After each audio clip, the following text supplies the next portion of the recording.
Oh, whoops.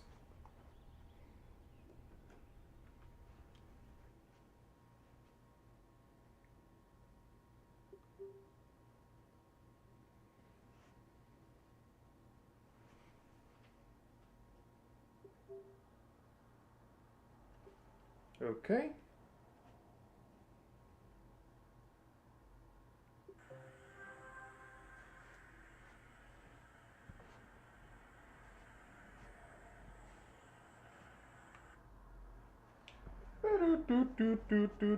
Do.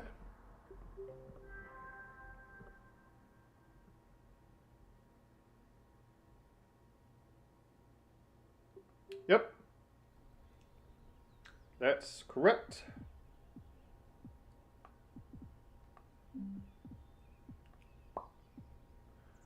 You.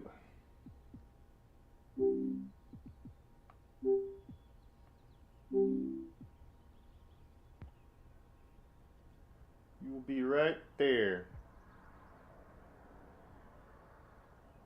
Boom. Baby. Look at this. I can see all of this. In fact, I'm going to start a 3-minute ad. No reason. Haha, got him. I'm down to do. Nope. Apex. Nope. Nope. Nope. Nope. Nope. You know what? Let me go to me.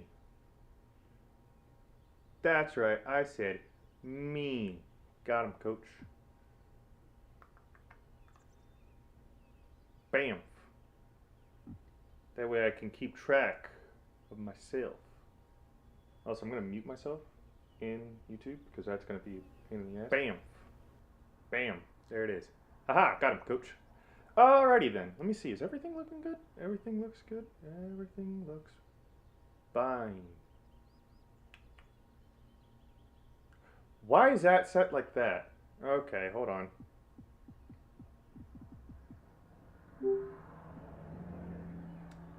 Alrighty.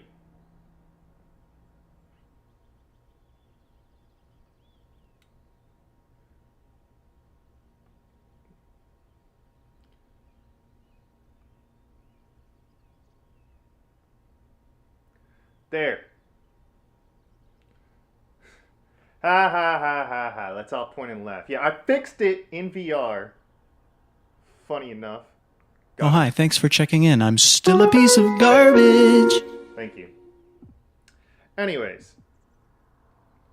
Why are you not reset?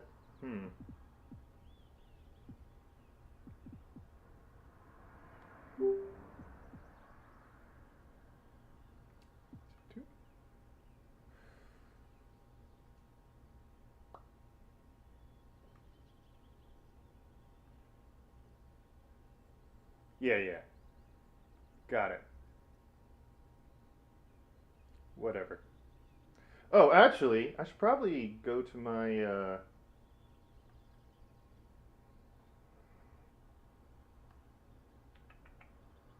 This is going to take a while. Hold on. Boop. There we go. And then I'm going to go to... Chapow! I don't know why I'm making noises. This is kind of stupid, but okay, whatever. Anyways, back into it. Alright, so first things first, let's do pistol whip.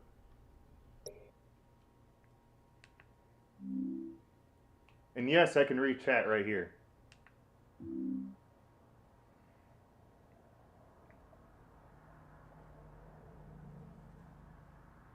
Don't think you can get away from me.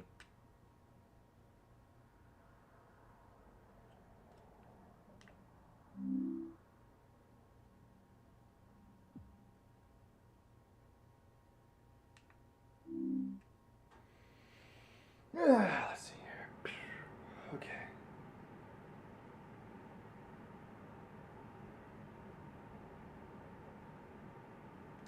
Wait.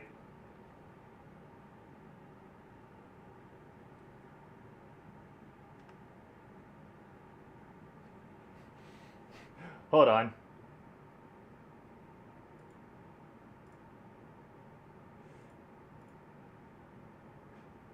Yeah, okay, cool, cool, cool. Just checking.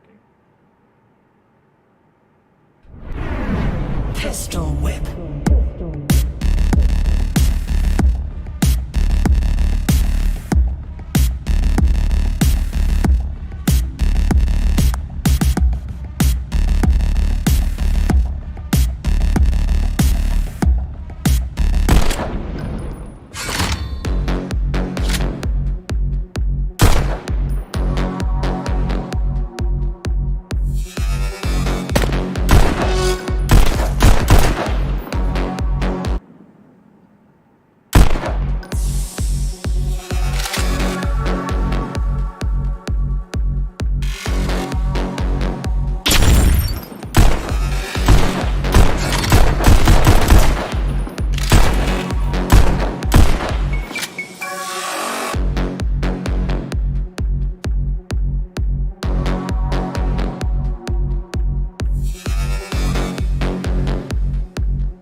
Okay, that wasn't that bad.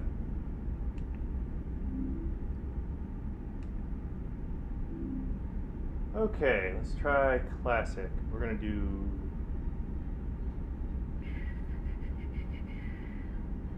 black.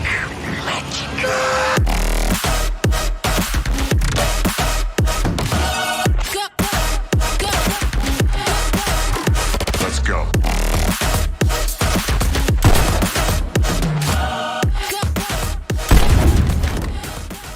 Come get some. That looks cool.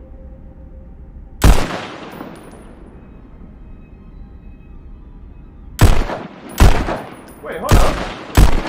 Yo, this gun looks sick. Yup, that's the one.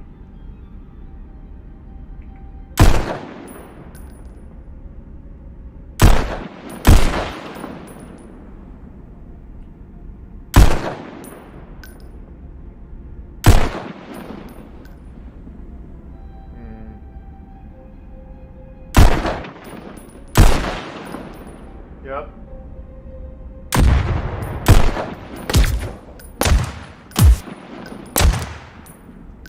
That's the one.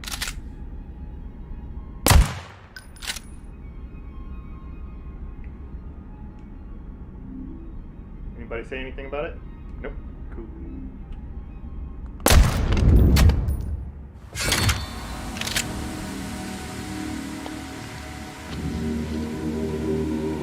Kind of upset with that.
Alright, that was sick. You gotta admit that was sick.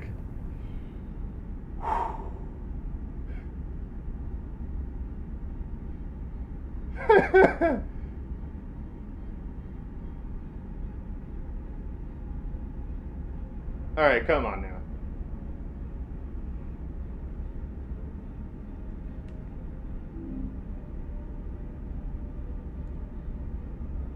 Okay.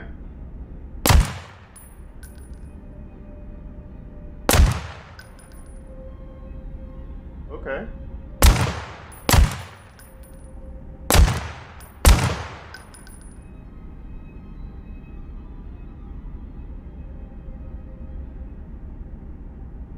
Oh, that's sick.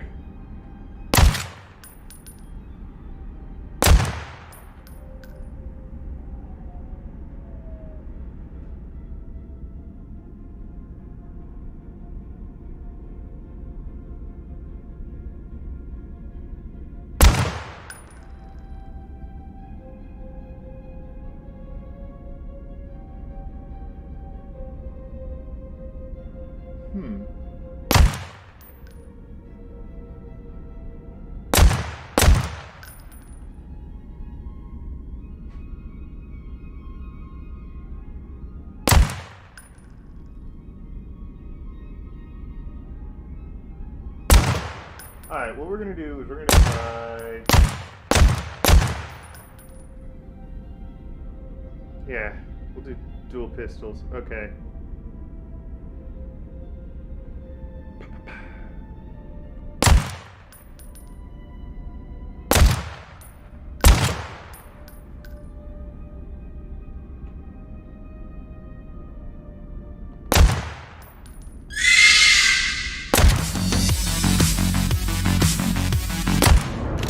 Let's go. Log 09-A7, cycle 85. If you're hearing this, the crew of the CHG Arbiter is dead. We followed a distress signal to an off-world colony and found it plagued by the metal. A paradise cursed, corroded.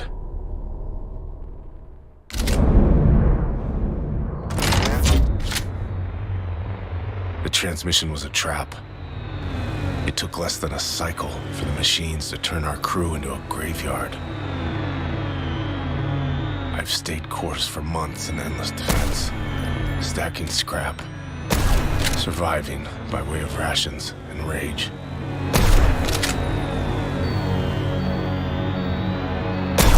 But now my patience is depleted. It's time to ditch this junkyard. It's time to prove what I'm made of. Okay.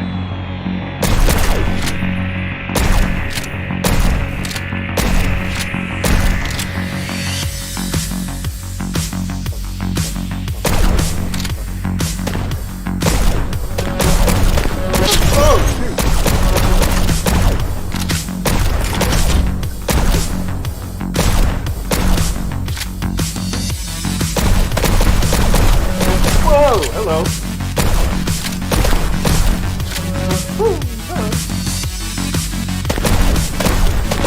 Whoa! Whoa!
Well, I wasn't ready for that one.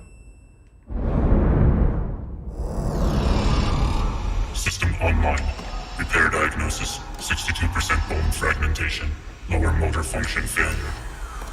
Priority augments, ocular rift, hydraulic leg fusion. Subject stripped of service weapon for cycle rehabilitation. Administering adrenaline in 3, 2, 1.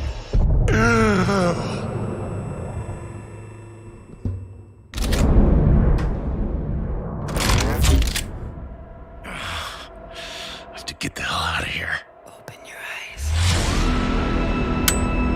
Damn, they took my ammo. Guess this one's a brawl. Okay.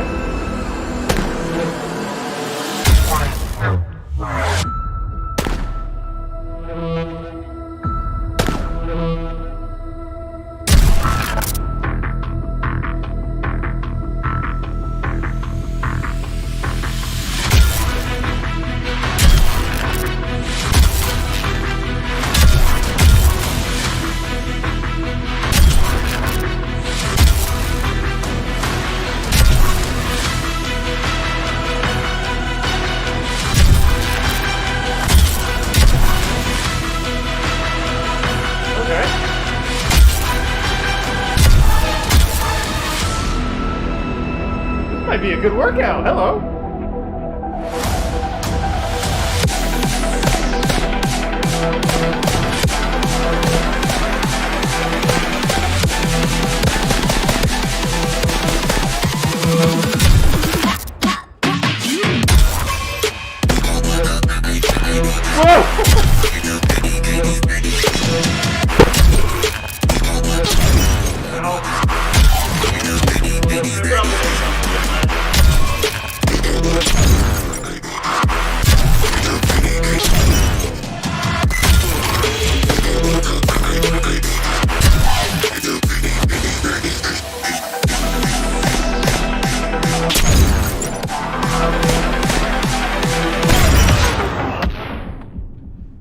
What did I just hit?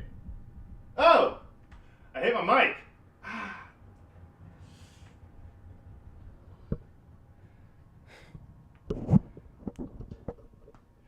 Let me just move my mic out the way. You guys can still hear me from over here. I have enough shouting ability. Okay. Let's try that level again. Now that...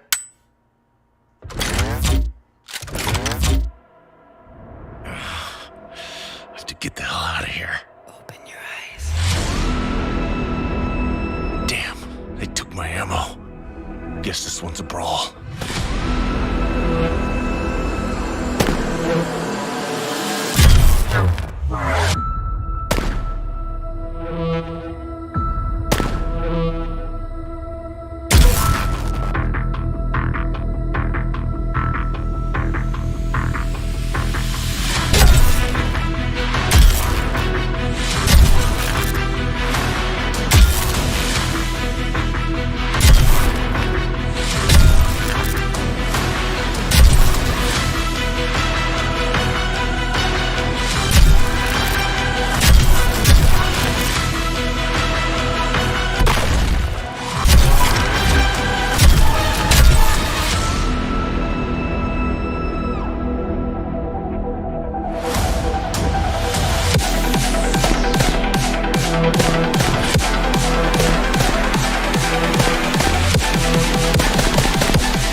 last one standing. Now to find some pants. They filled me with metal. They kept me alive. But why? I have to get to the compound, find answers. Wait. Hello. The hell is in my leg? Let's get it, baby. This weapon seems to have a mind of its own. It's intelligent. Woo! Hello. And capable of 4-round bursts. Hell yeah. Metal mincer.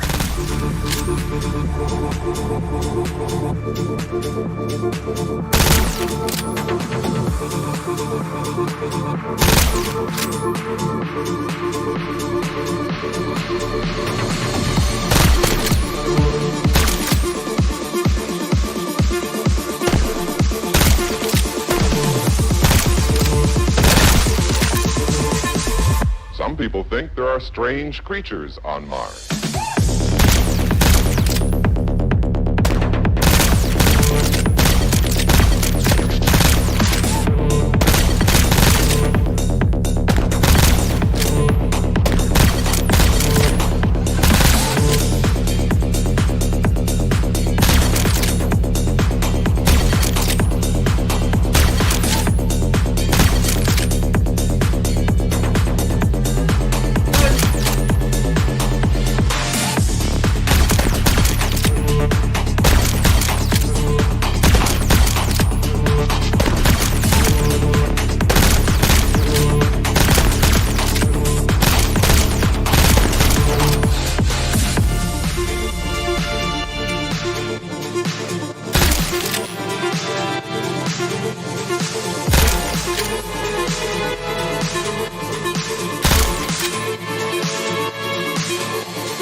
Some people think there are strange...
I was wrong. The colony is dead. There's no life left here. You have to set this to be But who saved me? Recycled. What? You were not saved. You were I can set that to be recycled. chat. Hold on. Your cooperation is inevitable. Cease all rebellion. Eat shit, machine. Actually, I'm gonna set this to pistol whip. You will comply. Get out of my head! You will. There we go. That's a pause button. Woo!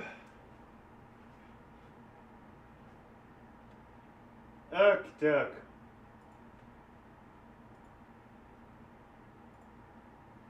Alright, update titles. Game.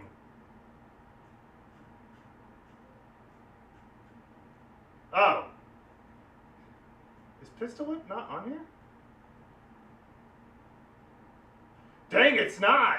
Oh no! Alright, fine.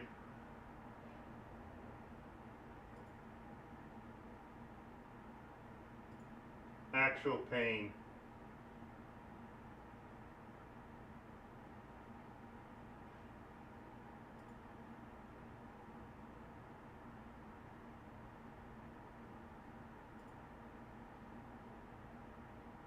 Launch.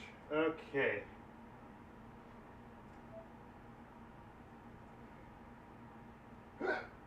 And we're back. I'm gonna stand right here. Where is the... Why am I...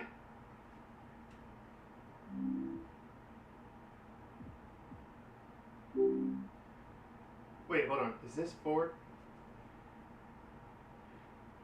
Yeah, this is forward. Okay, cool. This is forward. What? Good. Comply.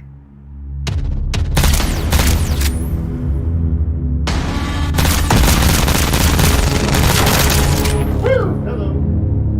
Let's not get hit.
Oh, hey, there you go.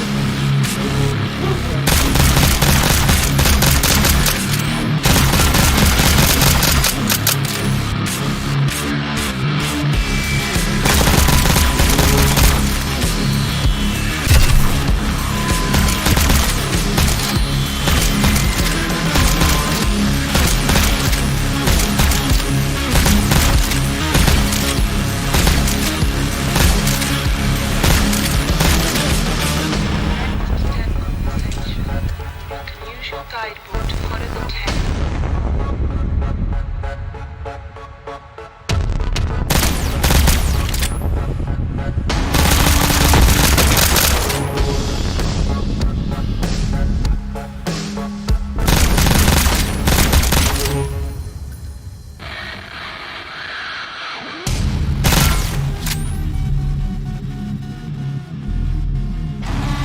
Whoa, what was that?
The metal core. Oh, what's Finally, that? answers. Welcome, John. You've earned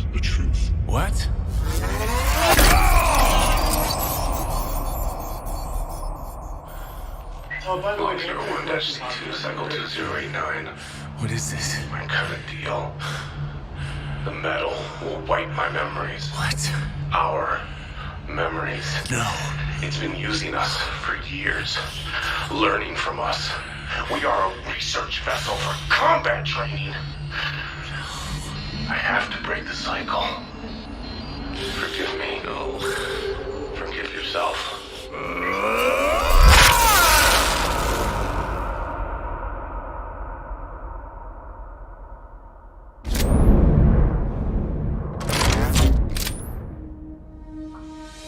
You wiped my memories? It's not possible. Why are you doing this? Each ship to heat our transmission failed to produce viable data until yours. We eradicated life in search of you. I don't understand. You put a gun in my leg! Your augments were essential to the cycle's continued success. Your human heart, brain, and volition remain intact. Together, we can conquer death and eclipse humanity. I'm not you. Not yet. Keeping me alive was your last mistake. Then I'll kill you. Myself.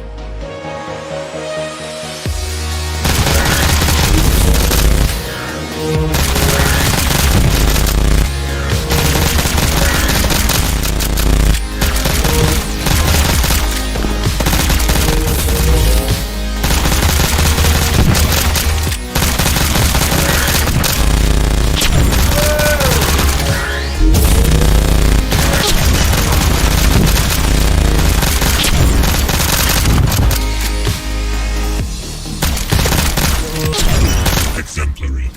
Your species is a redundancy. You are the perfect human. Yeah, perfect for shutting your ass down. Let's go.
Okay.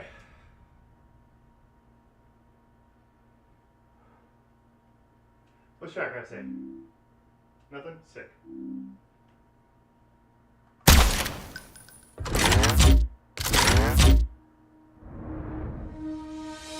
You wiped my memories?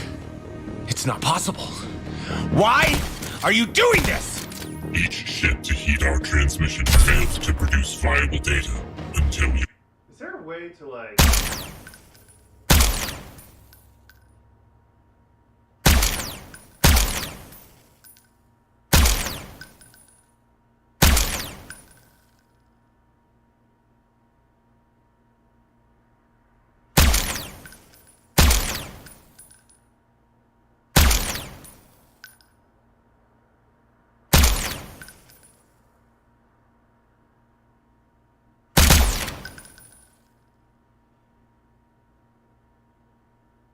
Huh. So there's not a...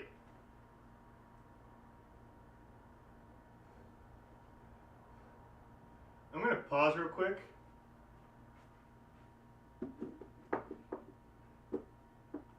Gotta get some water.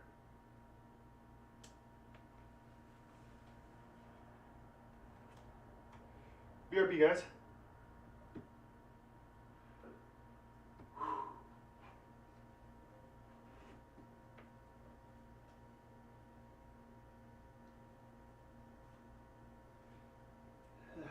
What I'm going to do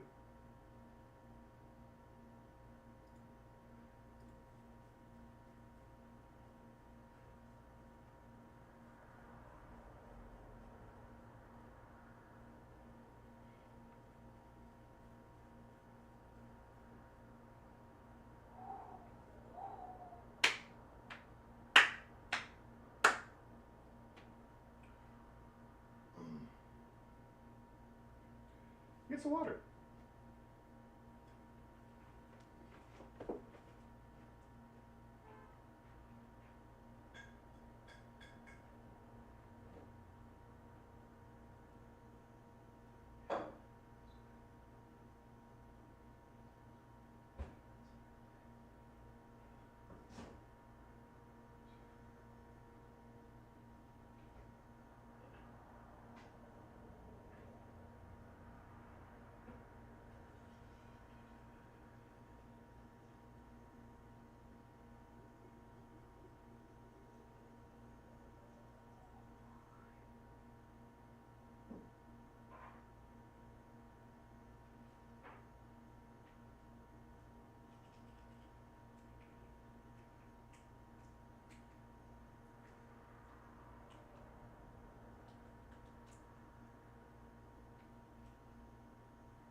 Okay, I'm gonna go pee. BRB.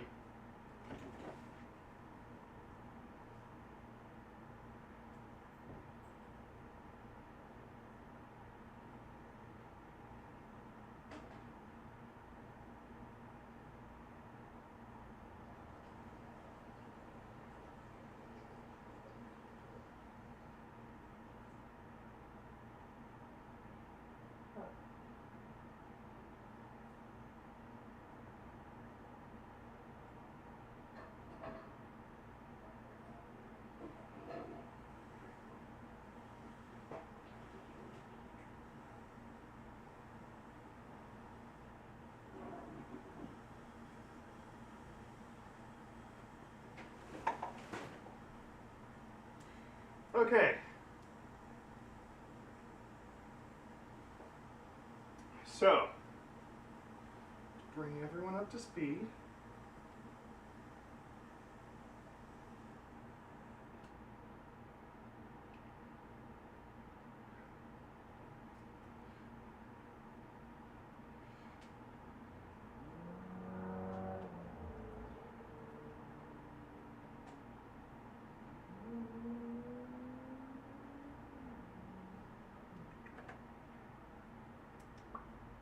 I'm gonna have light on just so you can see me a little better.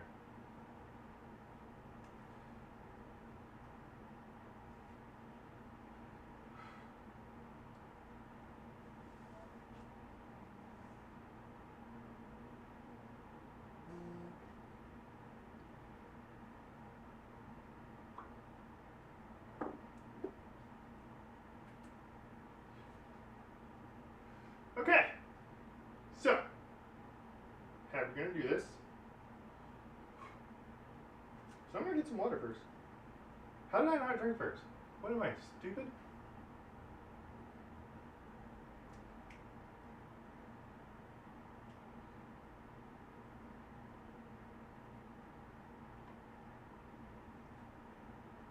Oh.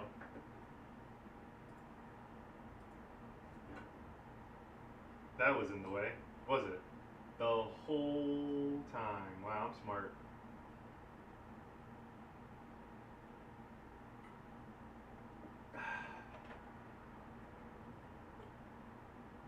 Okay. Into the breach I go.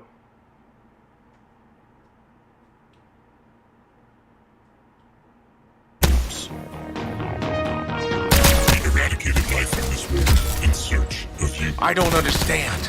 You put a gun in my leg! Augments were essential to the cycle's continued success. If human heart, brain, and volition remain intact, together we can conquer death and eclipse humanity. I'm not you. Not yet. Keeping me alive was your last mistake. Then I'll kill you, myself. Do it.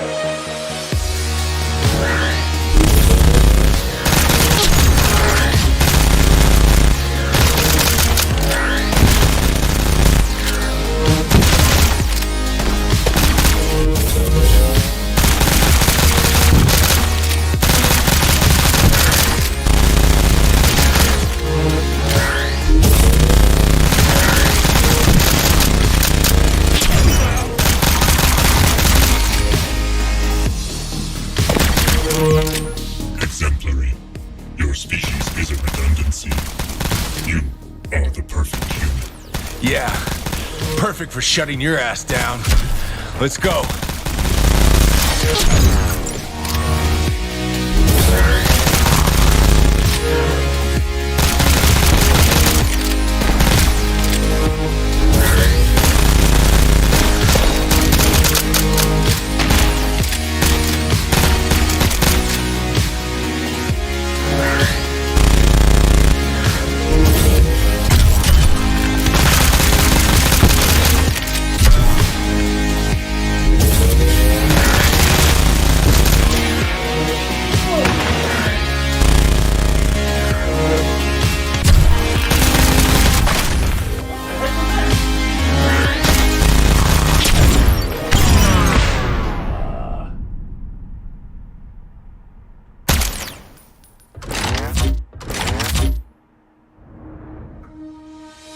You wiped my memories? It's not possible. Why are you doing this? Each ship to heed our transmission failed to produce viable data until yours. We eradicated life from this world in search of you. I don't understand. You put a gun in my leg! Augments were essential to the cycle's continued success. If human heart, brain, and volition remain intact, together we can conquer death and eclipse humanity.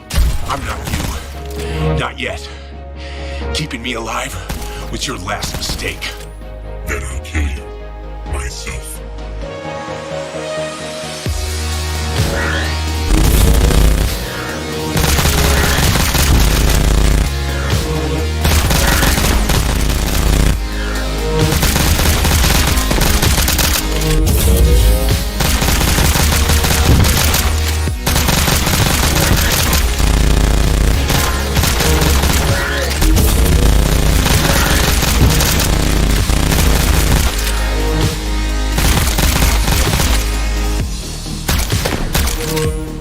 Exemplary.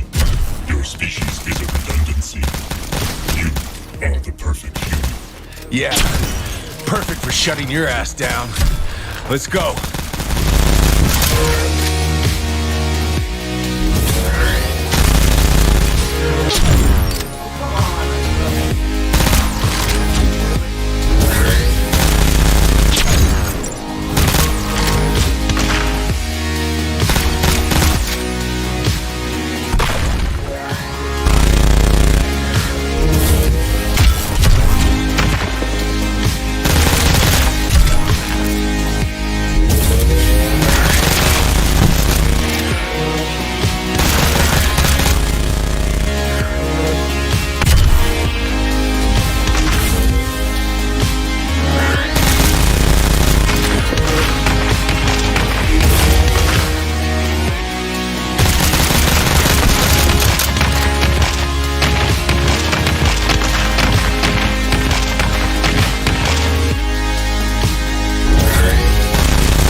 have sworn I'm more limber than that.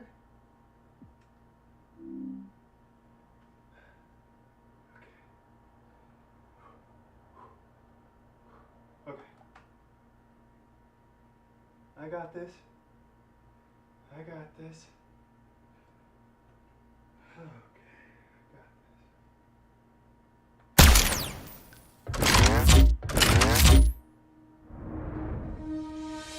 You wiped my memories? It's not possible. Why are you doing this? Each ship to heed our transmission failed to produce viable data until yours. We eradicated life from this world in search of you. I don't understand. You put a gun in my leg! Your augments were essential to the cycle's continued success. Your human heart, brain, and volition remain intact. Together, we can conquer death and eclipse humanity. I'm not you. Not yet. Keeping me alive was your last mistake. Then I'll kill you. Myself.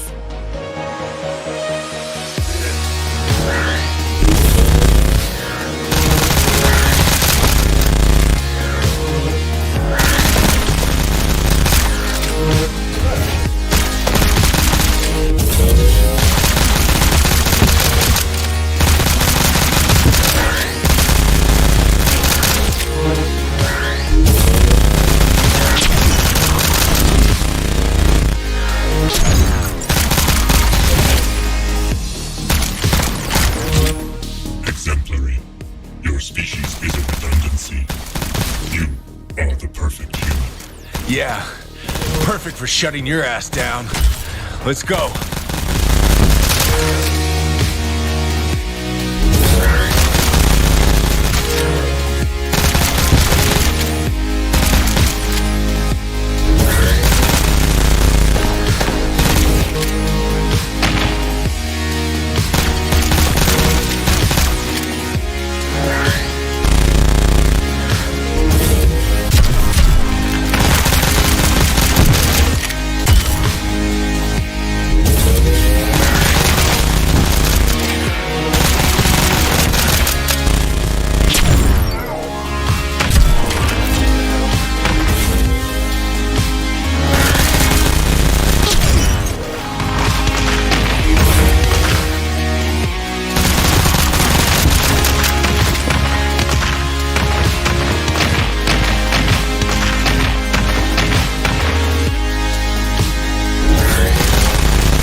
Wiped my memories?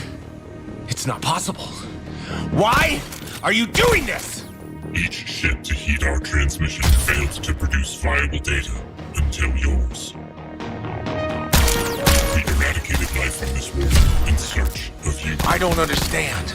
You put a gun in my leg! Your augments were essential to the cycle's continued success. Your human heart, brain, and volition remain intact. Together, we can conquer death and eclipse humanity. I'm not you. Not yet. Keeping me alive was your last mistake. Then I'll kill you. Myself.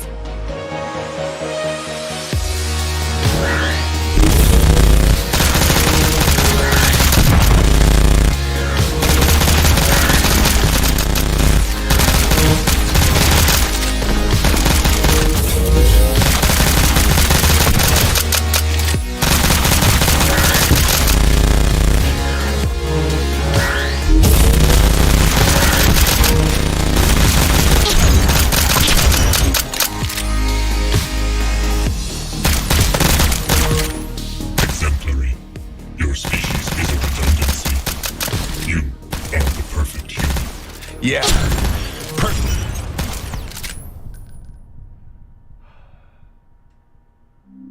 Okay.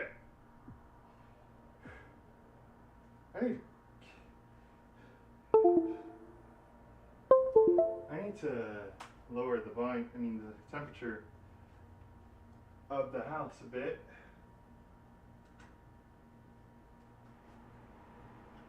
Because I am sweating like a storm.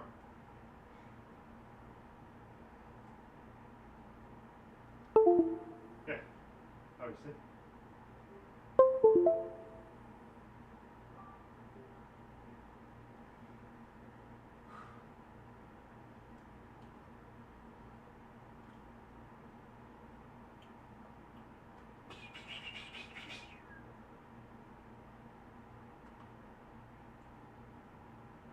What the?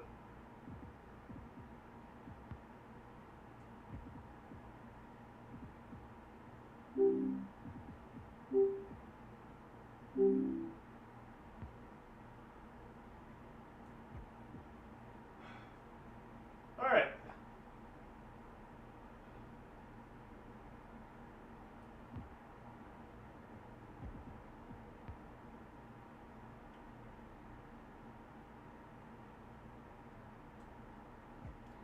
Okay.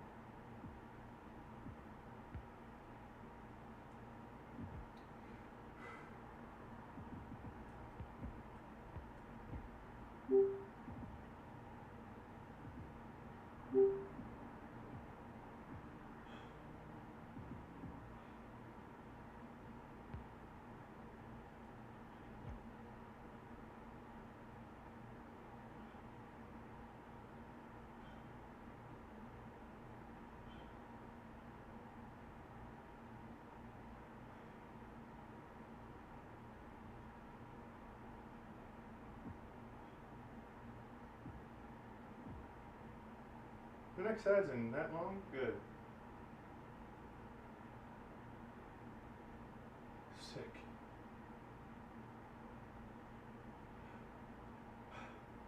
Whew. I am tired. Okay.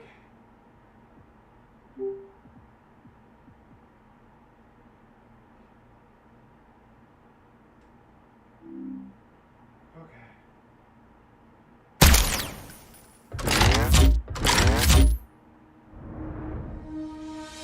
You wiped my memories? It's not possible. Why are you doing this? Each ship to heed our transmission failed to produce viable data until yours. We eradicated life from this world in search of you. I don't understand. You put a gun in my leg! Your augments were essential to the cycle's continued success. Your human heart, brain, and volition remain intact. Together, we can conquer death and eclipse humanity. I'm not you. Not yet.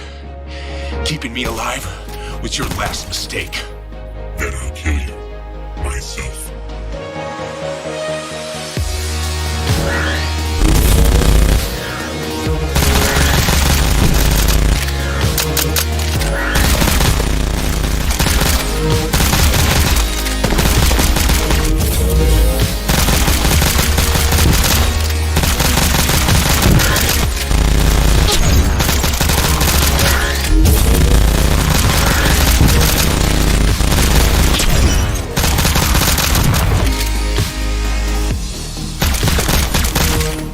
Exemplary.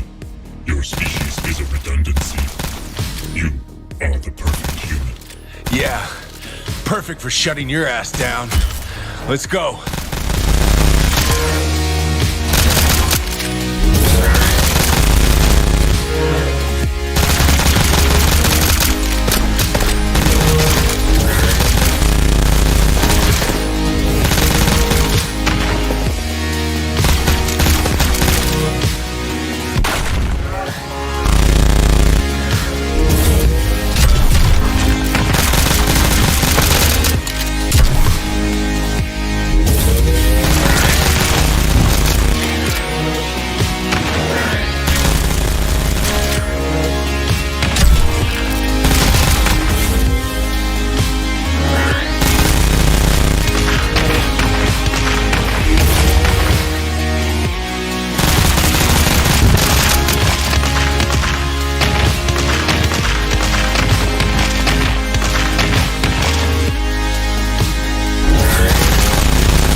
die by dawn, I will last longer. Perhaps long enough for a ship to cross this hellscape once more. Perhaps long enough to find home again. Perhaps not. The sunset here isn't so bad. Professor John H. Asimov, signing off.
Okay.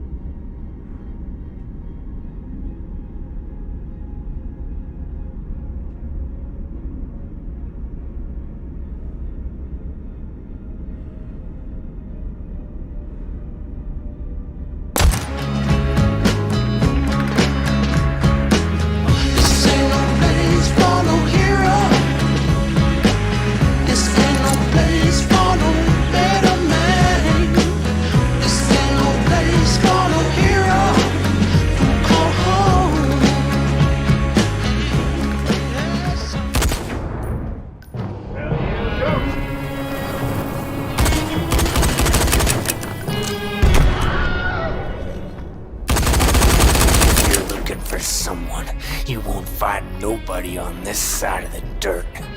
Dynamo leaves no man alive. Me and my two friends here will keep that in mind.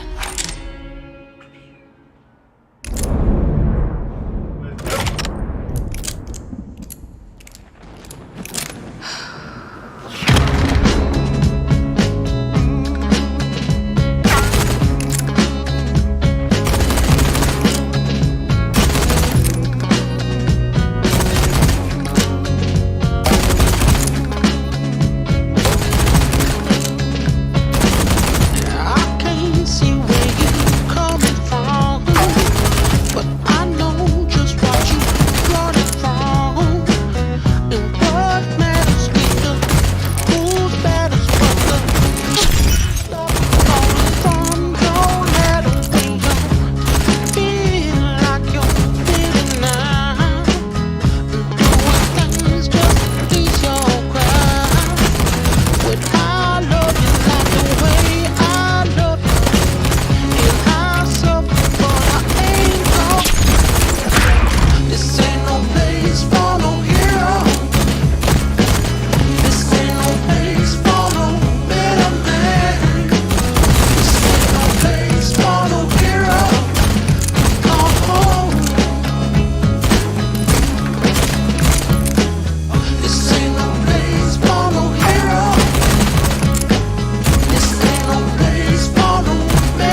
Done and dusted.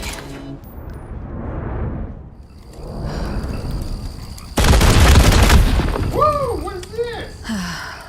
Oh, Tess. You'd best know I'm coming for you. Biscuit, don't go! Damn it. Seems I'll be needing these old boomsticks after all.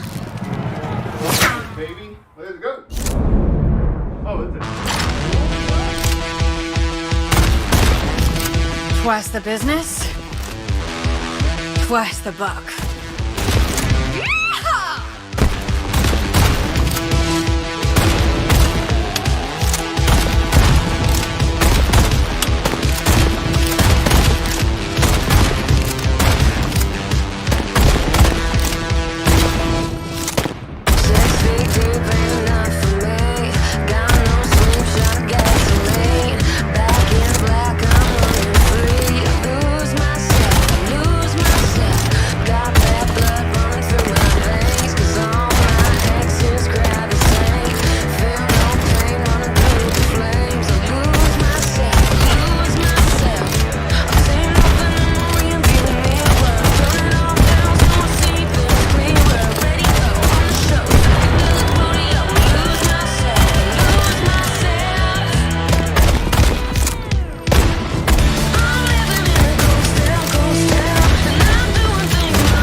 What sort of secrets you got holed up way out here? What in the devil? That's the same electromagnetic arc as the boomsticks. I only know one mind capable of this kind of tinkering.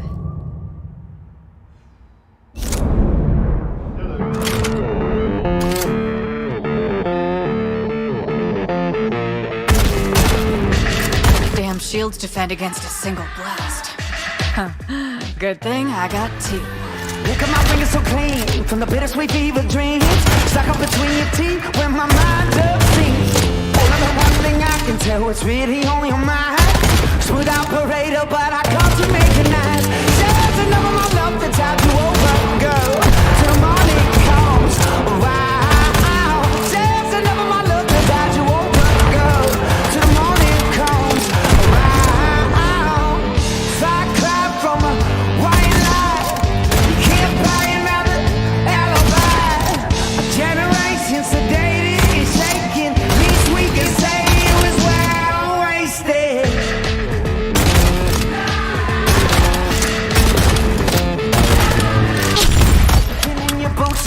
Sorry, no excuse. Chalk it up to you before we hit you with the truth. Leave to the record, I can play it on repeat. Cry, baby, cry all night long. There's enough of my love that's hard to over, girl, till the morning comes around. There's enough of my love that's hard to over, girl, till the morning comes around. Fly cloud from a white light, can't buy another alibi. You cry, I'll fight. A better way to go and waste my time. A generation sedated and shaken, self-medicated while we're waiting. So close, they almost wanna taste it. Least we can say it was well wasted.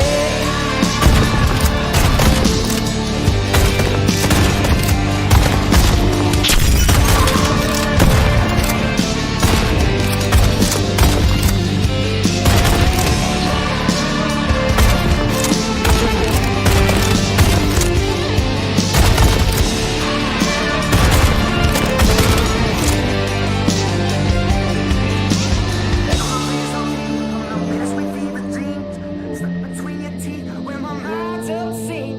Just to know my love that's had you over, girl, when it comes round. Fire cloud from a white light, you can't buy another alibi. You pie, I'll fight. A better way to go and waste my time. A generation sedated and shaken, self-medicated while we're waiting. So close, they almost wanna taste it. Least we can say it was well wasted.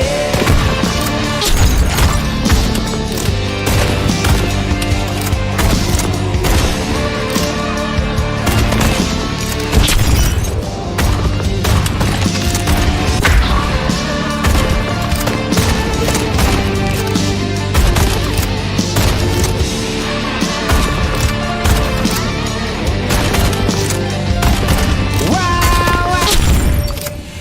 That's one hell of a train. Attention Dynamo Company. All aboard the Heat Seeker. Shooting irons and libations are at your ready. Now get your asses on the train!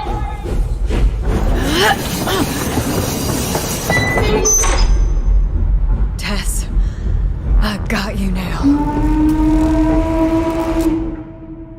Let's get it. This is it, Dynamo. We're on the verge of destiny. We take the West by thunder. Face, that face, what a waste, that face, that face. What a waste of a pretty face. What a waste, that face, what a waste. What a waste of a pretty face, that face. What a waste, that face. Will you want me when I'm holding? Look at here. We got ourselves a trespasser. You'll regret barging onto my train like a bullfrog in boiling water. Waste of a pretty face, what a waste, that face, what a waste. What a waste of a pretty face, that face, what a waste, that face. Living like this is not easy, don't do what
man ever. The hero here to rescue her poorly sister. The day has come! You be mistaken me, sis. I ain't here with no sweetheart. Your reign is done. Alive or dead. Oh, well. How I wish our reunion were under a more virtuous occasion. Bye-bye. Tess, wait! You know what I haven't...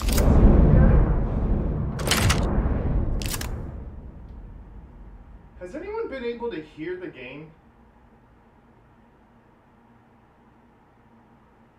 No? Like, hold on.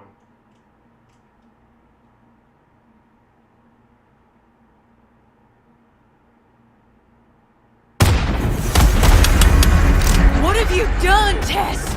You put that power in the hands of these outlaw bastards? I expected more. Huh. 'Cause...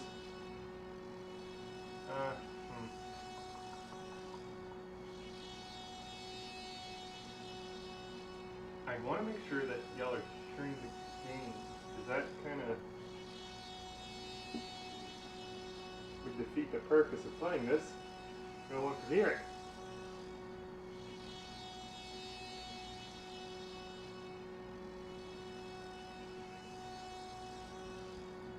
Let me see something.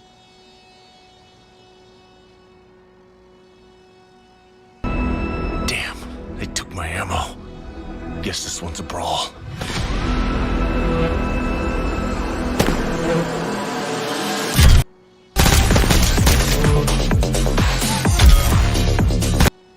Wow! Okay, that's what I thought.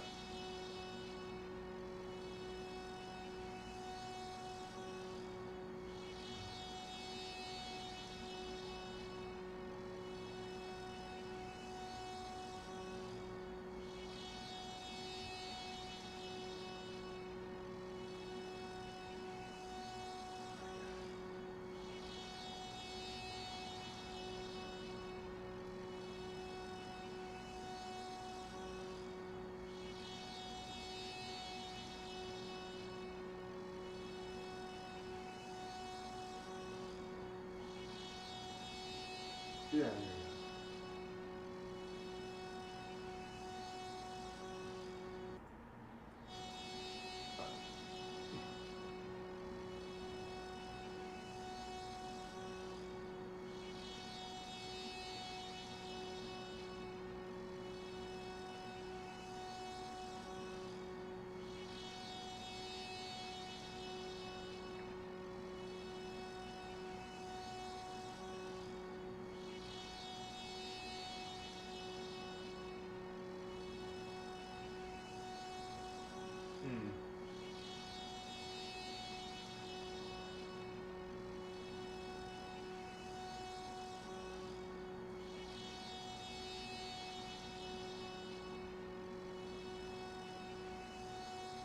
I'm gonna do a test.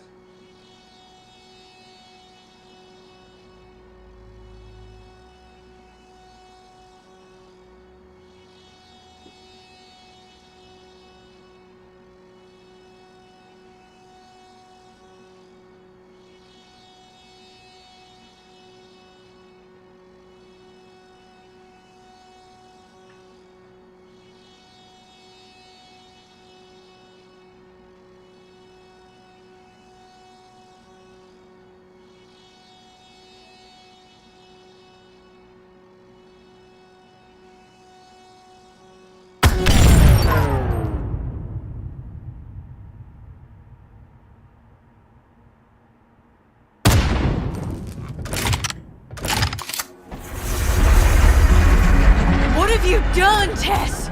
You put that power in the hands of these outlaw bastards? I expected more. It stinks, doesn't it?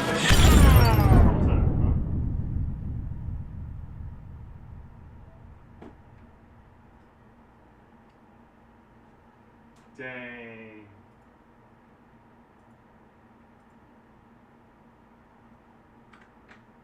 Nobody told me, huh?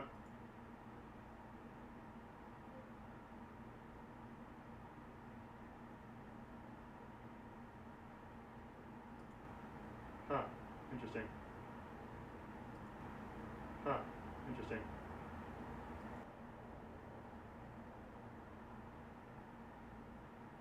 Wait, hold on.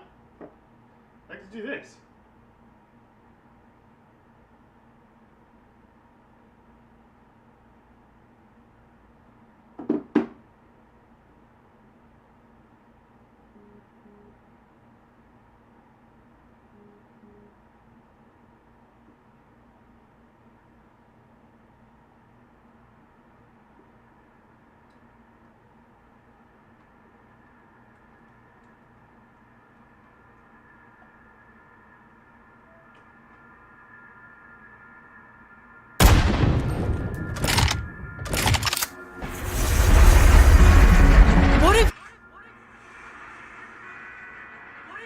Okay, cool. So everyone can hear.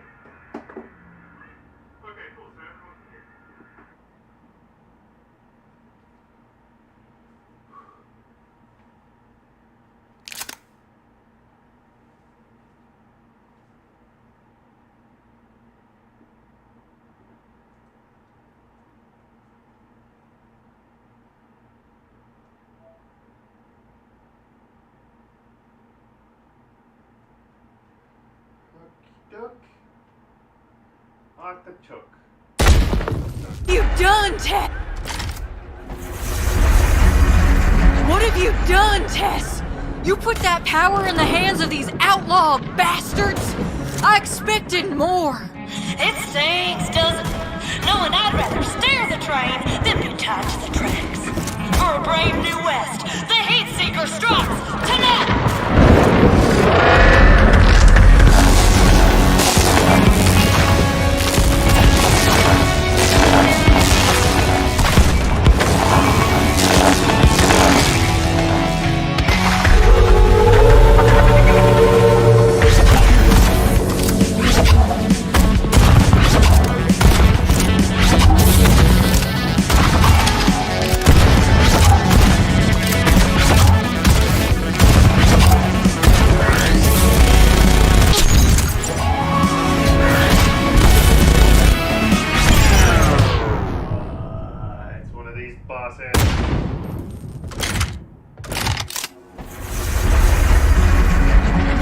Done, Tess! You put that power in the hands of these outlaw bastards? I expected more. It stings, doesn't it? Knowing I'd rather steer the train than be tied to the tracks. For a brave new west, the heat seeker strikes tonight!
What have you done, Tess?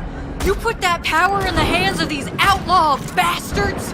I expected more. It stings, doesn't it? Knowing I'd rather steer the train than be tied to the tracks. For a brave new west, the heat seeker strikes tonight!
action, hero!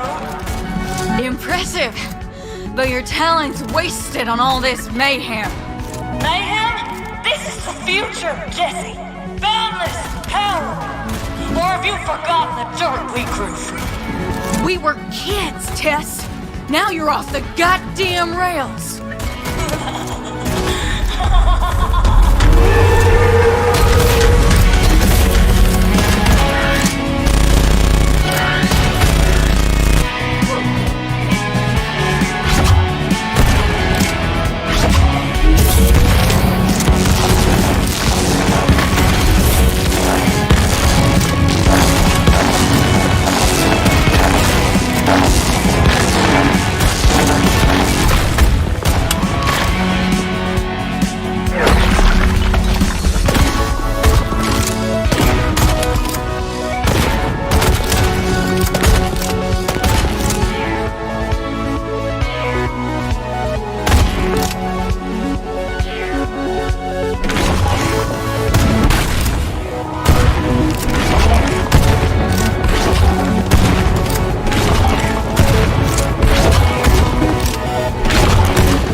I trust your provocations be at an end. Chains? Blessing, sister. Bring me a coffin. I missed your yap, Tess. Let's get you back and you can show me how all this works. I reckon 2 stingers are better than 1. I've been closing my eyes on the freeway at night while I count to 10, 'cause I'm running away from the words that you say and the darkest place I've been. I'm a sinner, sane, I'm the mess that you made and you left me here for dead. I've been black, I've been blue, now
face, what a waste. That face, what a waste.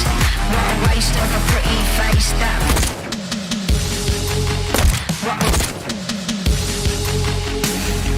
what a waste of a pretty face. What a waste. That face, that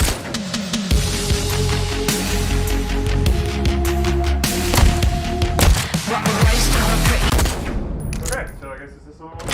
This is it, Dynamo. We're on the verge of destiny. We take the West by thunder. That face, what a waste. That face, what a waste of a pretty face.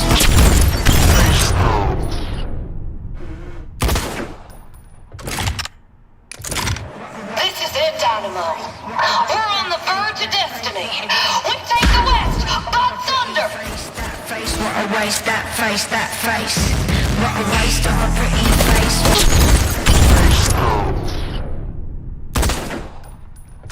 Okay.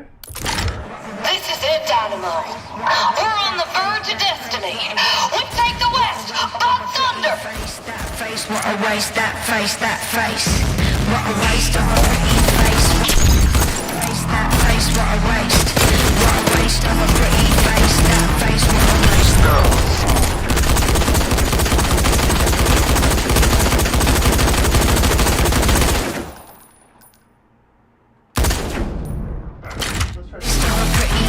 What a waste, that face, what a waste. What a waste of a pretty face. That face, what a waste, that face, that face.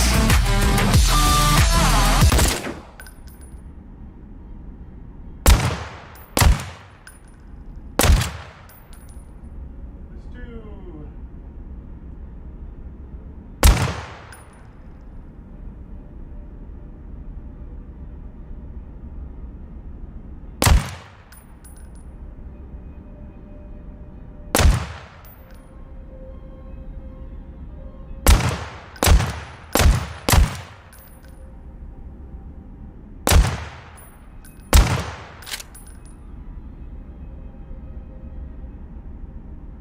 I have something to tell you, something that you won't like, something that you won't like, something that you won't like.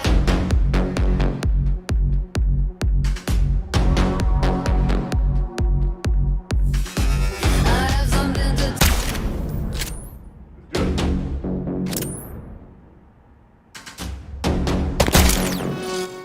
Oh yeah, I forgot. I have something to tell you, something that you won't like, something that you won't like, something that you won't like.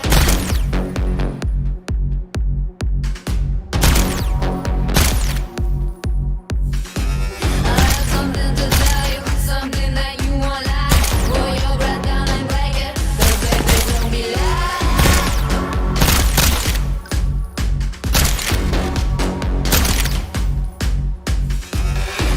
something to tell you, something that you won't like. Pull your breath down and break it, 'cause babies won't be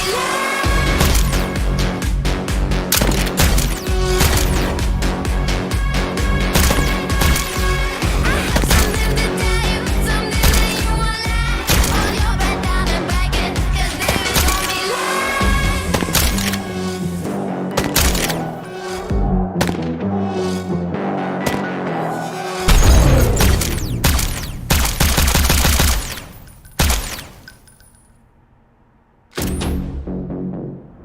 Okay, I see. I have something to tell you, something that you won't like, something that you won't like, something that you won't like.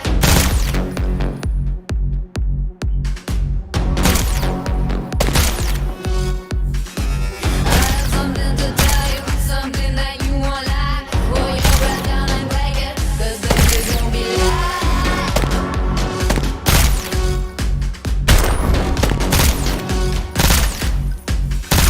I have something to tell you, something that you won't like. Pull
actually in a flow.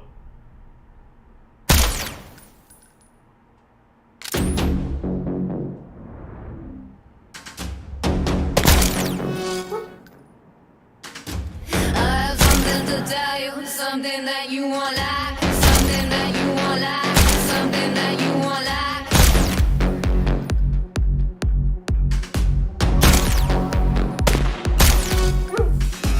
I have something to tell you, something that you won't like. Pull your breath down and break it, 'cause babies won't be lied.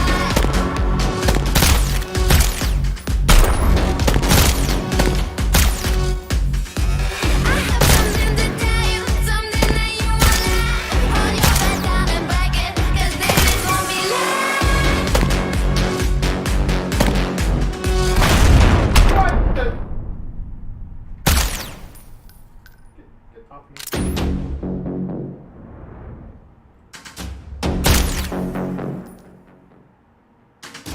I have something to tell you, something that you won't like, something that you won't like, something that you won't like.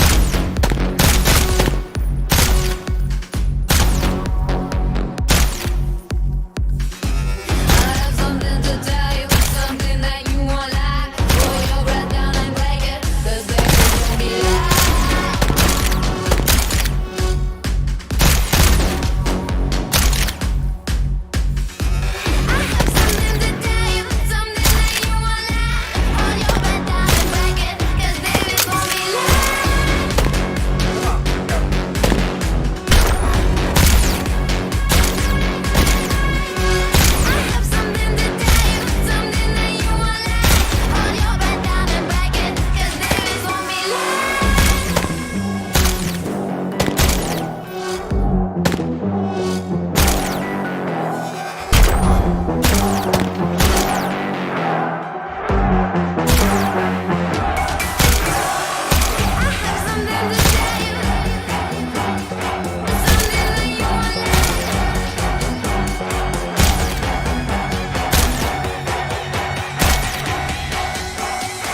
Straight from the grave.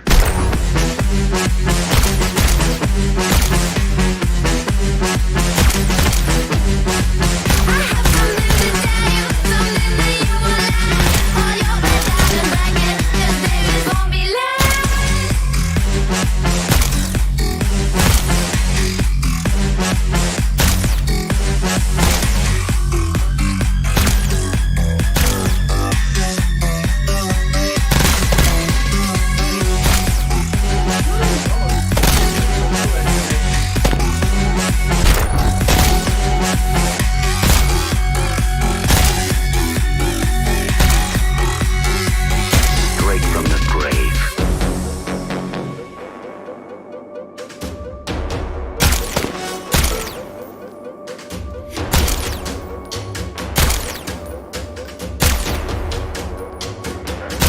What? I have something to tell you, something that you won't like. Pull your breath down and break it, 'cause babies won't be lied.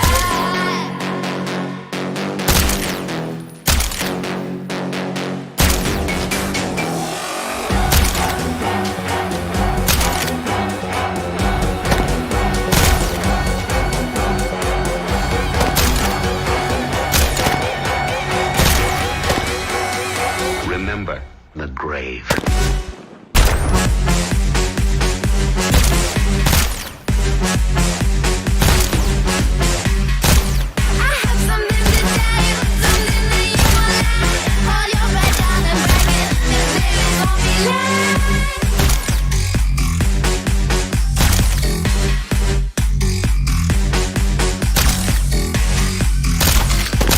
Oh no!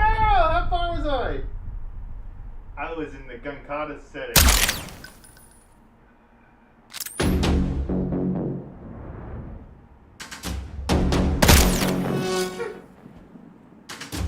I have something to tell you, something that you won't like, something that you won't like, something that you won't like.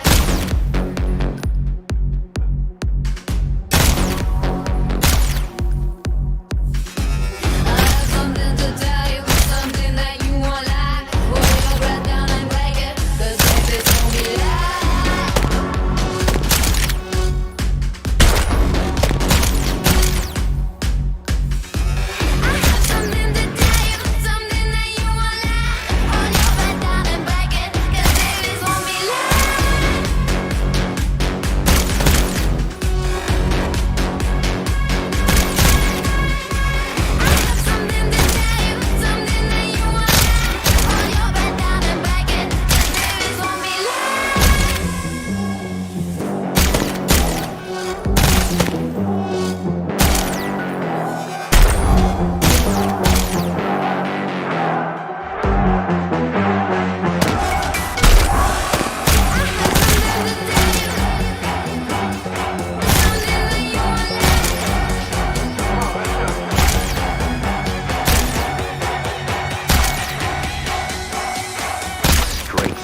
grave.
Remember the grave.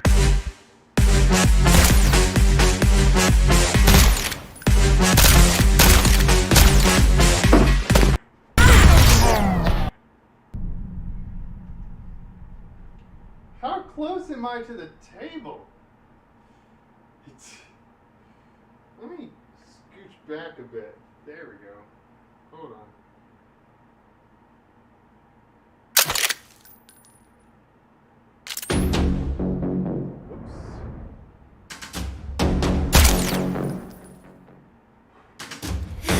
Something to tell you, something that you won't like, something that you won't like, something that you won't like.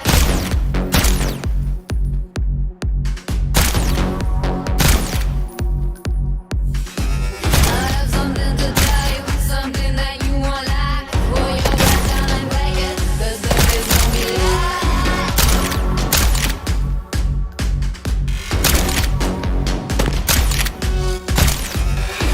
Something to tell you,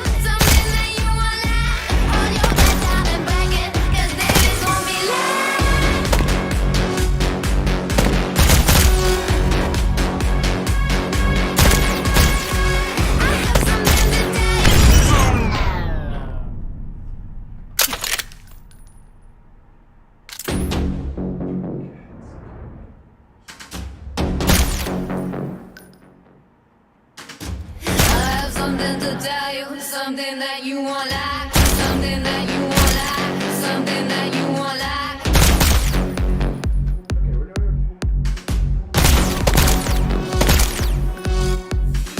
I have something to tell you, something that you won't like. Pull your breath down and break it, 'cause there is no me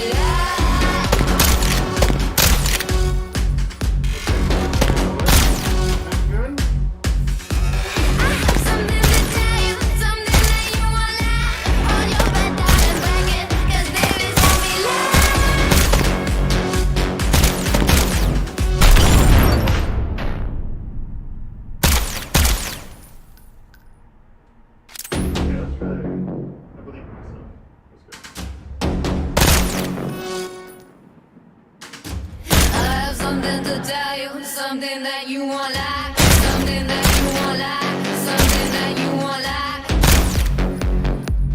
Okay, we got 10 bullets left. 7. I have something to tell you, something that you won't like. Pull your breath down and break it, 'cause there is no me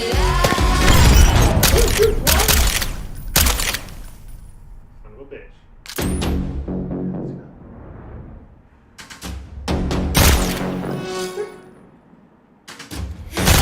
something to tell you, something that you won't like, something that you won't like, something that you won't like.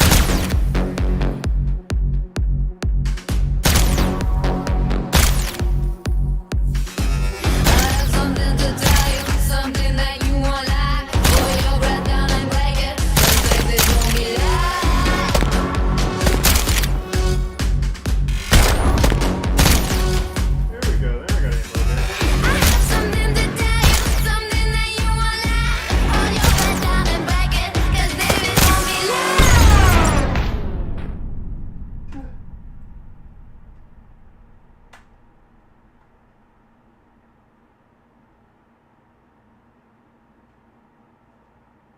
Wait, was my belt off this whole time? Dang. Oh.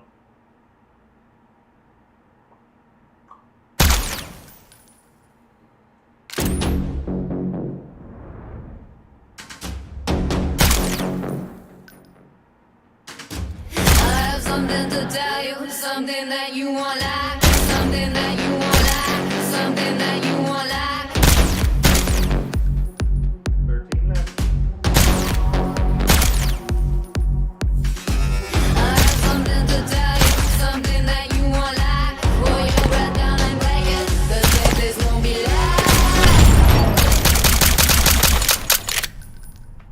Okay, let's not fuck around. We got this. Okay, let's not waste time up. I have something to tell you, something that you won't like, something that you won't like, something that you won't like.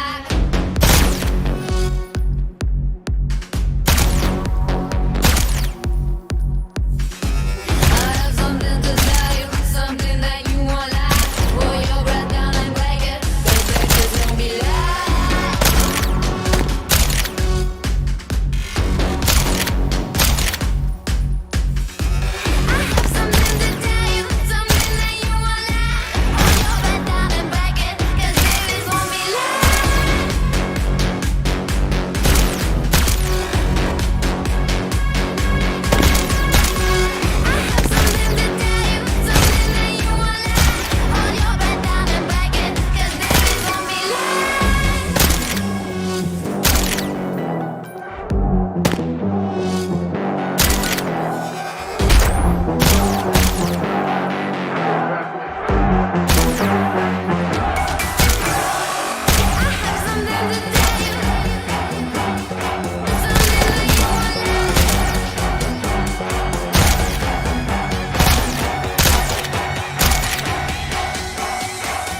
Straight from the grave.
Remember the grave.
That's talking about, baby.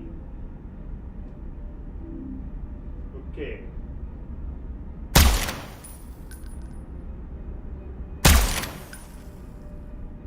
Dark.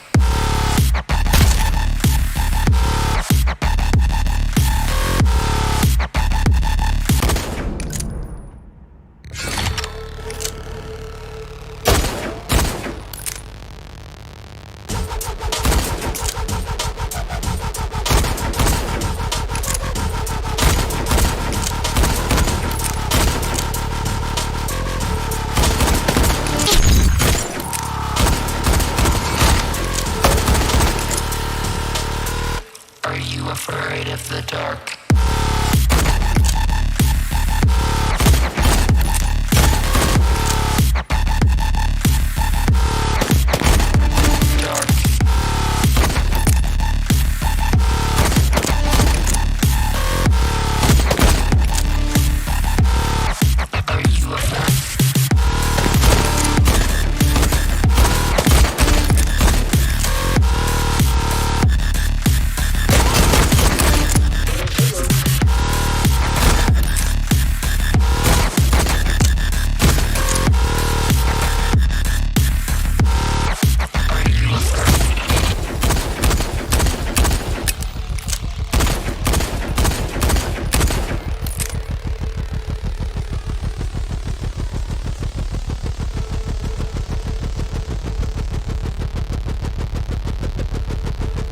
Due to some violent content, parental discretion is advised.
I am the first and the last and the living one. I died, and behold, I am alive forevermore, and I have the keys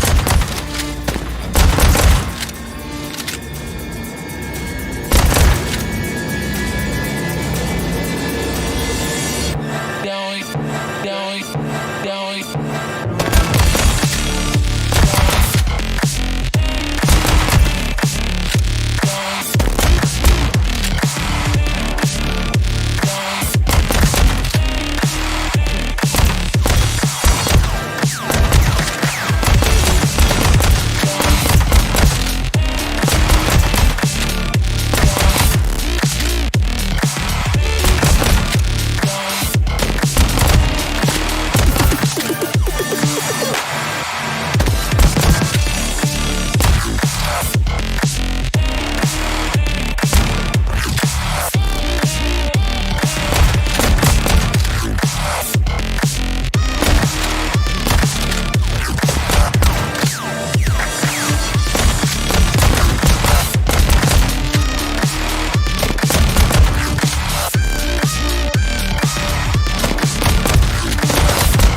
Fear not.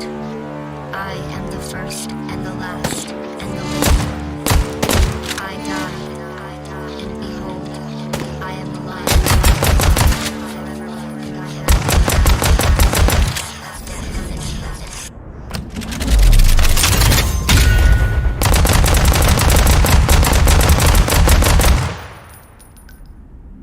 That's what I'm talking about, baby.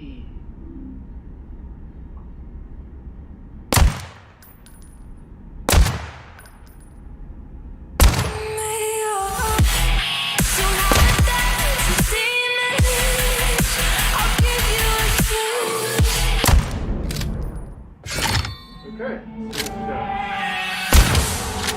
I'll still enchant you, capture your soul, a slave to my love.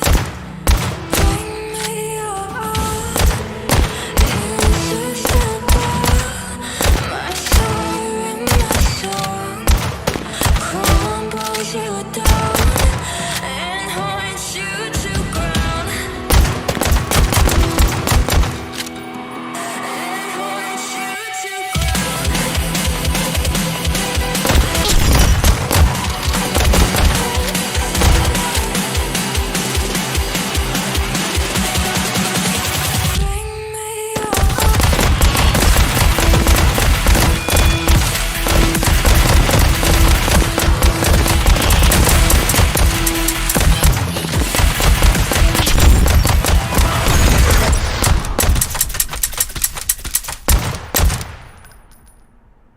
Okay.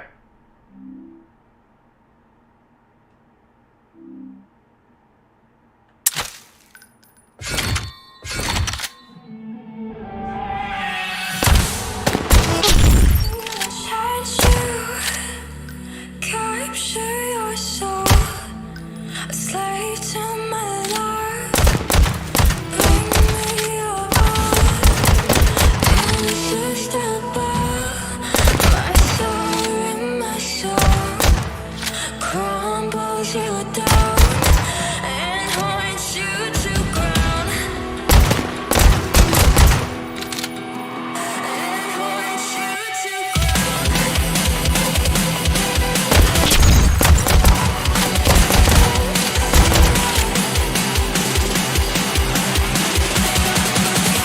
bring me your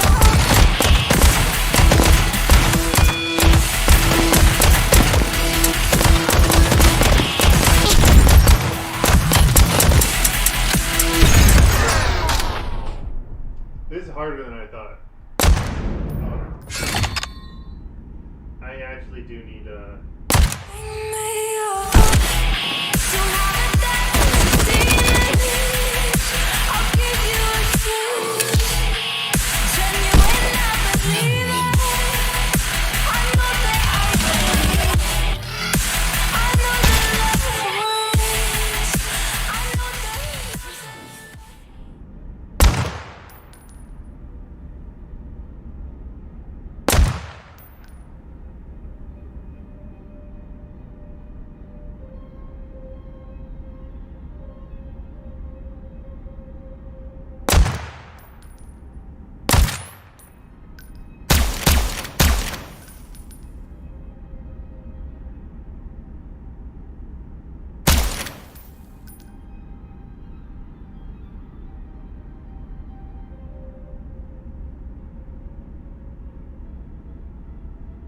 Ooh, that's a fun one.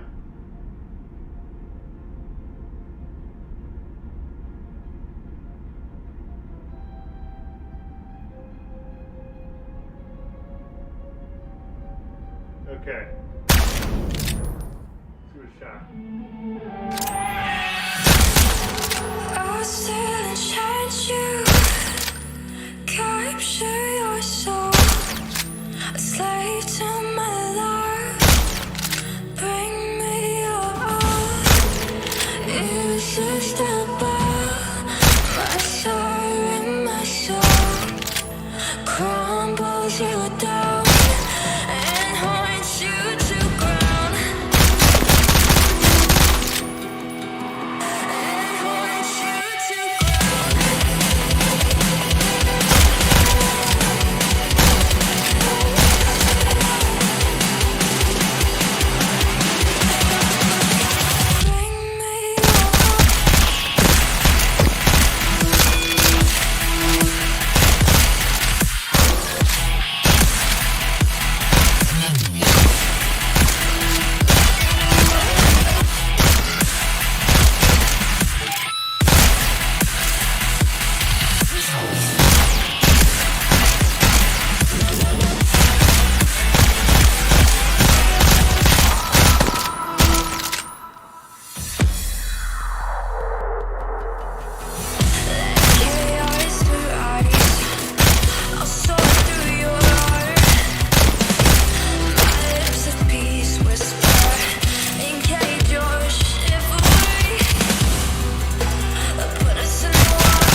with me.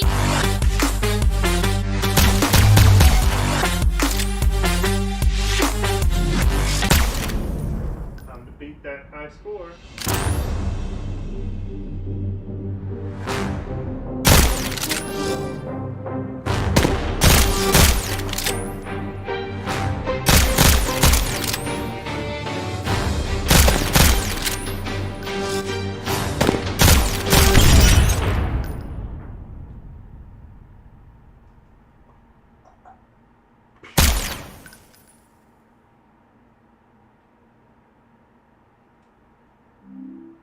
Alright.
Yes?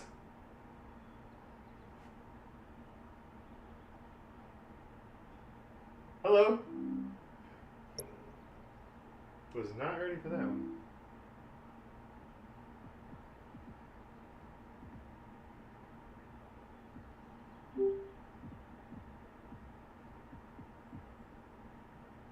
Boop. Boop. Boop. Boop. Boop.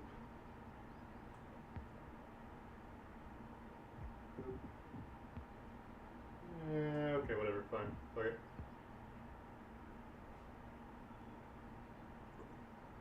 Okay, we're doing okay. Back to Steam VR. Where is forward?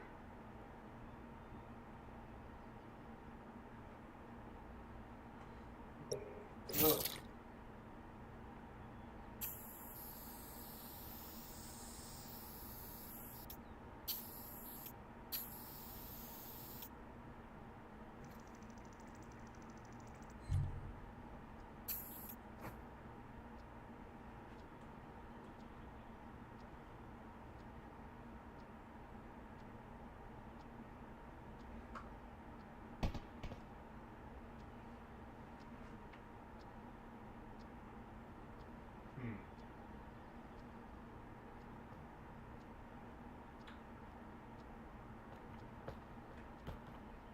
Nope.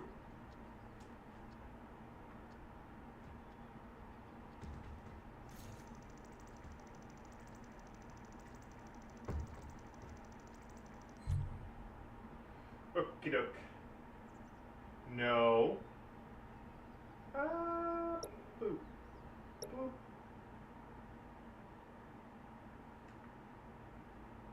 Oh, that's how you.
But if the ship reaches Earth's orbit with not all of them either locked or dead, we'll release a neurotoxin just to be sure. With all the crew and all the backup crews in the process. Now, don't worry, we've provided you with some cutting-edge tech. Just head through those doors and do your job. And don't worry if you die. We don't expect you to make it. We'll just wake up the next person to continue where you left off. Good luck.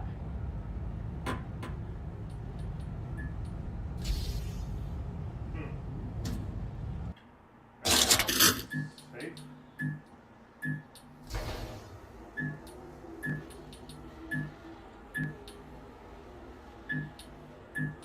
Hold the left weapon in front of the right weapon to form the shocker. Press each trigger for alternative fire modes. Left weapon horizontally above the right weapon to form the stepmother. Side by side to enable the radar.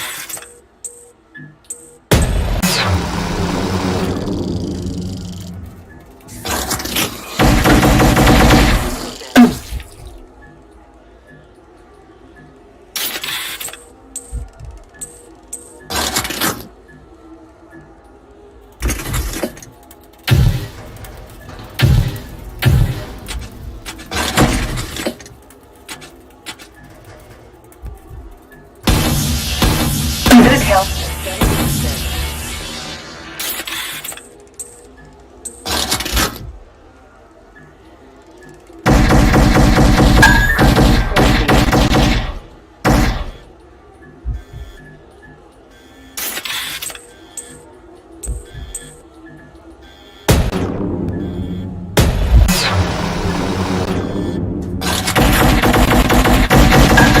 More life signals found. Please advance.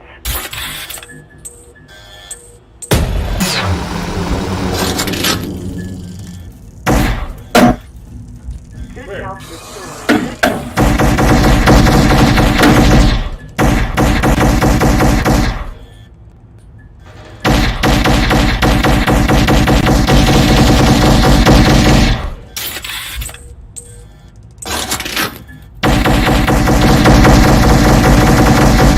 Good job. They are all dead now.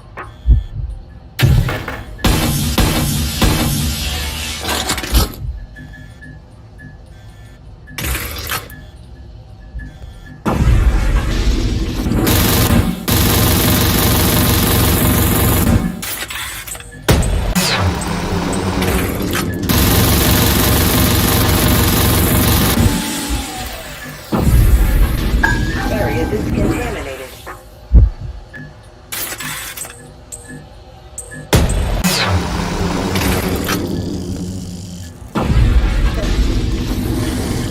Health at 70%.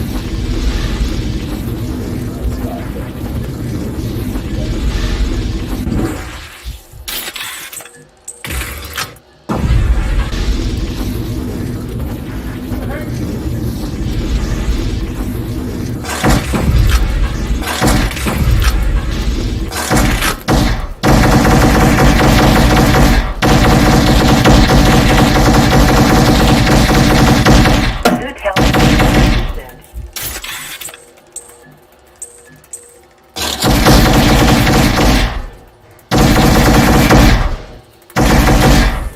Good health at 80%.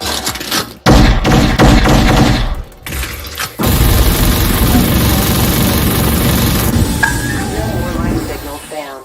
Please advance.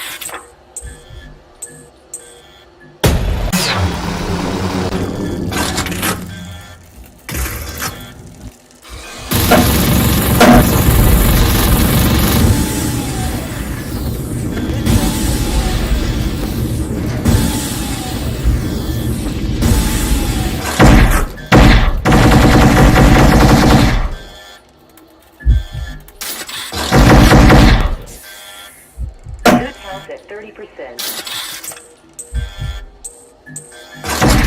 No more life signals found.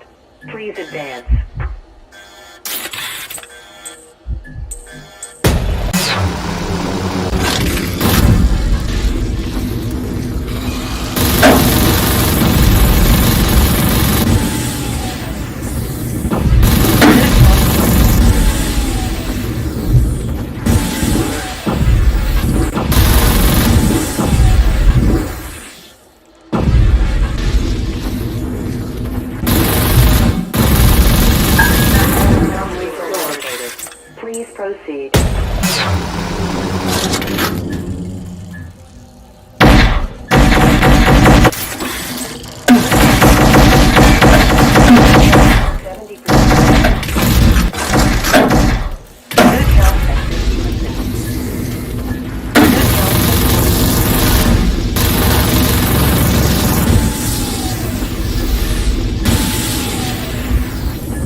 I'm sorry to inform you that you have... Good day.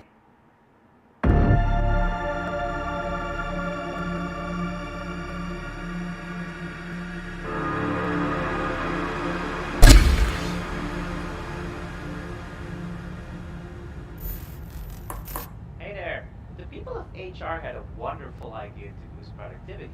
We're now introducing performance reviews. We're grading how well you protect the company's best interests, and when you die, you can see how you rank up against other murdered employees. Don't you want to spend your last moments knowing you could have given the company more? Good luck!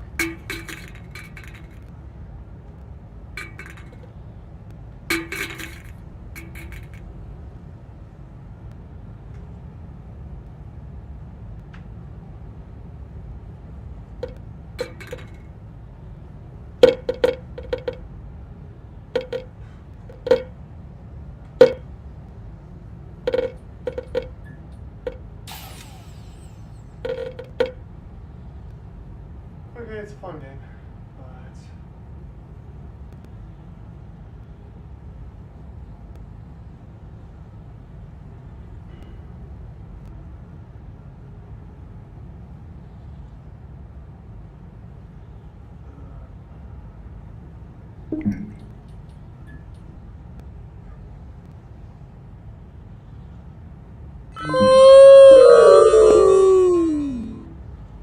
What was that? Oh, hi, Dog Note.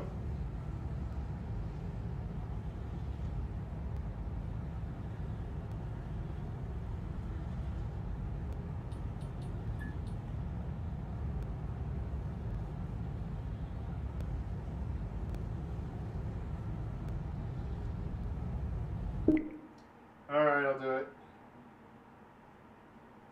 Alrighty. I'll do it.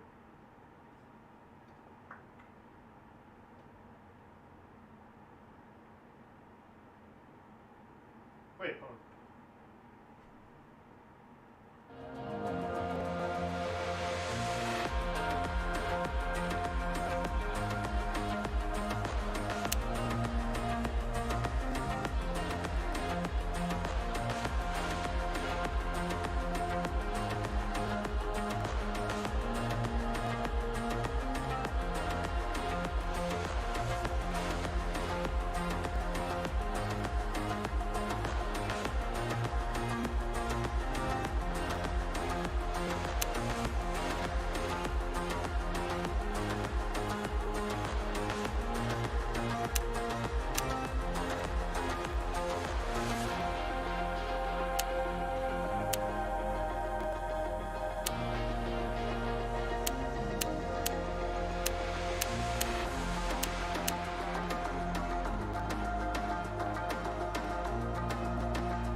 Draw?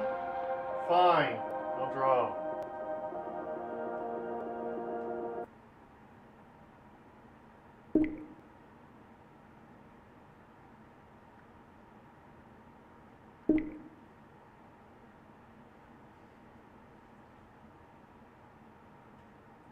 What do you even want me to draw?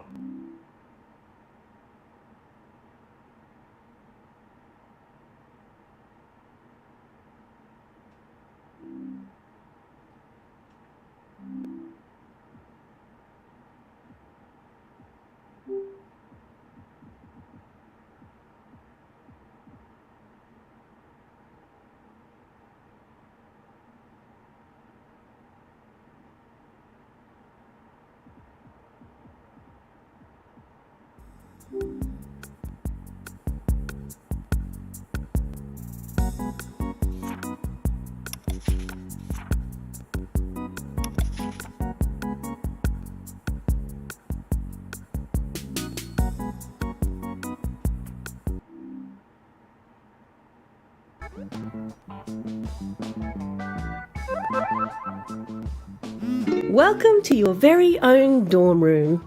Pretty nice, huh? You can change your look here, decorate with your makeup pen, or even invite your friends over.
Draw some random dude with a bowl cut drinking a mug of coffee. Alright, I'll find a way.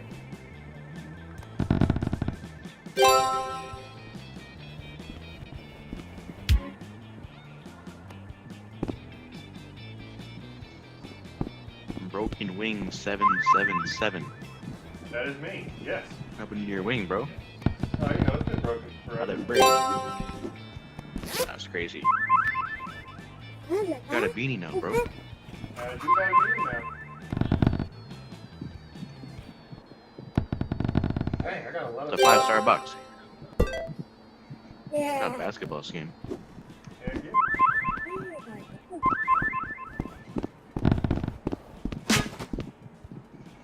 Lava pups.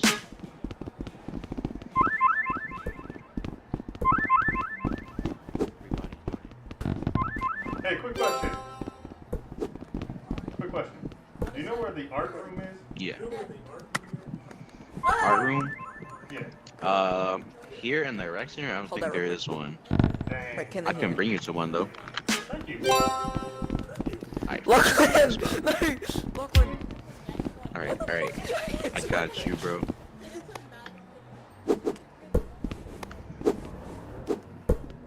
People actually really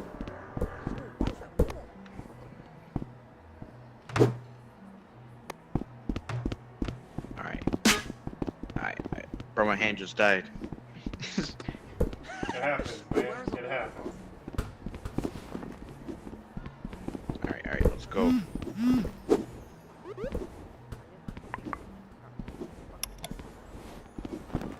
Oh, and I'm not high enough level? Dang. I'm insane. Alright, hold on. I think the camera needs to go up a little bit more, Lachlan. Can you move it up a bit? Cheers. Oh, wow. I see everything now. No, where'd it go? Fucking... Oh, wait, I hate that. Limited.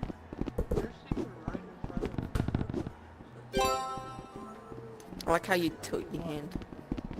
Wait, Lachlan. Lachlan. You ready for this? Yeah, let me see it.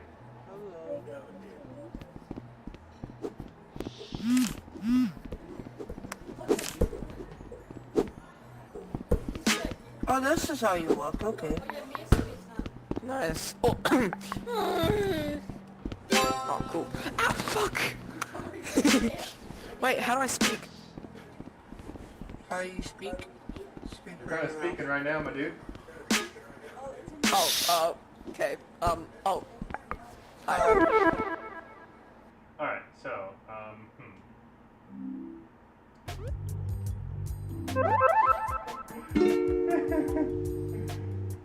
Alright, let's try that again. Alright, so, it's gotta be a room.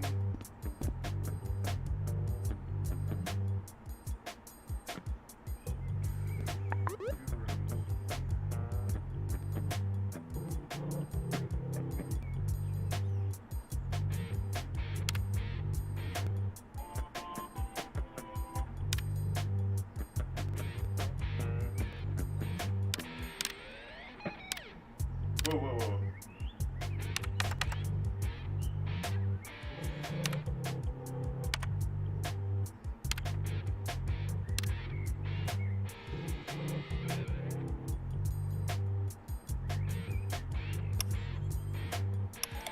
Alright, let's try...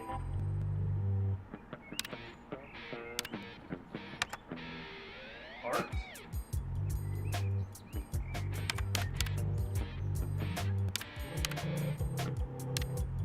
Oh.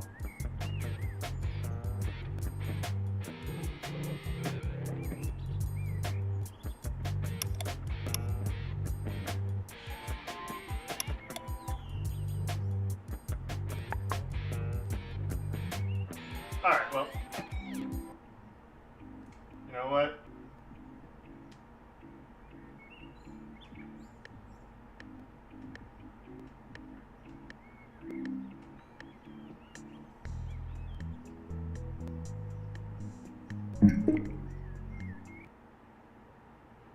Just go back to... we'll do is just make a 3D art. Okay? You want me to draw some random dude with a bowl cut drinking a mug of coffee. Got it.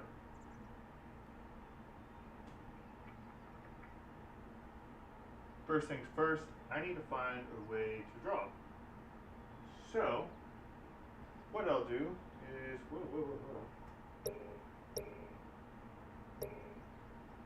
you.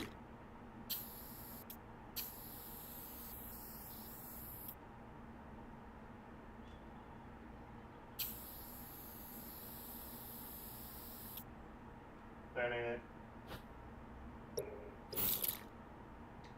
Okay, we're gonna make it blue. Okay, or that color. That's fine.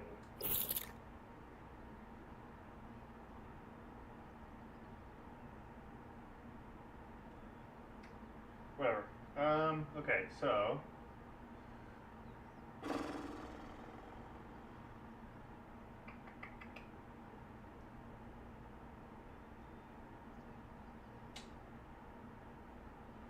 what's the art assignment again? Random dude with a bowl cut drinking cup of mug of coffee. Mug of coffee. Got it. Okay.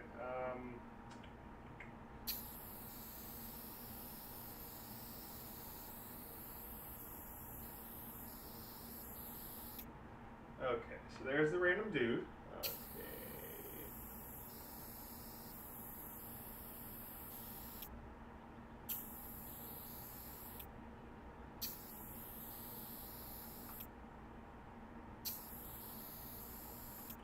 And he's got his arm out like this, and then he's got his other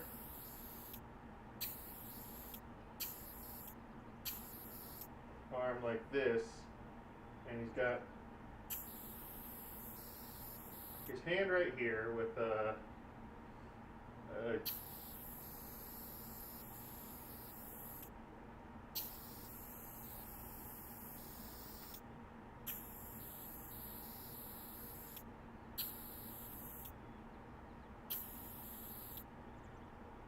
then we're gonna make this brown. I don't have a brown color, do I? Huh. Anyways, we're just gonna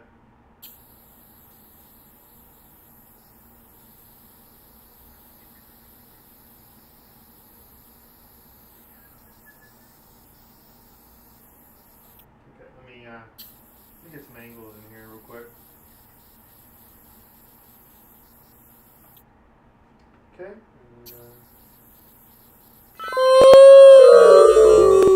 Give me a second, dog note. I'll show you what it is.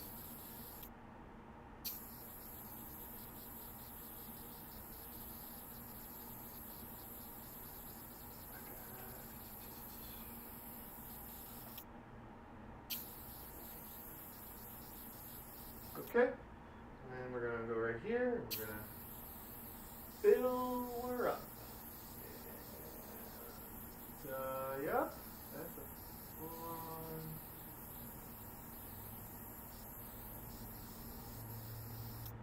Okay, okay. He's got a bowl cut, so his hair looks like that. So he's got to have more hair. Right there. Oh, and he's got to have legs, obviously. So.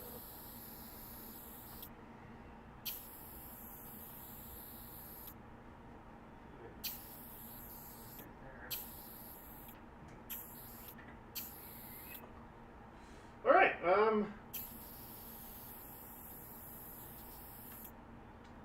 There. I think that is what you asked for. So, I will, hold on. I will be able to figure out a way to let you see it real quick.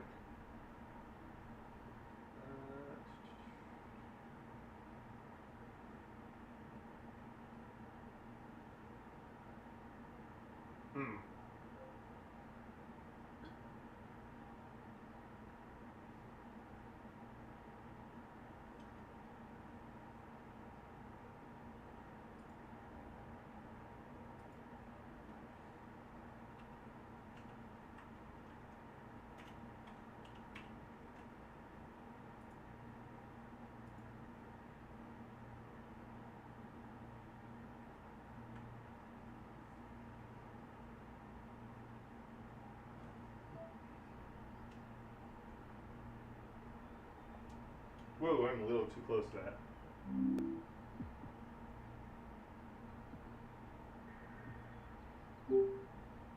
Settings. Social.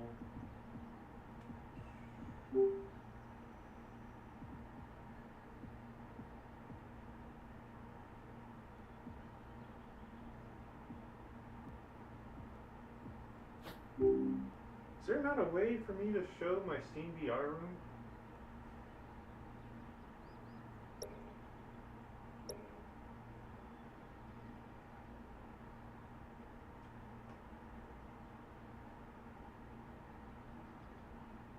Screw it. I'll just go to freaking VR chat instead, I guess. Alrighty then. Alrighty then, chat room.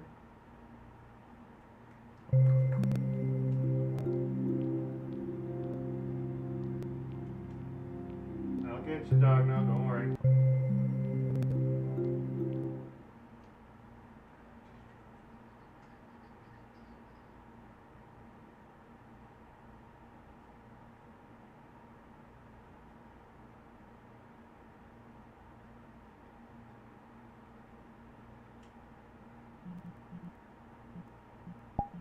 Now my mic will be open. Heh. Yo, listen up. Here's a story about a little guy in the blue world.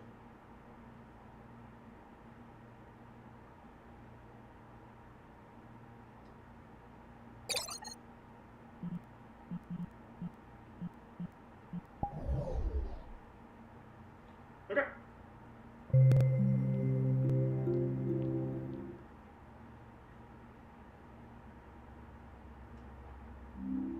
Dogno, can you see this now? Let me know.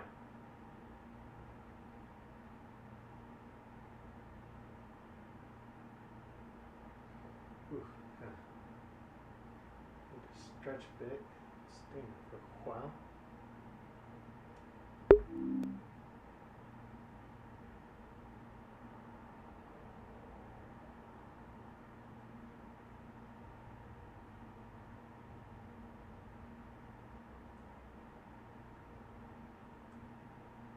Oh.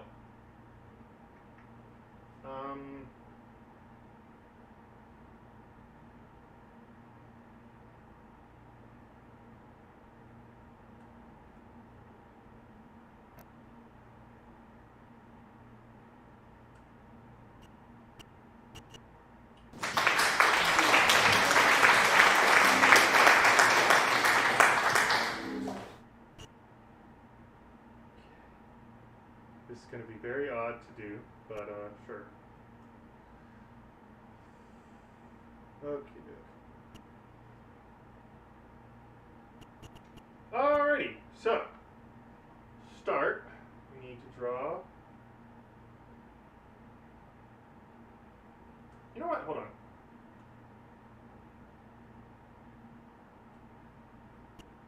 There we go. That's what I wanted. Okay, so we got the guy.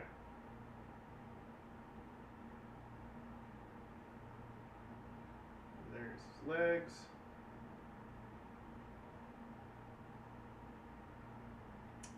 Alright, so he's going to have his arms come out like so. Boop, boop. Boop. Okay, and he's going to have a hand out right here, and then he's going to have in his hand, he's going to have a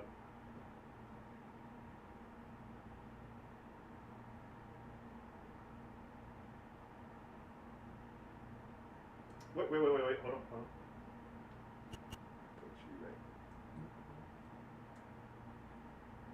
Put you right like so. Now, I need brown. Brown. Is there a brown?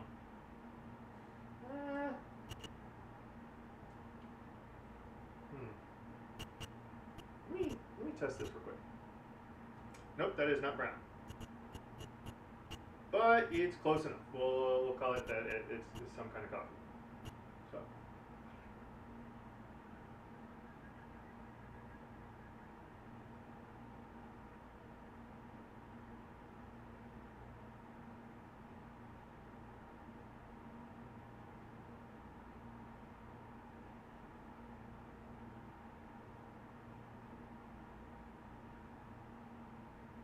Okay.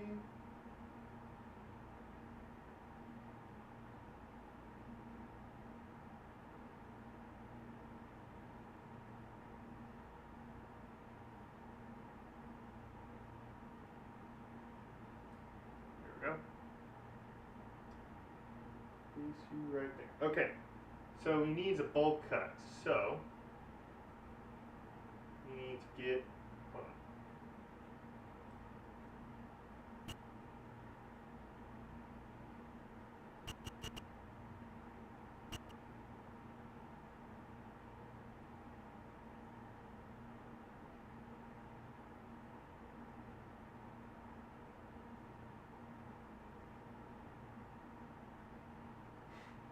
Ah!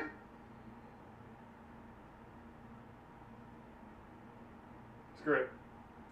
That's fine. Yeah, we need smoke.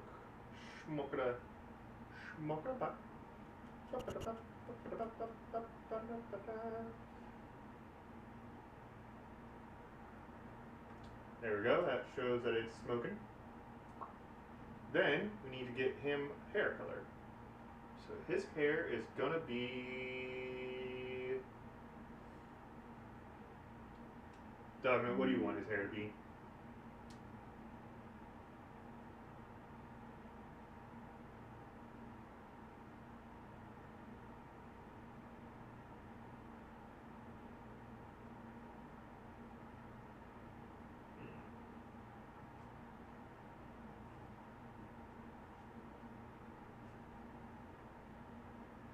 Hold on.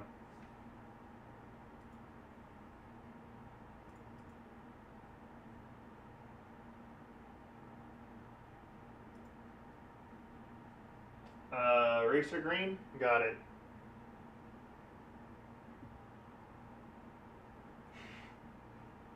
And also, yes, I could see your YouTube comments as well. Funny. Who am I? Am I Naoto Shirogane? That's fucking hilarious. I guess that's Racer Green. Is this Racer Green? See or no?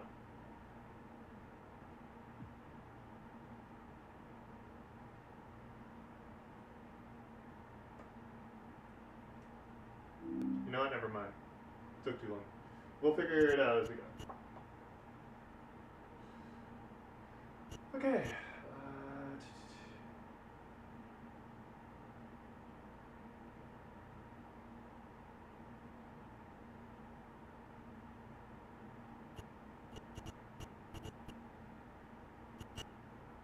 Is there a way to like remove my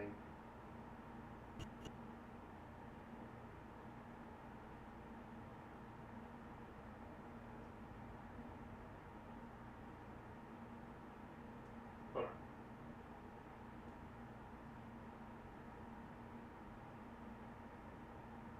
Okay.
Change my avatar? Okay.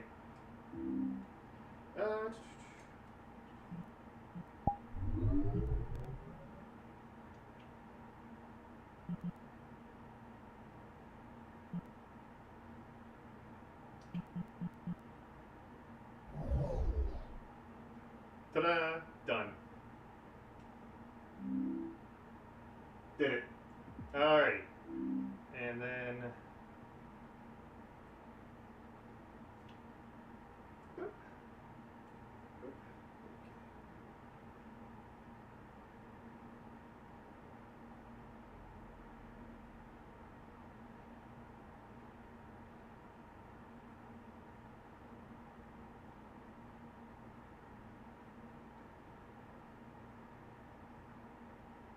And then what he's going to do is he's going to give you a thumbs up.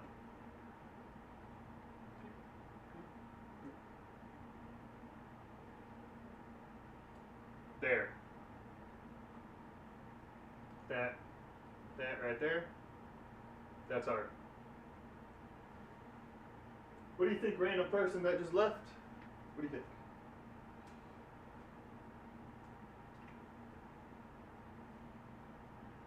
See?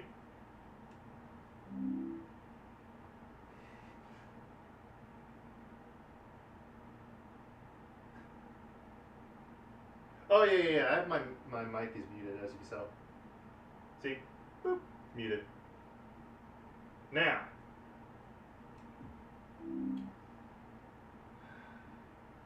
Why did I draw this?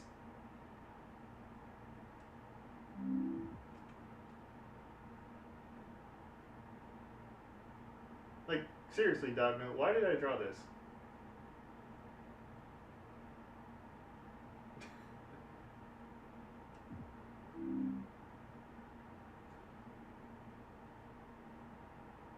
How tall am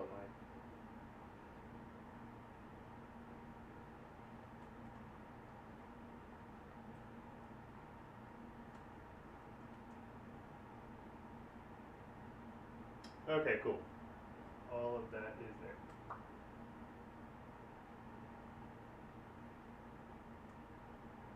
Ta-da! Ta-da!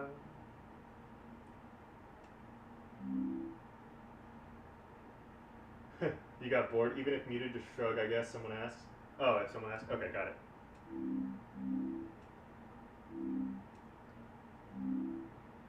I've been playing VRC for almost 2 years now? Okay. Alrighty then. Chat. I don't know why I'm doing that. Okay.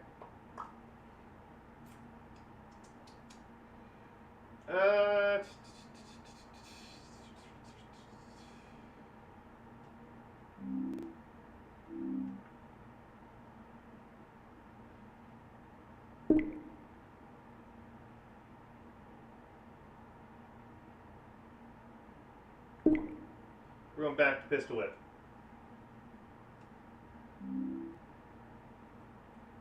Bam.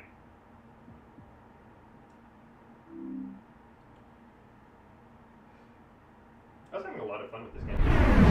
Pistol whip.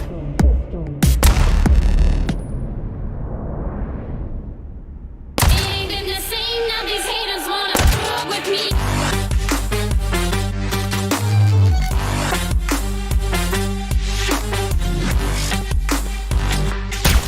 Now these haters wanna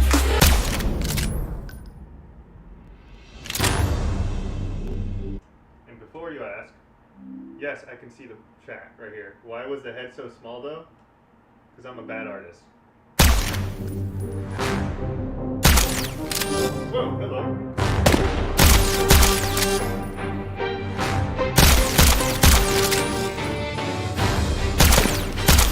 Whoa, actually. Whoa.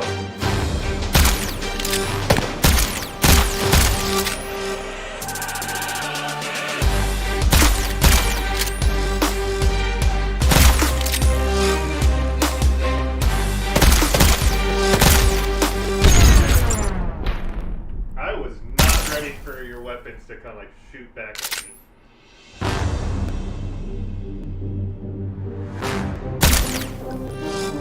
It's kind of fucked up.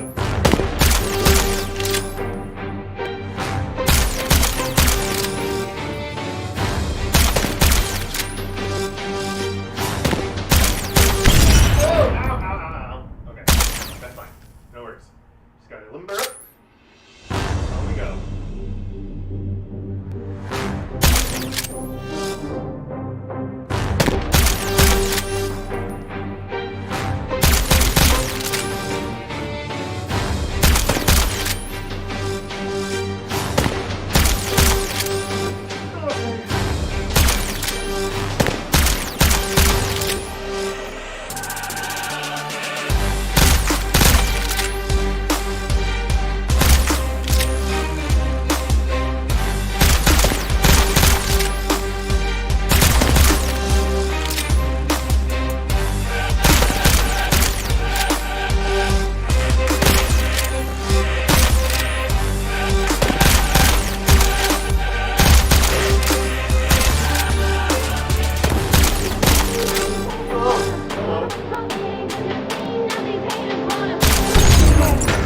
Ah, come on!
I know what I gotta do.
no.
Okay, you know what?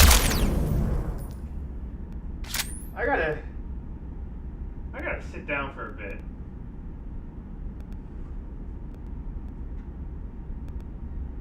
So,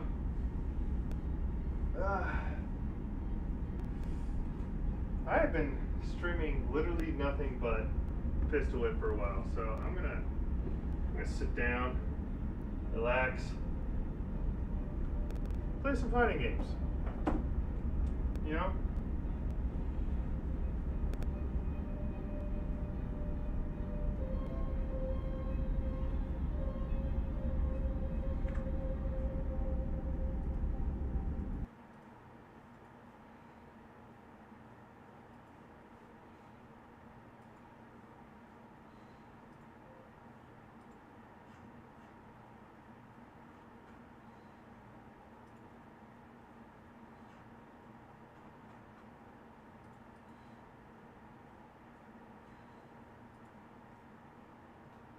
Alrighty then, chat room.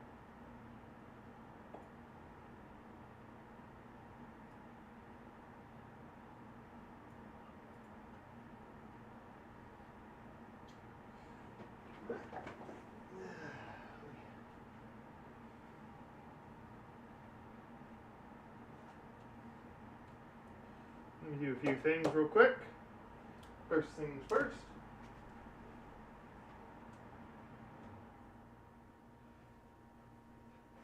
I don't need a cold room anymore. Not when...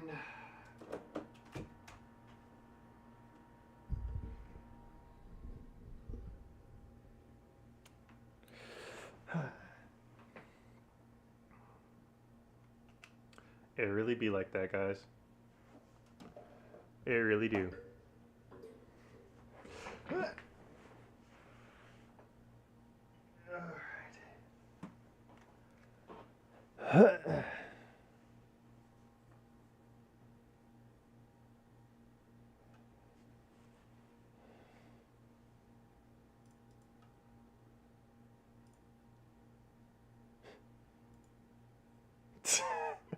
I still love how you're the only comment on the YouTube one.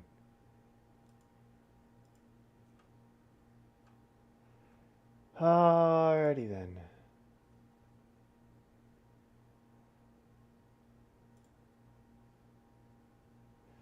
Let's see here. Let's get a good game going. We could update you and update you. Sure.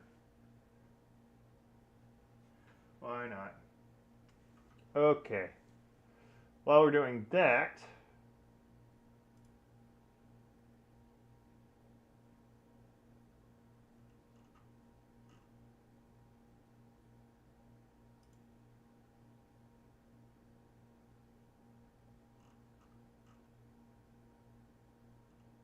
the hell is this game?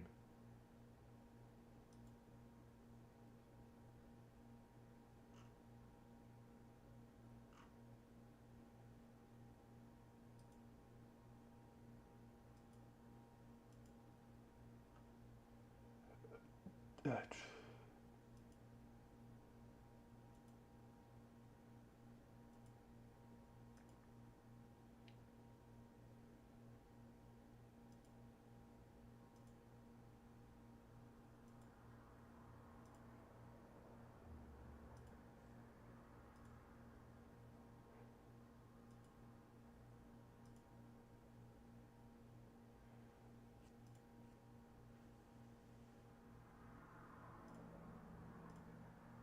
Good old Strive, folks. Good old Strivels.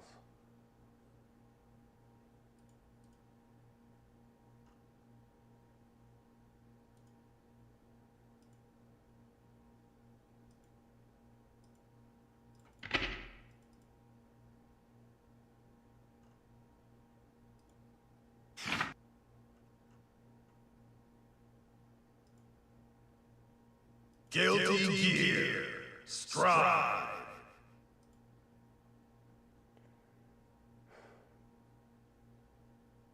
Wait, what? Play Deluge Thranody of Crashing Waves. The hell is that?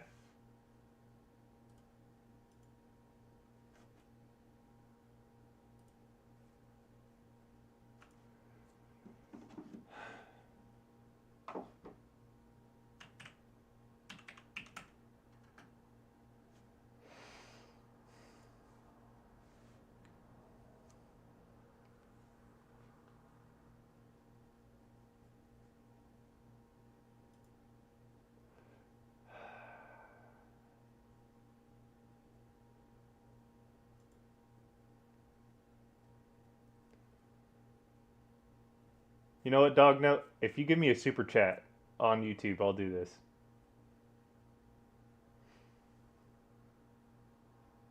I'm kidding, don't do that.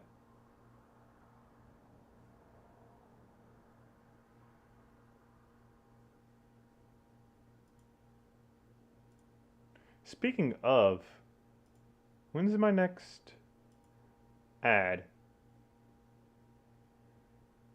What is a super chat? It's when you pay to have your chat read.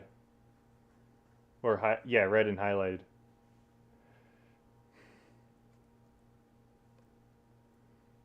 Three hours?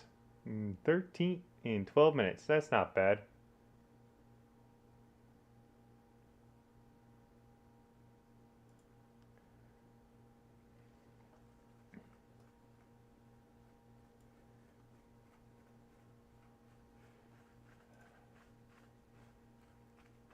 I'll just play this game. How bad could it be?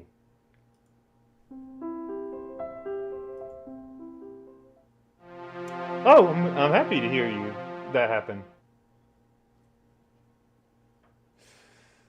Uh-huh.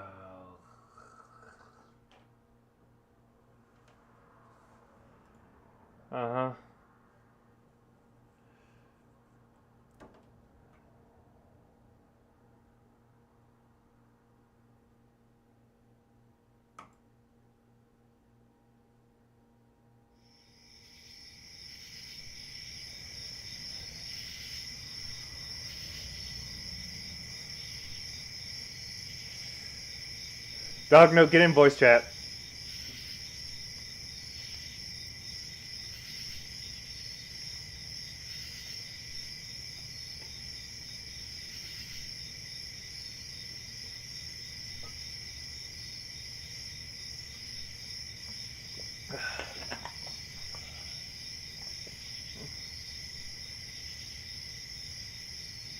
It's 11 p.m. Okay, and I gotta play this whack-ass game. You get in voice chat. Your family needs sleep? Okay, well then walk outside. No, I'm kidding. Fine. Get Sonic on voice chat. Sonic doesn't say anything. Except dumb things. I need him on the voice chat. Get somebody in voice chat.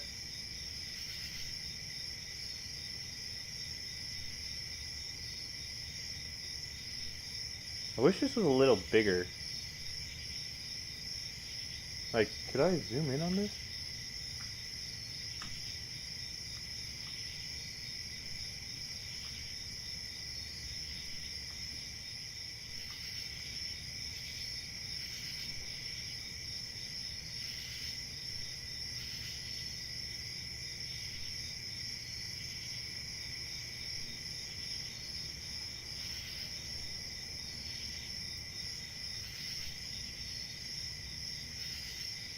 Use Control Enter.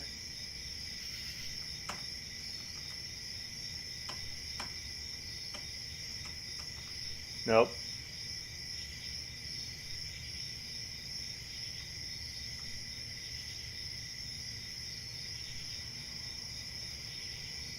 I mean, I could do that, but...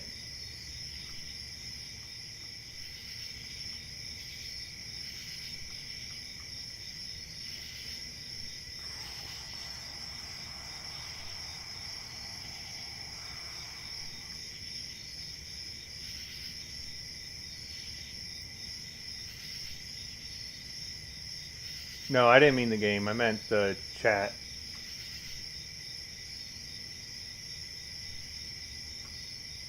I mean, technically I could do that.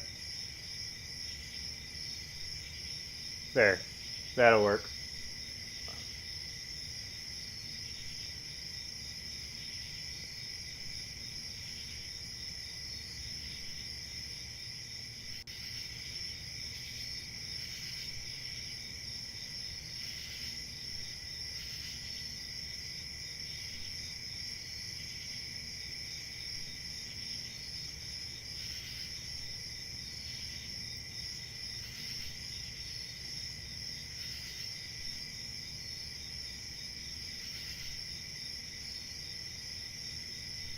Where's my...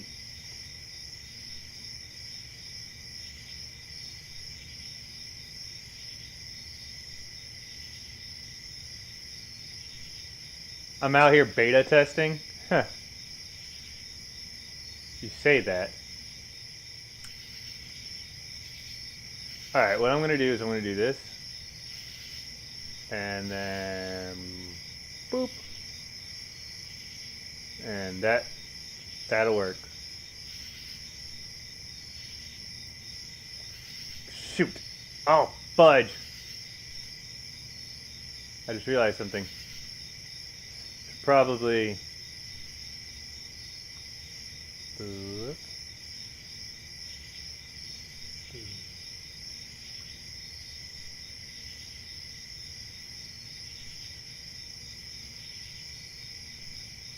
There!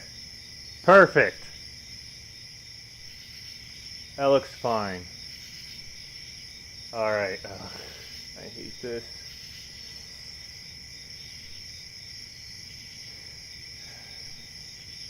Dognote, I need to ask you before I begin, how did you find this game?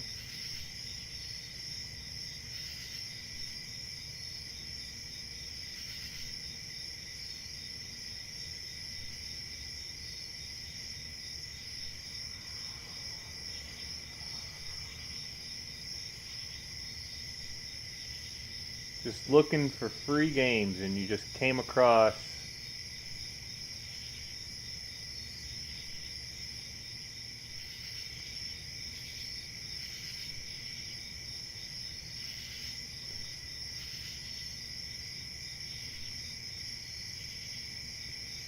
Uh-huh. Right.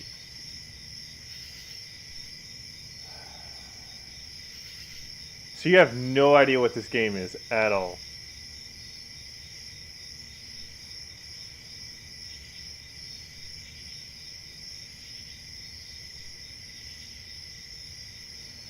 Okay. I believe you.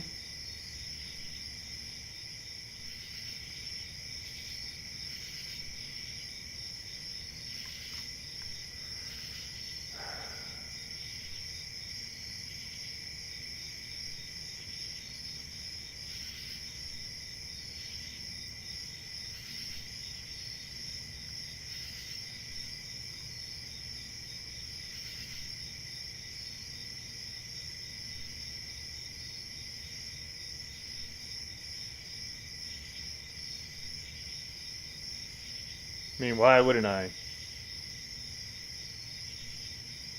You know? Let's see here. First things first.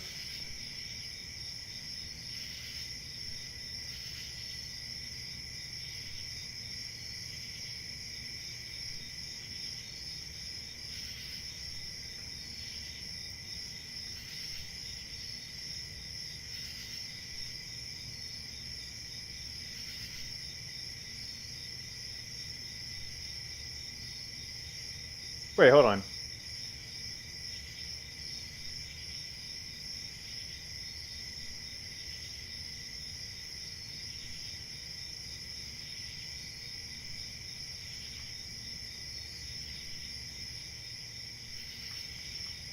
Bam.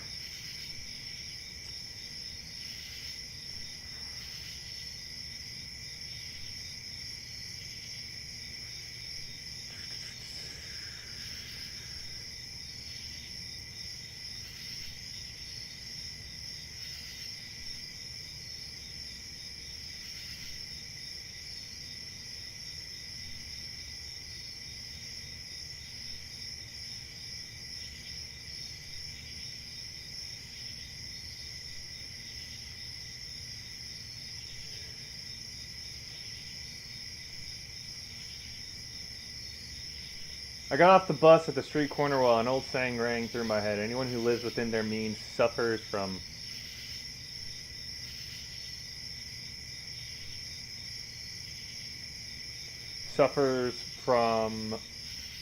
a lack of imagination. By then, I had wasted yet another weekend, fruitlessly inquiring the local businesses for part-time employment. You should have tried during harvest, they'd reply regretfully, if they didn't just laugh in my face. I was beginning to run out of options. Due to setbacks at my father's work, the same that had led him to slash my weekly allowances, we were focused to relocate to Abbotsford, an agricultural town with low cost of living. To me, it felt like the apocalypse. I had lost my home, my friends, my indulgent city life, and now I couldn't even find a part-time job. But in retrospect, I'll admit that these were peaceful days, where money was the greatest problem on my carefree mind.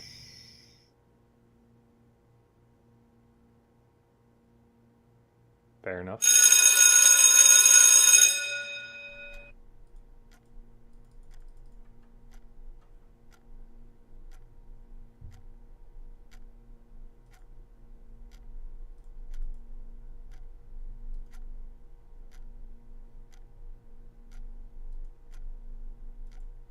Okay, so that game does not work.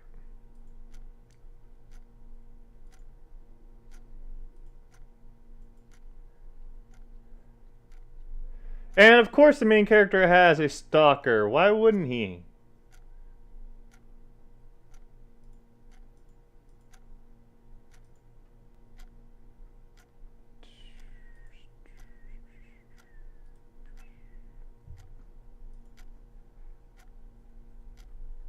Escalated quickly.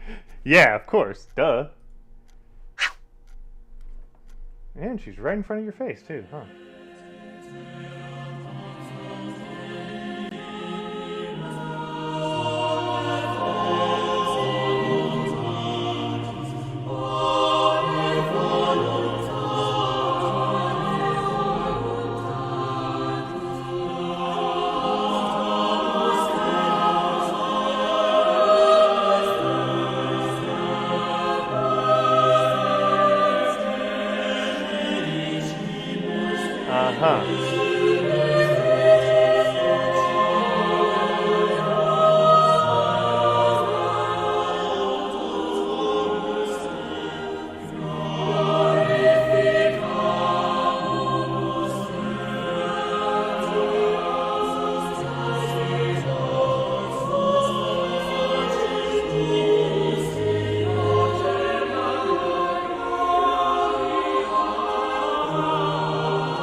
This game is weird.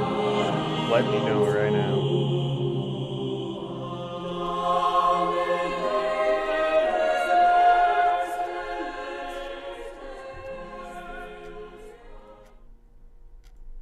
I saw you loitering around the stores yesterday. You better admit it. I mean, I guess so.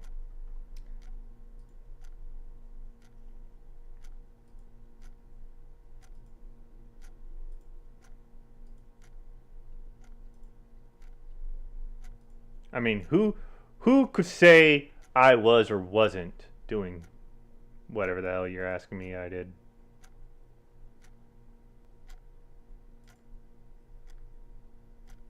You know?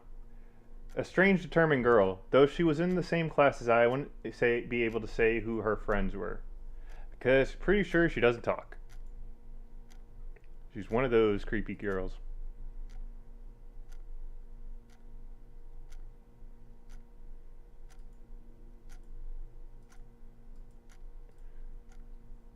Oh look, it's Hades.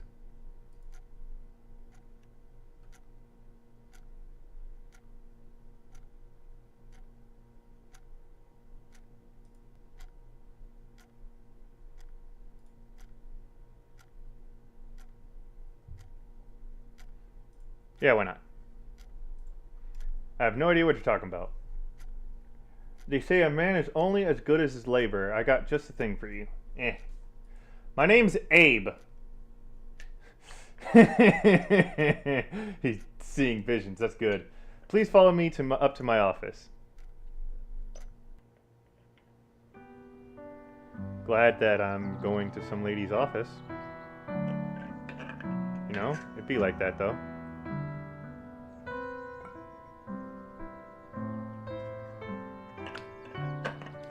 Hold the fuck up. How does a student have an office? Deadass. How does a student have an office? That's the real question. I followed her into a small cluttered room that was situated next to the teacher's lounge. It's so unbearably hot in here. Let me take off that horrible uniform. Gracelessly, she removed her vest and jersey, crumpling into a ball, which she dropped into a corner of the room. Dog note, this better not be what I think this is.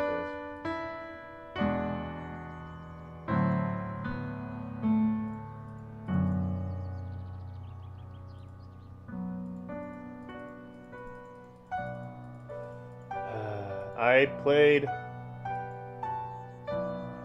Endwalker and Shadowbringers. Thank you, though. Preach. I understand why they're making us wear viscose. It's practically tropical outside. She turned to me. You're anxious to get started, right? Let me explain what your duties will entail. I need someone to deliver a newspaper. Don't worry, I can see a panic forming in your eyes. Brains, however, are entirely optional for this job. Uh-huh. And my name is still Abe. She cut me off. If there's one thing this village is famous for, it's the stellar quality of our newspaper, the Sunday Abbot. Or at least it is since I took over as editor-in-chief. I thought you were a student. How are you an editor-in-chief? The Abbot doesn't play games, you know. 4th place in the national rankings of school papers, an honorable mention by the Evening Mirror.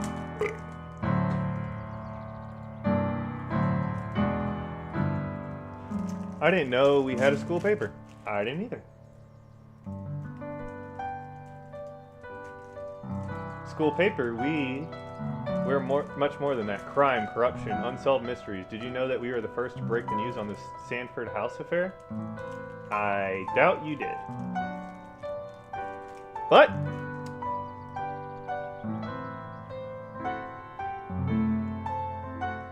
at this point, because you're a creep, I will allow it. And I have so much more up my sleeve. So what do you say? Will you take the job? I love how the first option is no. It's always yes, usually. It's usually yes on top and then no on the bottom, but sure. Take the job. Great, let me show you my mock-up for this week's issue.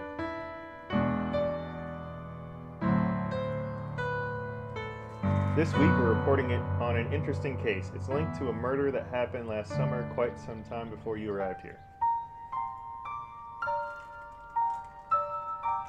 Back then, we brought the news of a seasonal worker who fell victim to a violent attack on one of the local farms. It was late at night. He was on his way to the sleeping quarters after his shift ended when suddenly he was struck from behind by an anonymous assailant. Ina, in her apparent excitement, had begun tapping her right hand rhythmically against her skirt.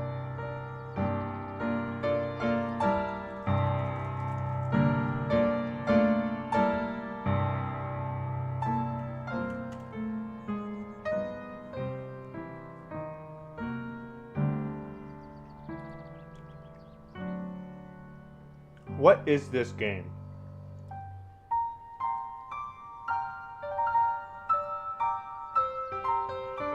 Seriously, what is this game?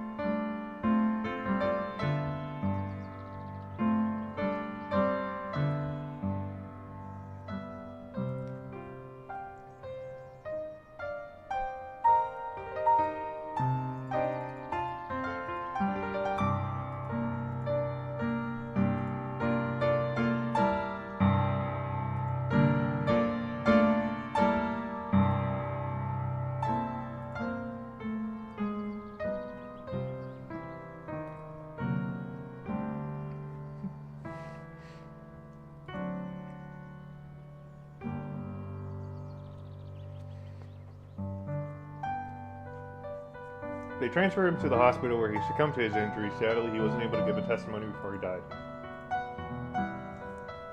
Poor guy. You're right, poor guy indeed. A full year has passed since that fateful night, so I decided to do due diligence. I went down to the police station to ask how the investigation into the attack was coming along. However, the receptionist told me the case had been closed.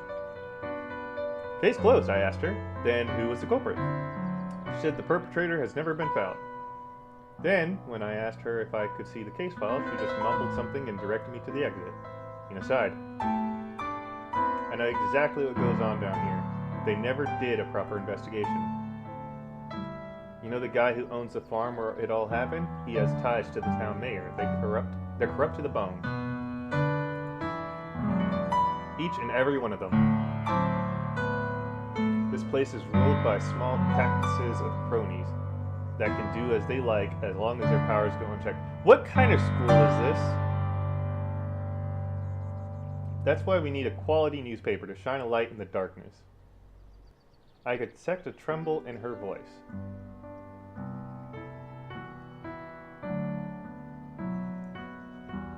We really need a paper boy. Do it for the community, Abe. Those poor wretches need you. I don't think so. The afternoon was drawing to an end. By that time, I had already begun to notice the first signs of Ina's compelling presence, though I ascribed it to youthful eccentricity at the time, not paying any further attention.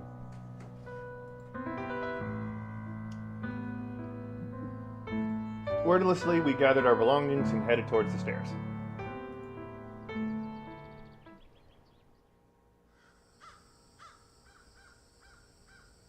Let's get down to business. Let's get down to business. We have just under 2,000 subscribers. I'll pay you 2 cents per paper delivered. That should add up a decent salary for a morning's work. Hold up! In what world does 2 cents a paper a valid paycheck? 2 cents a paper, that's bullshit. Now remember, the printer will deliver tomorrow at 5 in the morning, so I want to see you here no later than 5:15 a.m. And you gotta be here like in the 5:15 in the morning? What the shit? Hell no, that sounds awful. Kinda whack ass. I'm bringing this up a little bit.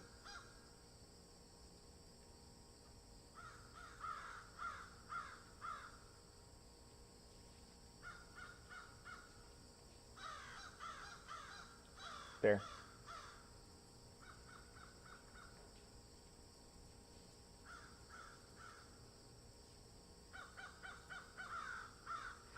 I'm not much of a morning person. I am not either.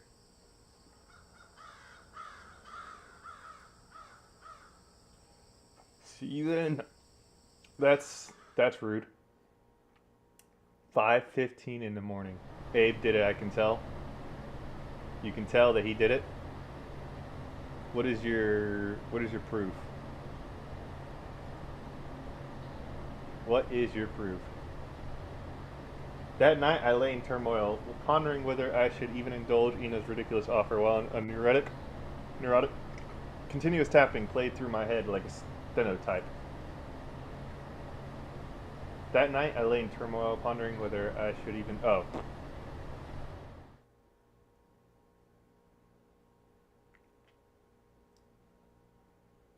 Morning came all too soon. So you're finally there. The delivery guys left ages ago. I could have used some help with the boxes. What the hell? Ina didn't appear the least bit thrilled to see me. Here's a list of all the addresses sorted by proximity to the school. Please try not to get lost. I'm off now. I have a lot of reading to catch up on. They mention a farm and his dad owned a farm and he became jobless or something like that. I don't know about that one. That sounds like far-fetched, you know, like that sounds overreaching. Just a tad.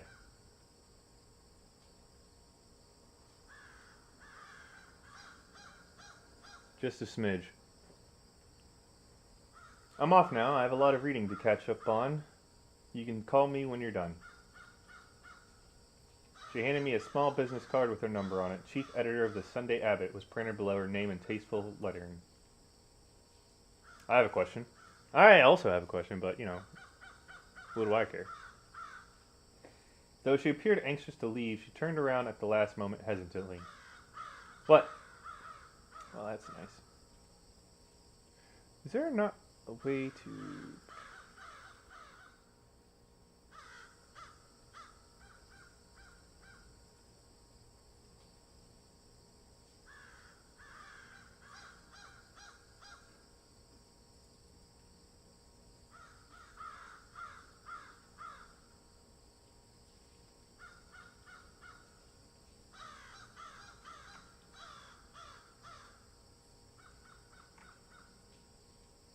it's fine.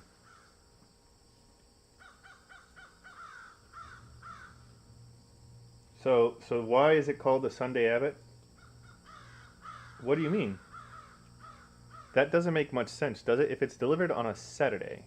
Ah, you're right! That's just the way it's always been. We deliver on Saturdays and people read it on Sundays. Some of our subscribers are very old-fashioned, you know. They wouldn't want us working on the Sabbath day. Ah, that makes so much sense. What the shit?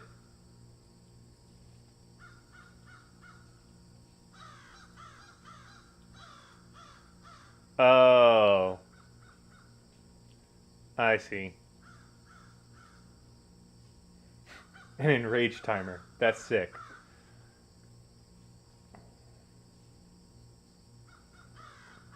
Anyway, good luck with your first day on the job.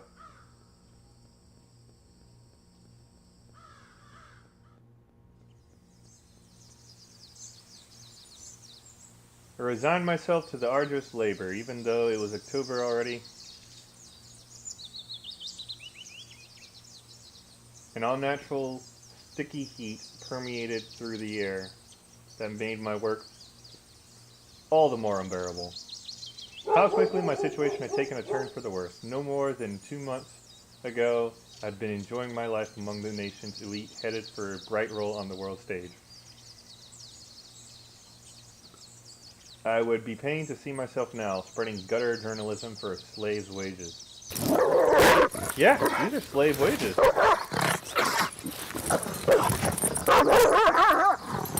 But then, out of nowhere, a snapping shadow lunged at me. The street erupted in violent mayhem and I fought to keep its razor-sharp fame away from my jugular, using my messenger bag to shield myself from all the iron clutches.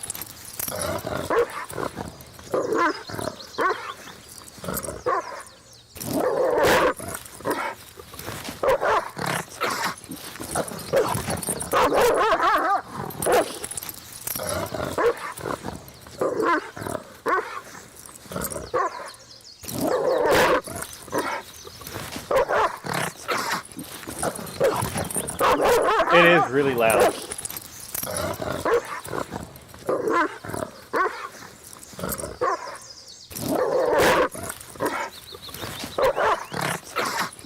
I was in a state of panic, frantically attempting to block its strikes as I sought a path to safety.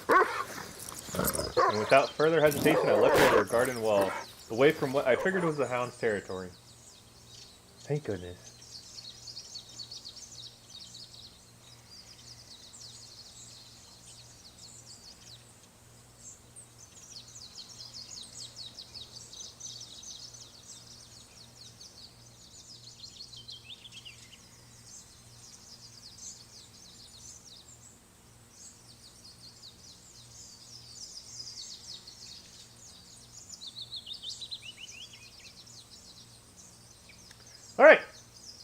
Sigurd! I must have ran at least 4 blocks before collapsing onto a playground bench. I took some time to come to my senses, all the while cursing Ina for not disclosing the dangers of the job. If I encounter one more dog today, I will definitely... Sigurd!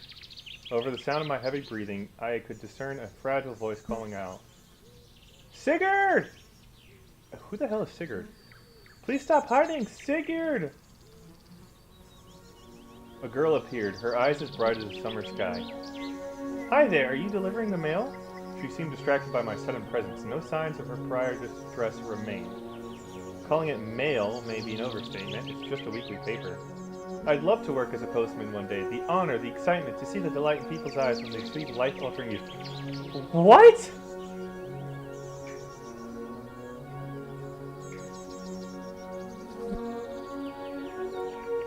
This lady is smoking the greatest form of crack. I let out a self-deprecating chuckle. I know someone like you might like to meet. Sigurd! She was at it again, at the top of her lungs. Are you looking for someone? It's just my little brother, Sigurd. He loves playing hide and seek. He made me count to 100 this time, but when I turned around he had disappeared without a trace. Isn't that the object of the game? It was almost half an hour ago. Usually he doesn't stray so far. Well, I really hope you find him. I have to move now. They don't pay me by the hour. Will you please look out for Sigurd? He's wearing a light red fleece. I told him it was far too warm for his winter clothes, but he never listens. Will you let me know if I see him? Oh, sure thing. I'll keep an eye open, because I'm a good guy. You're the best. Please send him over if you find him.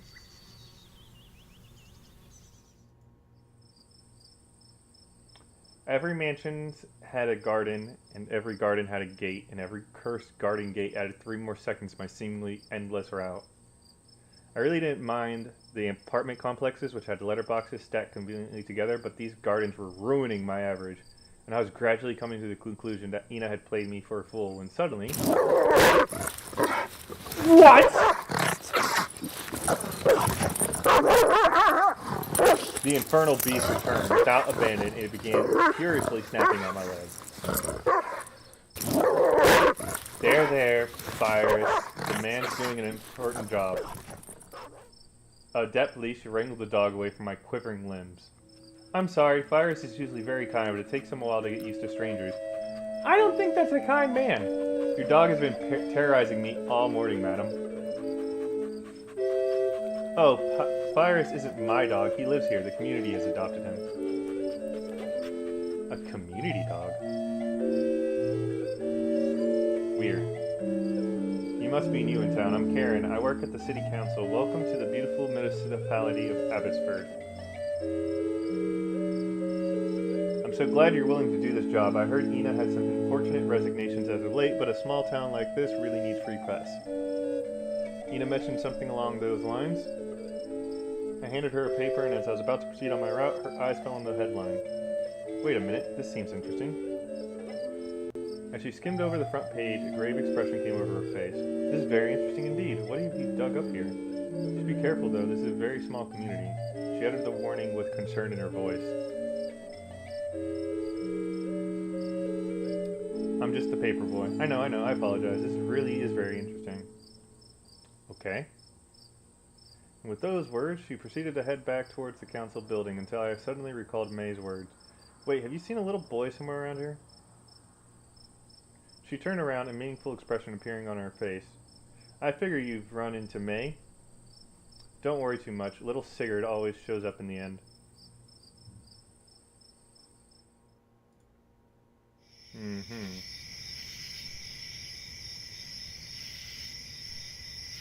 Though fortunate may be entitled to Saturdays off, my fate is governed by the crueler power. If you want to experience hell on earth, I implore you to take her paper round. My hands lacerated, my legs buckling. Sigurd!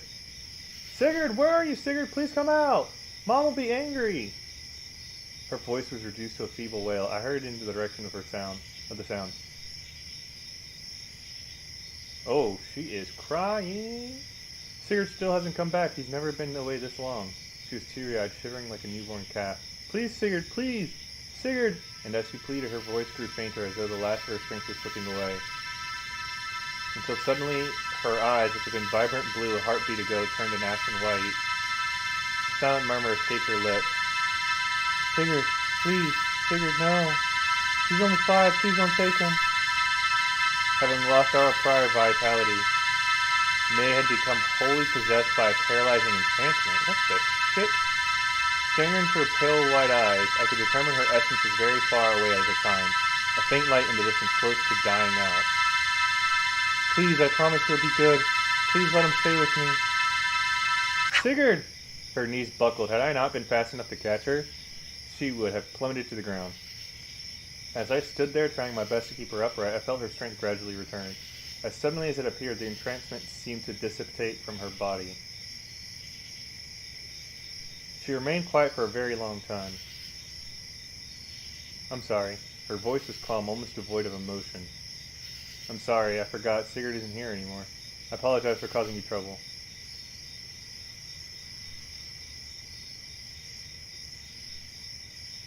What? And without any further clarification, she disappeared into the night.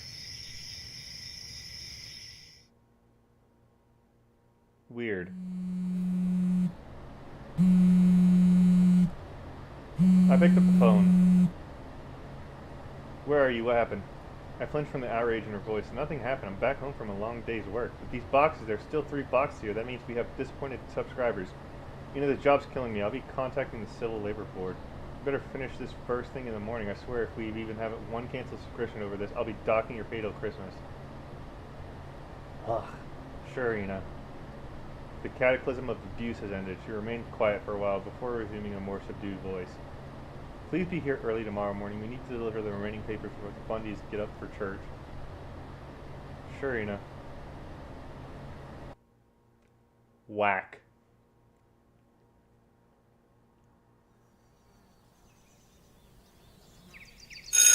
When Monday finally came, it felt like a welcome relief. I sat in class, dozing a little, plagued by at times with flashbacks of rabid dogs.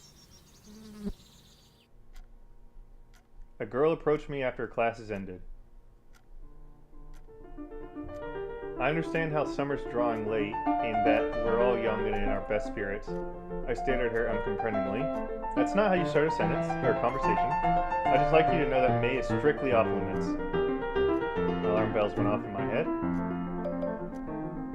Please tell me what's going on. May, you saw us on Saturday, but I assure you I only had the purest of intentions. Oh, I'm sure you did, and that you'll continue to. Just realize this is a small community. Rumors travel fast in a place like this.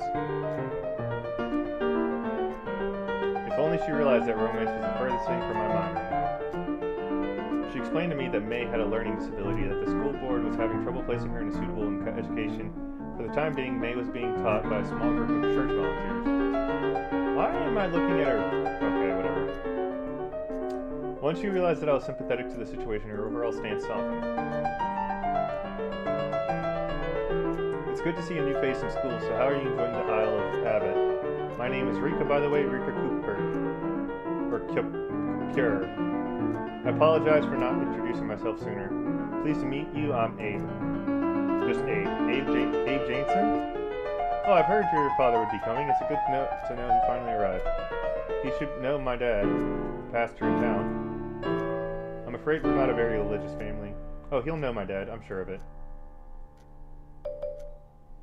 As she stood there staring at me with a beaming smile, it was as if all her prior hostility had completely evaporated. In dealing with the pastor's daughter, I should probably be on my best behavior. I've been teased about that more than enough. Religion's a lot less heavy when you grew up around it, you know? Due to my father's status, people have always treated me like a sacrosanct being, but to me the Bible is like a wonder storybook. A faraway glance appeared in her eyes. I've always loved to read about the fantastic creatures like the behemoth and the leviathan. Did you ever hear about the leviathan? She began to recite. I have seen a great light in the sea. You may have seen the eyes of the leviathan, for his eyes are like the eyelids of the morning. When the leviathan is hungry, he emits a fiery breath from his mouth and causes the waters of the deep to boil. She let out a dignified squeal of delight. That would give me nightmares. Isn't it exciting? Oh, I wonder what the leviathan felt like submerged all alone in pitch black darkness. She ran her fingers tenderly through her flaxen hair. And then the quiet corridor erupted in vitriolic clamor. No loitering during club time. I need you in my office right now. Ina, oh, I'm so glad to hear you found someone for the school paper. I'm not on the school paper. It's not a school paper. It's an independent periodical with 2,000 paying subscribers. Come, Abe, follow me.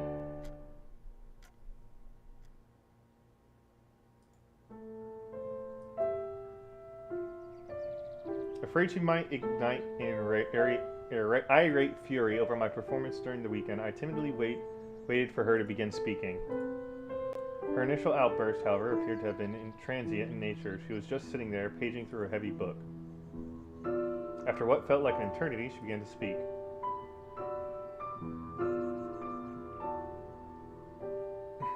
Did you notice the crickets yesterday? I remained silent, assuming no answer was expected. The crickets sing during July and August. It is a sound that they make to attract potential mates. I think I heard them chirping last night. Something this year isn't right. Their song tapered off a bit in September, but now they're out in full force again.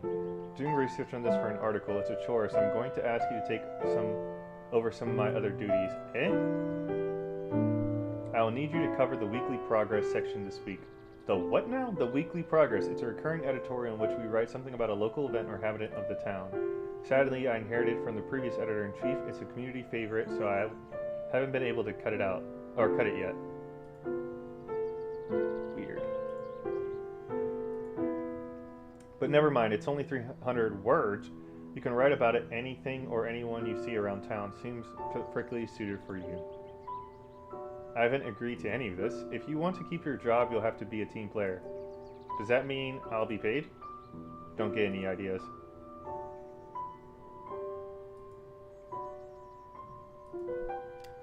Bitch! She returned to her book. Assuming I was no longer needed, I excused myself. But on my way to the door, she called after me. Say, that girl you were talking to, Rika, what about her? What did she say to you? I was silent for a second. Nothing much. She approached me in the hallway. Apparently her family are involved with religion. Her father is one of the most powerful figures in town, the leader of the Church of Abbotsford. Whatever that means. Una stared at me with an intent gaze. I want you to befriend Rika. If you get close to her, we'll be privy to a trove of information on the sordid power structures within the community. We'll have so many exclusives. Wouldn't that be a pretty underhanded reason to befriend someone? You're a journalist now. You have to play the game in order to get to the bottom of things. So will you do this for me? Yeah, I thought I was just a paperboy. Sure. Well, look at how eager you've become. Now a pretty girl is involved. There was something strange Rika said. I believe she called this place the Isle of Abbot. Does that make sense to you? The Isle of Abbot, that's just a phrase the old people use. Did you know this town was once surrounded by miles and miles of water? This place? You can't be serious. You couldn't be farther from the sea down here. She sighed. You may have noticed how the village of Abbotsford lies slightly elevated above the surrounding fields. Not really. Well, let me show you on the map. She browsed around on her phone for a while before handing it to me. Look, this is the situation as it is today. You can see the town of Abbotsford down there, surrounded by the sprawling farmland of Marshpolder. However, it didn't always look like this. The Marshpolder is an artificial island constructed during the first half of the 20th century. It was initially conceptualized as a way to meet the rising demand for housing and farmland. The lake used to be an inland sea, but they built a great dam in the north, severing its connection to the ocean. These were times of unfettered progress. The national government didn't shy away from major development projects. They stammered off to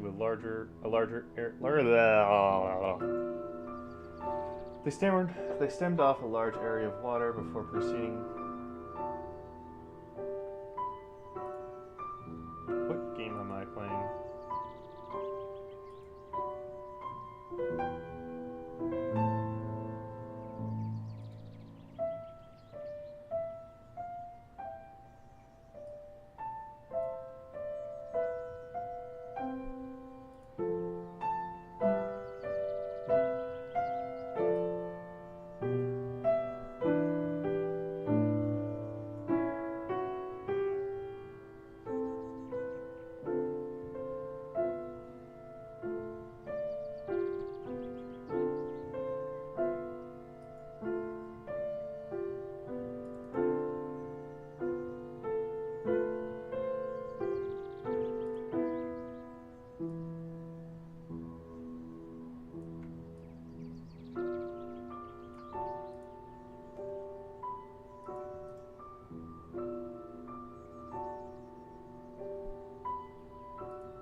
Give me a second.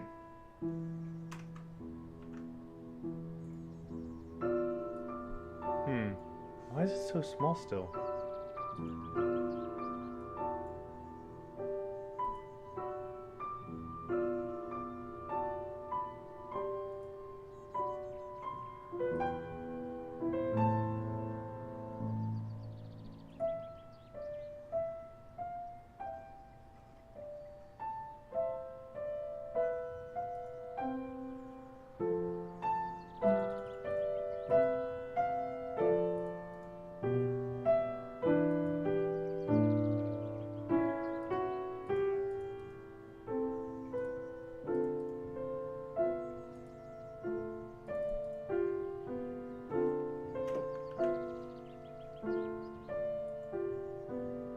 You'll be right back? Okay.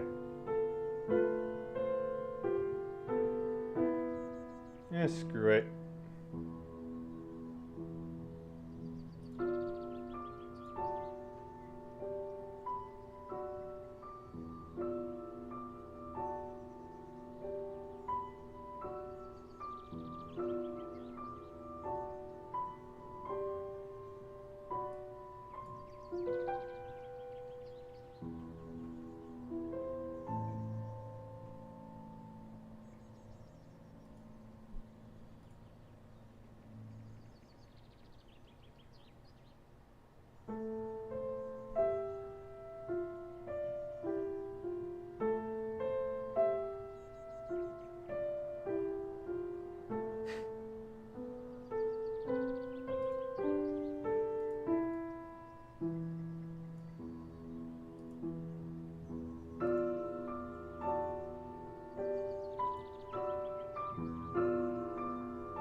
You know, now that I think about it.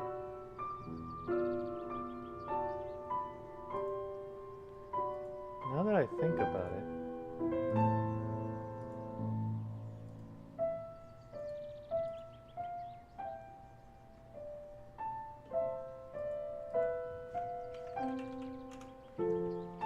Let me make a new account.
Oh, that's nice.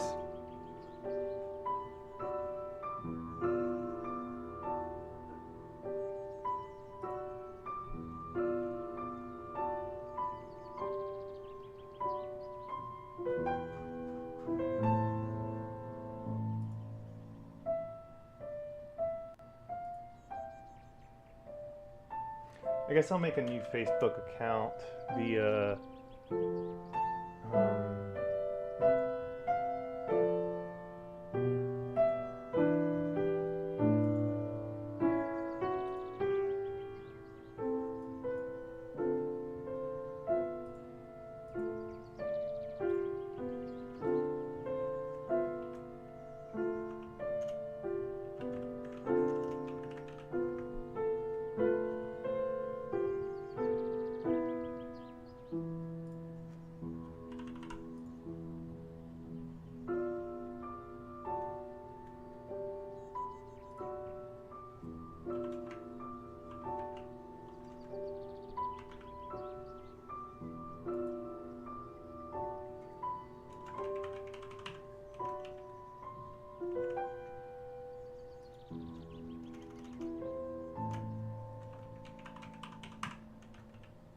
Oh, you've returned?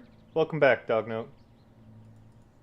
I'm going to be trying to see if I can stream on multiple platforms besides just YouTube and Twitch.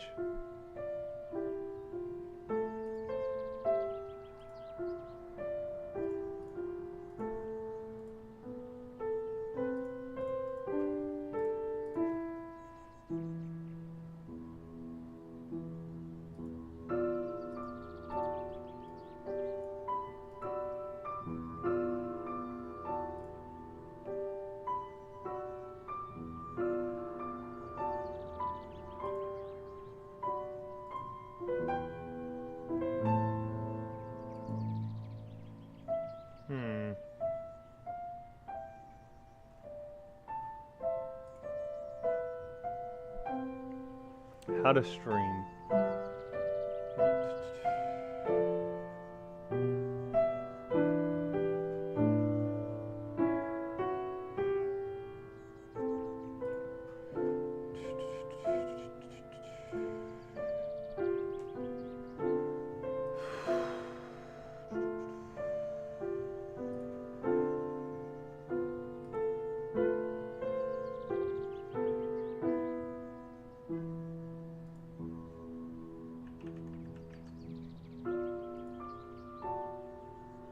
There we go. Let's see here.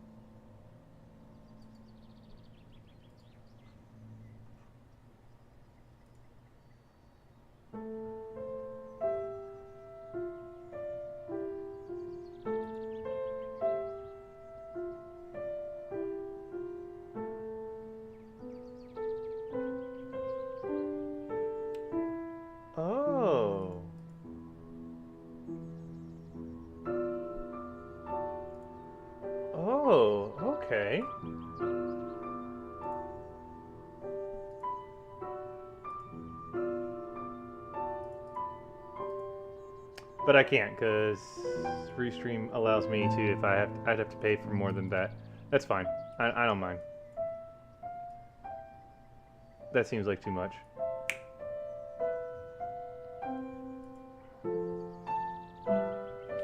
Alright. So, let me check how close my ad is from going off.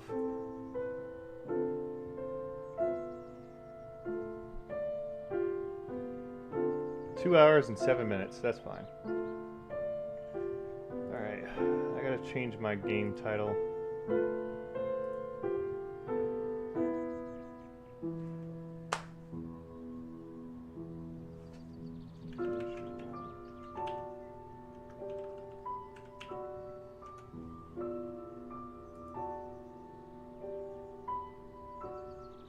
And then, oh. Playing whack ass visual novels.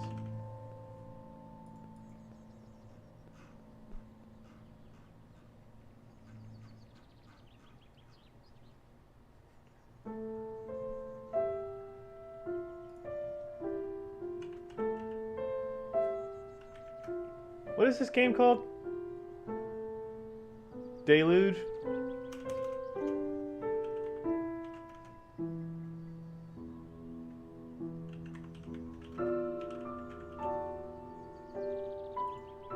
There.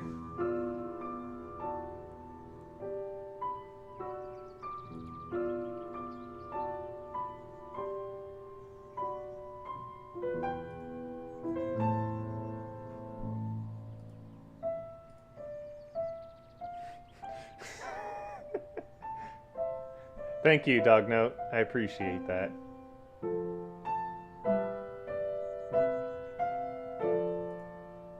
Oh yeah, I'm no longer,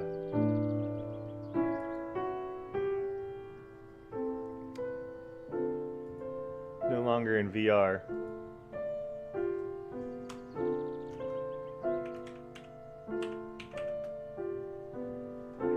Oh my god, this actually... There's an actual... Oh my gosh. I can't believe they actually have that as a... Oh my...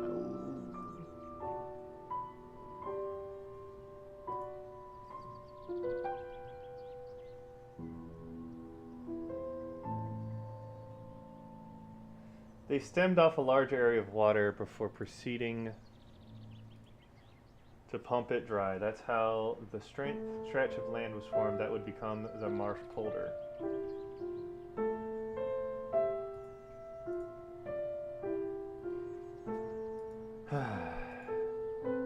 She took back her phone and called up a different map. This is what it used to look like before 1942. As you can see, there's no sign of the marsh polder yet. The Lake of Ale was still an inland isle, and Abbotsford was an island. Indeed it was. A few gray beards around here might still recall the day when the last of the water was pumped out and their homestead was an island no more. Ina put away her phone, because she's a weirdo, and returned to her book, softly muttering to herself.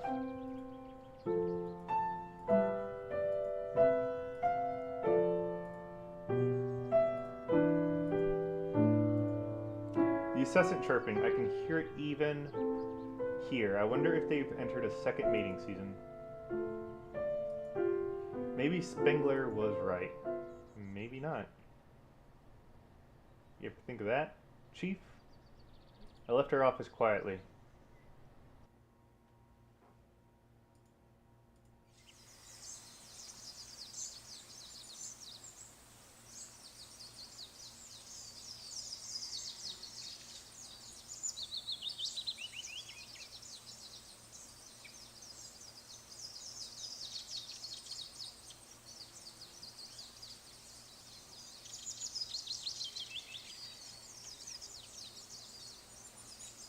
As I walked back home that afternoon, my mind was occupied, or was preoccupied, exploring all the different strategies I could employ to restore my lavish city life.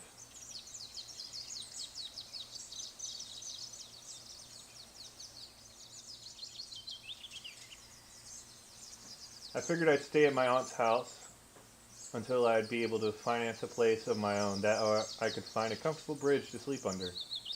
I was so preoccupied with my thoughts that I didn't notice a familiar figure approaching. Hi there! Come to the stones with me. I leapt back when I realized who it was. Sorry, I'm not allowed to talk to you. What? Are you joking? Who said that? That cute bird girl cornered me after class. She let out a childish giggle. Rika? Oh, she's just teasing you. Please come to the stones with me. If you're sure no one will catch us, we'll be fine. There's no one around at this time of day. I followed her along a short country trail which led us to an opening in the trees. In the center stood two massive megaliths, partly buried in the ground. The surroundings seemed well maintained. This weird-ass game. Do you see these giant stones? There are many of them scattered across the island. I like to come here whenever I'm sad. They warm me up inside. She was right. When I placed my hand on one of the rocks, I could feel it emanate a mysterious radiating heat, though I figured this was likely due to the midday sun. So, are you feeling sad right now? I'm not. I don't know what you are.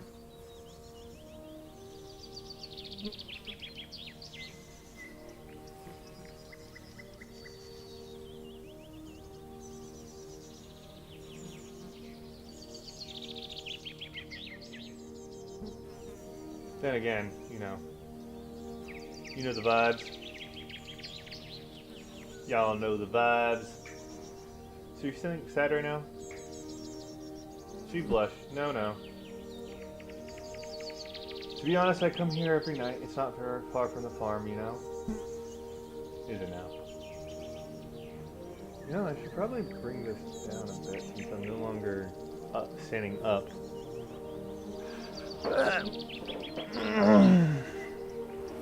She gave me a tour of the archaeological site, leading me to around the megalith at least 3 times. When she ascertained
Thank you for the rubber duck. When she ascertained that we had observed the stones from every possible angle, she drew my attention to a small placard.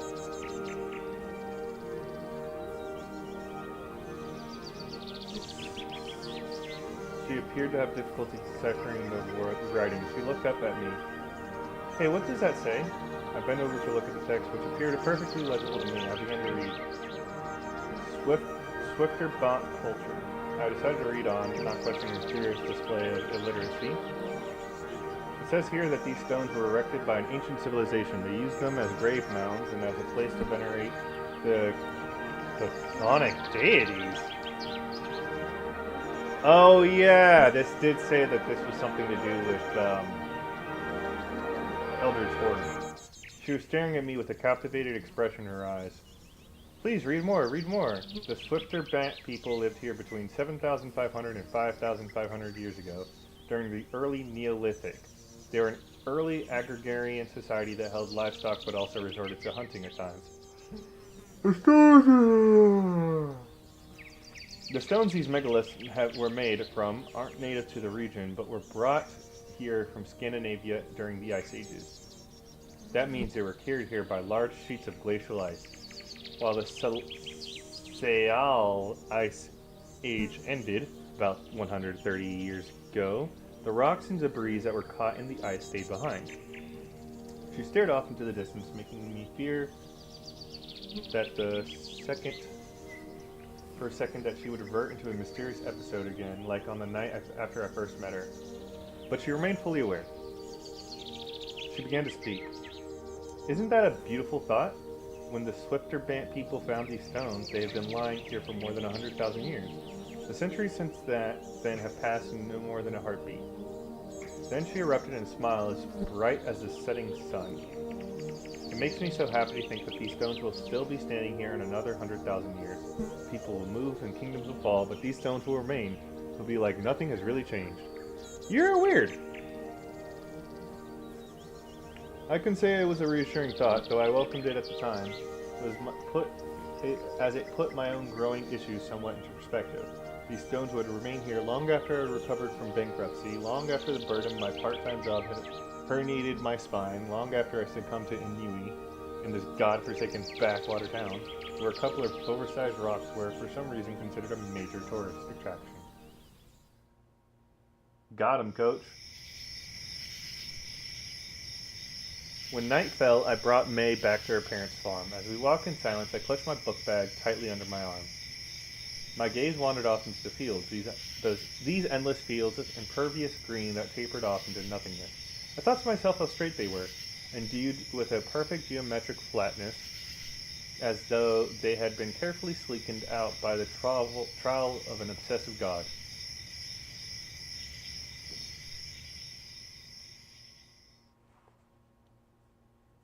Nice, nice, and perfect. Weird.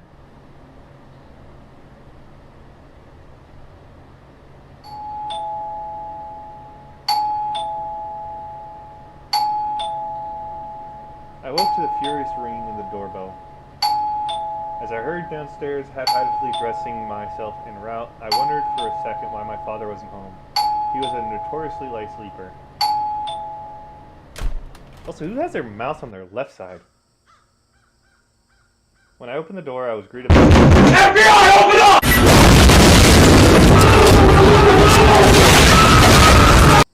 Thank you, dog note. Once again. She appeared far too excited to take her finger from the bell. Please stop pressing that. The article, have you done it? I want it at the publishers by tomorrow. My semi-dormant mind was digging fruitlessly.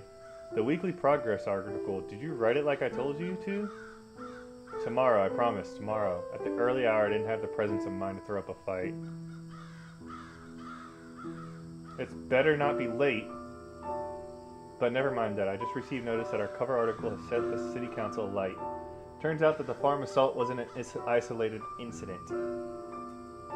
Mayor Linden has been receiving signals of worker mistreatment throughout the year leading up to the murder, but he failed to act in any meaningful way. Then last year the incident occurred. And now that the police investigation has come up with nothing, council members are beginning to openly question the mayor's efficacy. Do you realize our publication could cost him his career? Maybe. I don't know. Most of her words flew straight by me, though I remember her eyes burned bright like meteorites on that pale Wednesday morning. We should really be getting to school. On our way to school, Ina wouldn't stop lecturing me on the various intricacies of the movement. You bored, dog note? On our way to school, Ina wouldn't stop lecturing me on the various intricacies of the municipal government. The trip had never felt so long. Voices within the mayor's own party are pushing for him to step down. They consider this incident a telltale sign of his continuing incompetence. Members of his own party, wouldn't that be counterintuitive? Well, it's complicated. Abbott Island Reformed, commonly referred to as AIR, is the largest party in the town council. Its electorate consists of farmers and members of the church. But with its size comes interdivision. Of the 8 seats the party currently occupies, 4 are held by members that represent the agricultural sector. They generally come from agrarian families and serve as advocates for the farming enterprises. The other 4 seats, however, are held by the Cooper faction. They are members of the church, mainly descendants of the original inhabitants of the island. The current leader of the Cooper faction is John Cooper, Rika's father. Whatever happened to the separation of church and state? Ina pressed on, ignoring my remark. Even though they're in the same party, there's tension between the Cooper faction and the Agrarians. The Cooper faction is always... Ugh.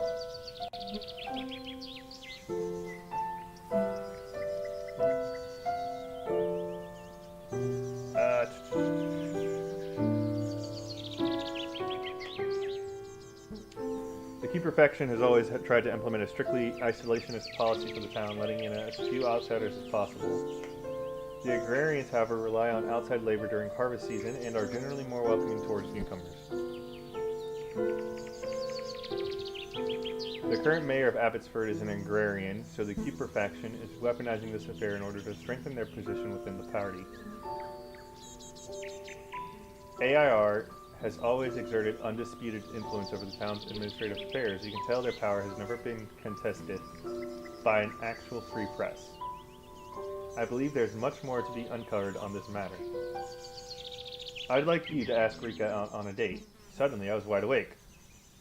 I have absolutely no intention of doing that. Oh, we'll see.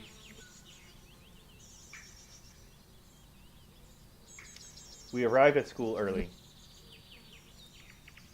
I'm going to head up to the office to change into that terrible uniform. I'll see you in class.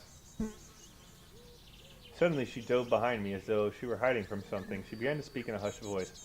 Look who's here, of all people. There, go talk to her. And with those words, she slid into a nearby entranceway. And there she is. Hey, what a pleasant surprise. I hope you've been settling in nicely. I see you're a part of the Early Bird Club. We practice with the swimming teams on Wednesday mornings. There's a big championship coming up soon. She ran her fingers through her long black hair. I'm so glad you're getting involved with the school paper. Personally, I don't really read it, but my father was absolutely lyrical about that cover piece you ran in the last issue. You can't stop gushing about how much student journalism has improved over the last years. I laughed incredulously. All credit goes to Ina. I just see it to an timely delivery. Well, he said your paper is an asset to the town. Come on, there's time left before classes start. Let's take a walk over the school grounds. So you know this place used to be an island, right? I nodded. In the early 1800s, it was home to a community of about 400 fishing families. Life was tough, but they made an honest living.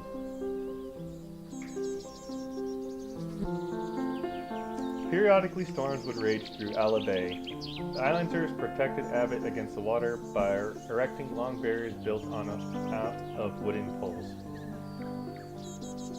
But during storms, the barriers suffered, and the islander would have to rely on donations from the mainland to restore them. In 1858, a highly turbulent year weather-wise, the Elizabeth flood swept over the Low Countries, leaving a wake of annihilation behind.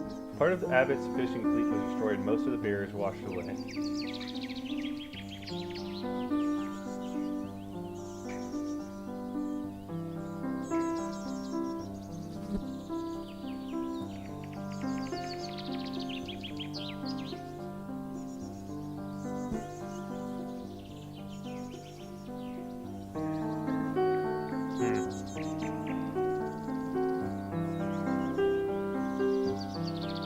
Give me a second, I'm just collecting stuff.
And then we're gonna go to summons.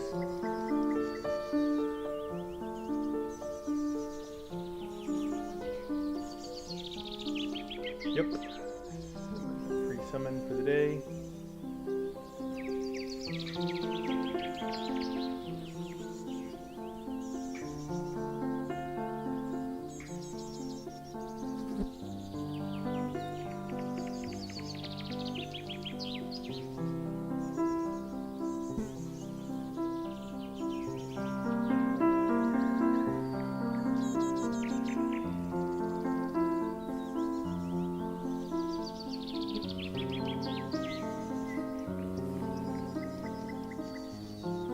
Is there a bug in my ear?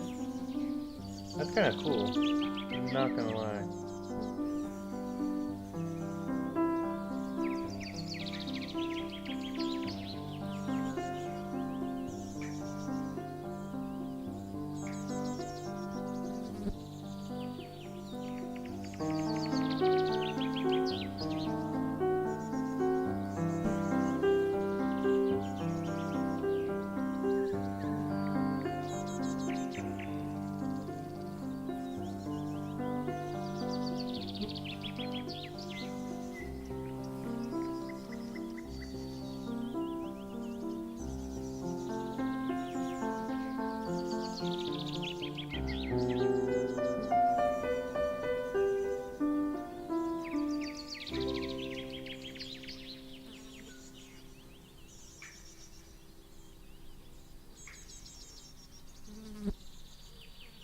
Oh, it's like I already have that.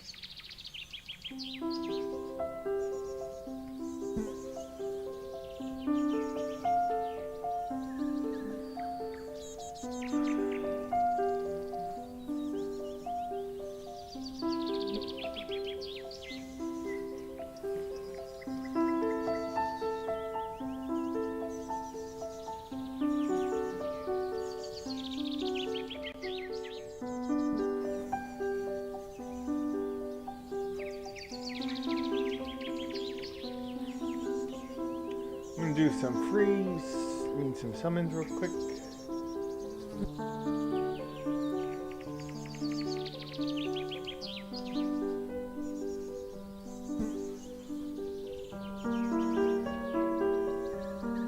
Cool.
Oh well. It happens, dudes.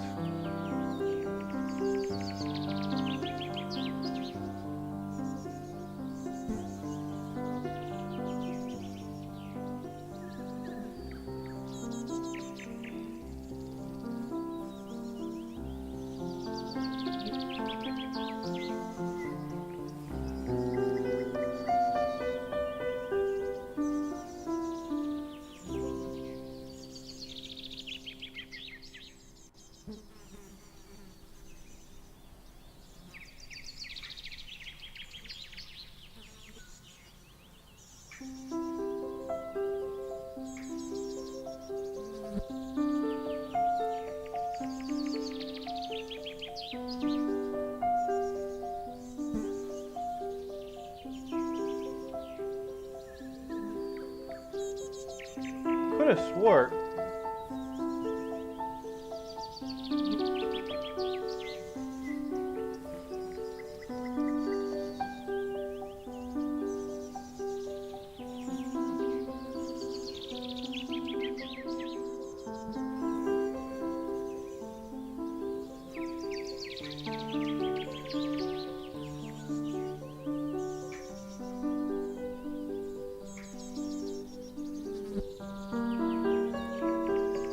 Well, I already have one of these. Might as well.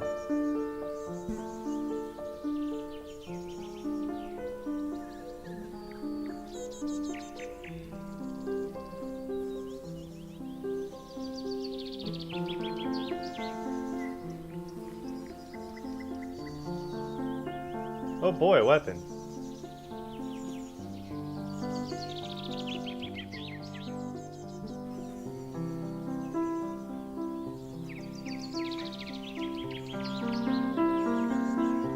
Just what I wanted.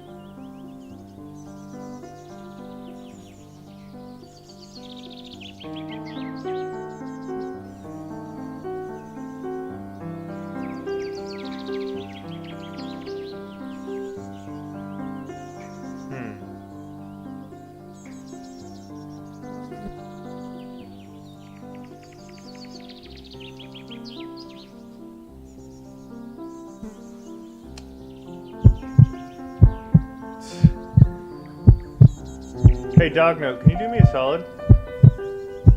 Ban the Tipanux 300.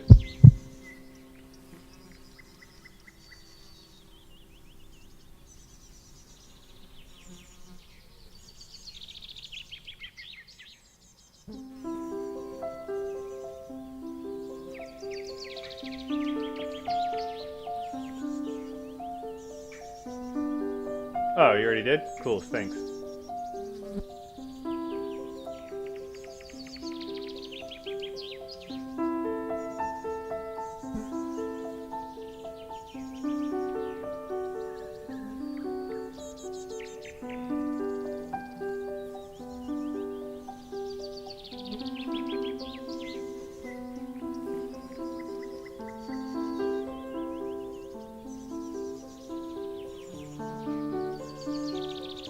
Not much later, the government announced the full evacuation of the island.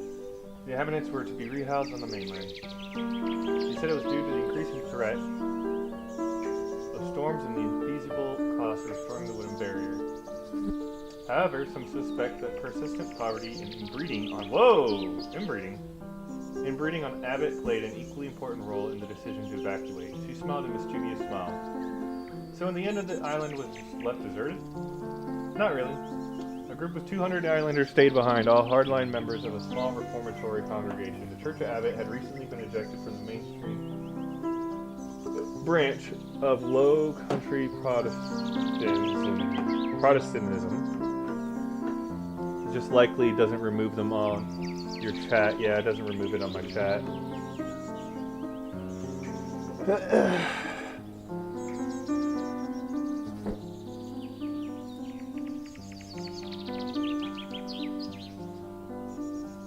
These were troubled times. Theologically speaking, the church schisms were a common occurrence. Anyway, the secluded congregation vowed to remain on the island. The government did nothing to stop them. For close to a century, they lived isolated lives with very little contact with the outside world. Until reclamation of the marsh polder began in the 1940s, Abbott suddenly found itself floating on a sea of fertile soil. Farmers from the mainland migrated to Abbotsford to cultivate the fields.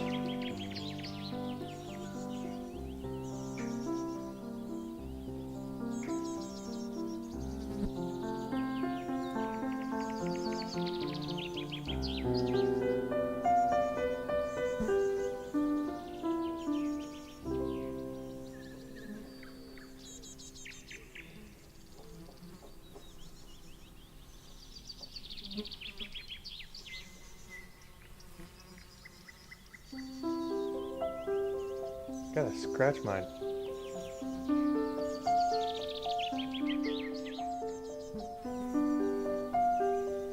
Sorry, I'm just itchy.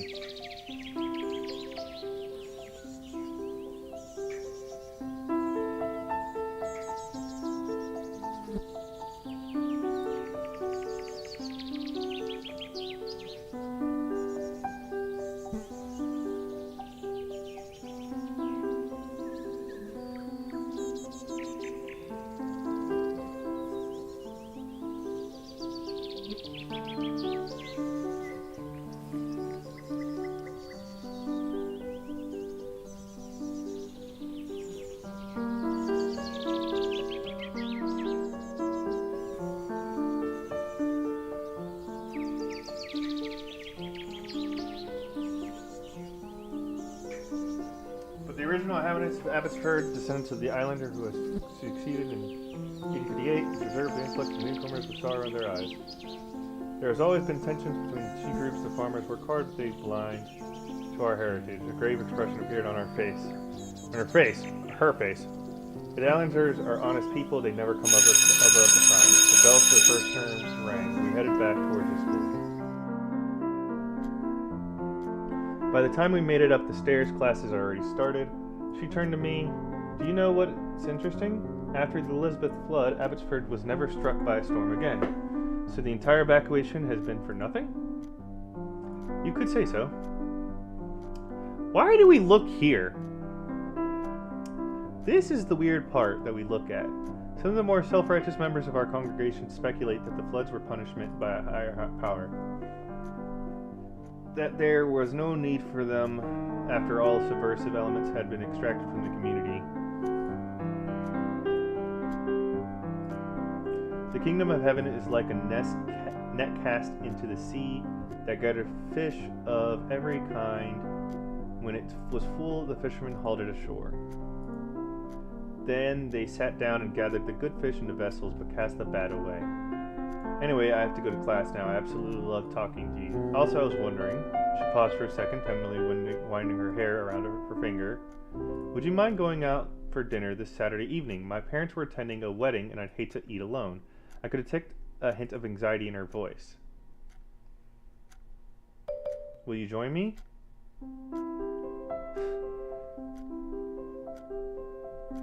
I'm gonna say yeah, I guess. That's great. I'd love to learn more about you.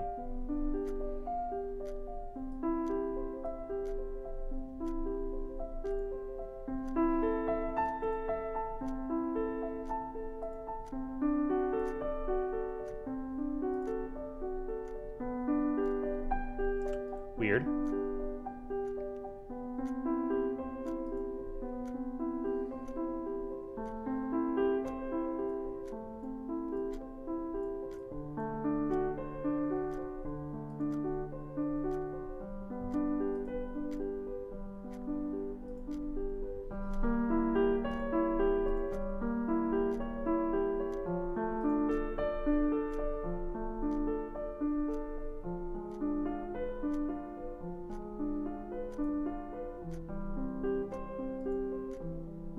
Ah, man. I always hate whenever my leg itches, dude. It sucks.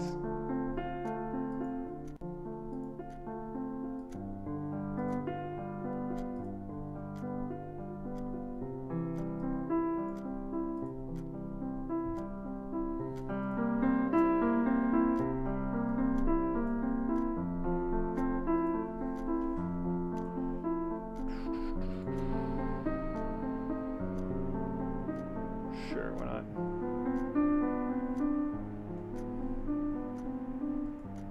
Nope, never mind.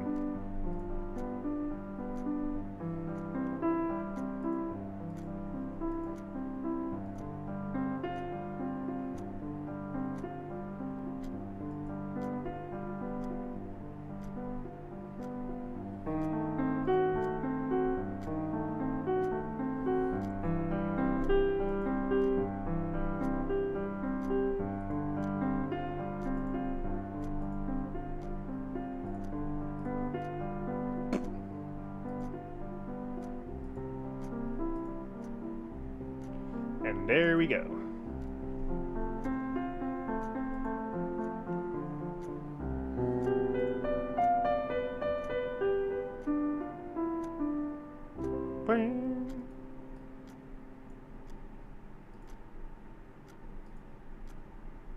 Well, the music's nice at the very least. I'll give it that.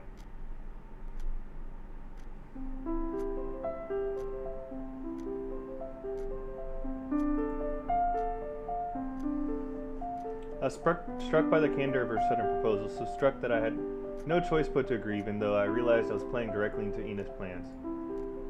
Then it's a date. See you next Saturday. With a nod of her head, she said goodbye.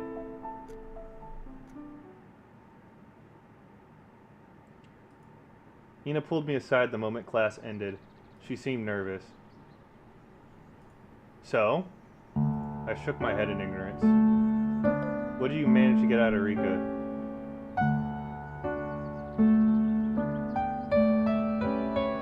Yeah, I guess I could say that. Yeah, she would, wouldn't she? So tell me what you guys discussed.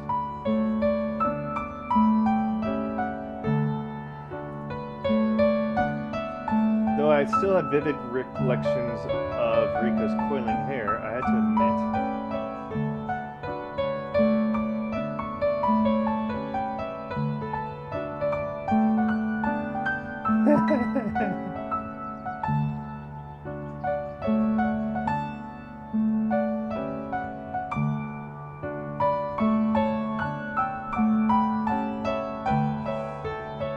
I had to admit the particulars.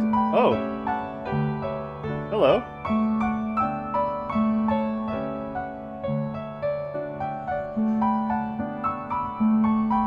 Never mind.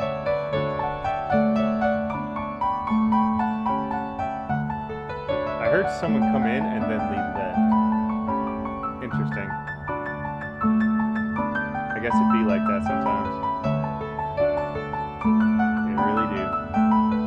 Though I still had vivid recollections of Rika's coiling hair, I had to admit the particularities of our conversation this morning had long since faded to the back of my mind.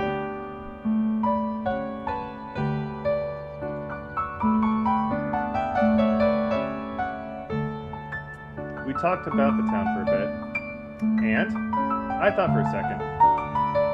She said the Isle of Abbott was evacuated in the 19th century due to inbreeding. Does that make sense to you? Sure, they were ravaged by storms at the time. Only a small community remained, including the Cooper family. But I don't think she told me anything of interest. I should be the judge of that. An awkward silence lingered. The newsroom was a mess. Every inch of floor space was filled up with boxes, newspaper clippings, scattered pieces of clothing. So, Ina, I was wondering, what? When will you introduce me to the other editors of the staff? She flinched. It's not a school paper. I never said it was. We have got other editors, but they mostly work from home. It's not like I could write everything myself. I appeared to have hit a nerve and began to regret my line of questioning. I dug through my mind to find something to cheer her up. You know what? There was something strange Rika told me this morning. What? Something about a church schism just before the island was evacuated. She was a little vague on the matter. As expected, Ina appeared unnaturally interested. A schism, you say, in the Church of Abbott? Rika said it was the reason some of the islanders stayed behind. Ina had begun browsing her phone while a soft murmur trickled from her lips. A church schism? That seems highly unlikely, if only. There, I found something. It's called Theological Inquiries into the Congregation of the Church of Abbott. Is it relevant? Some more typing? I'm not sure. It could be. Inquiries were a great deal in the Reformed Church at the time. They could point towards corruption or severe theological divergences. The thing is, the Church of Abbott and the Cooper family have always had a pivotal position of power in this town. Her eyes were glowing. Any dirt on them, old or new, will surely cause a stir, much more than any aberrant migration patterns of 9-6 ever will. Weird. She turned her attention back to her phone. There it is. They have a copy in the Municipal Archive of Bremsburg. They're less than 20 minutes away by train. We'll go on there on Friday. On Friday? Don't we have school on Friday? Oh, but this is more important than school. And besides, we got allotted time off for mandatory club activities. As we headed downstairs, I had noticed she was trembling with excitement. Let's head over to my house for now. I want to run some ideas by you. I was in the mood to protest. I wouldn't also be in the mood to protest either. Not gonna lie.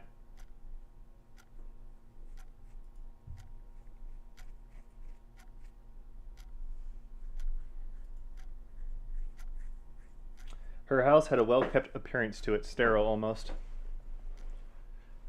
As she led me to the living room, I noted a hint of sadness in her eyes. After prying, she told me her mother was touring at the moment. She was a famous conductor, Mina Mengelberg, currently serving as the musical director of the Vienna Philharmonic Orchestra.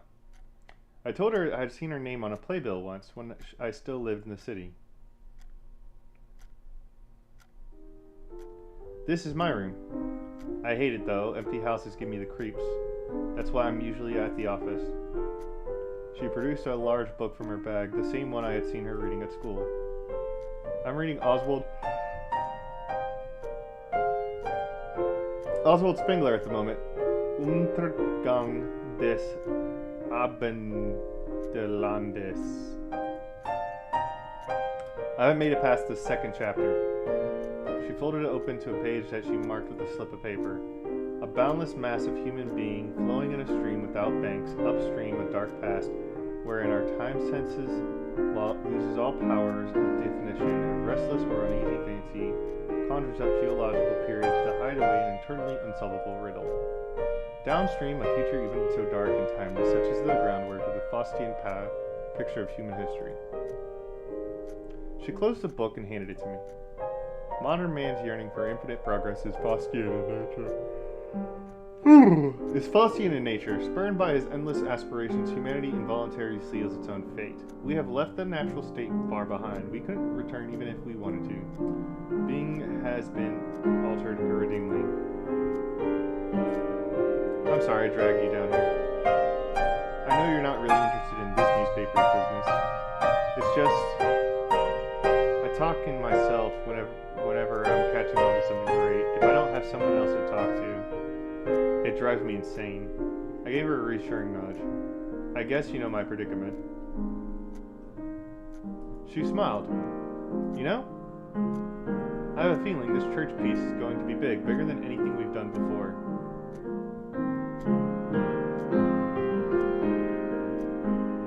Bigger than the Sanford House event. What's that Sanford House event you keep talking about? It was out before I realized what I was doing. Didn't I tell you? Our expose on the Sanford House event was our finest hour, the scoop that truly put the Sunday Abbot on the map. It was around this time last year when the Evening Mirror, a smutty tabloid, published a series of compromising photographs of an influential Abbotsford politician.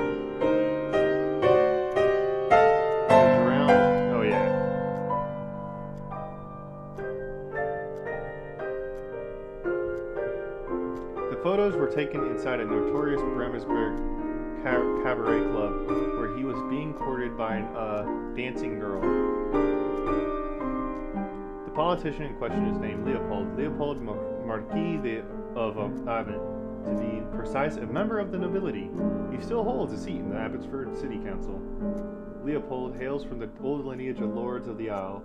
He has quite a reputation as a party animal, and for that reason the incident initially blew over without much ado. But 4 months later, we received an anonymous package at the office.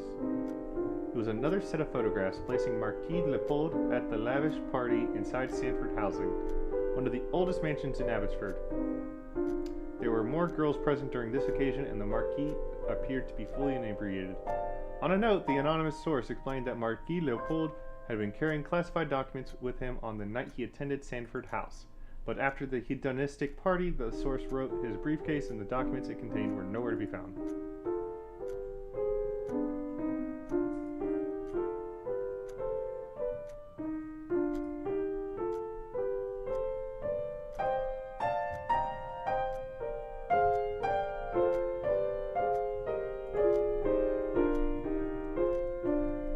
Ran an absolute bombshell of an article. Apparently the Marquis had indeed lost classified policy papers on that fateful night, and to make matters worse, he had notified the council of their disappearance.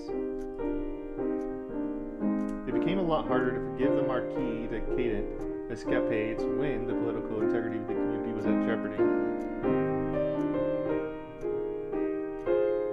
The Q Perfection had charged declaring that the Marquis conduit was unworthy of a Christian political party. They had a field day with the whole affair. So did Leopold lose his seat over this? He didn't. He's an elected official after all, and is therefore protected by the Constitution. However, his position within AIR has become precarious since the affair. I doubt he will return after the elections. She stopped abruptly, looking down, then up at me again. I'm probably boring you. It's okay. You should be on your way home. I'm going to read some more Spengler before going to bed.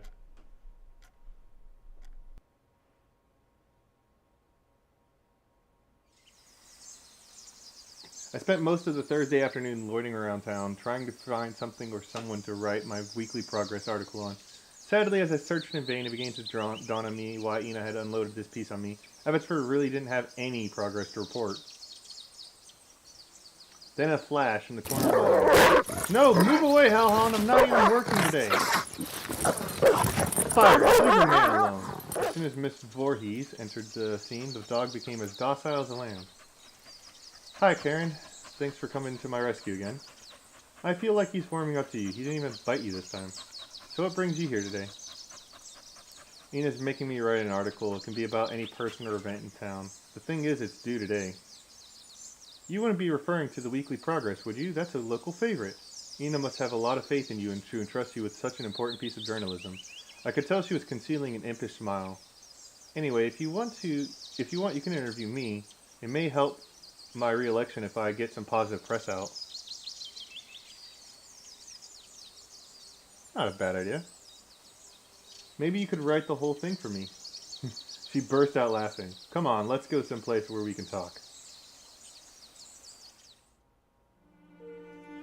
She let out a long sigh.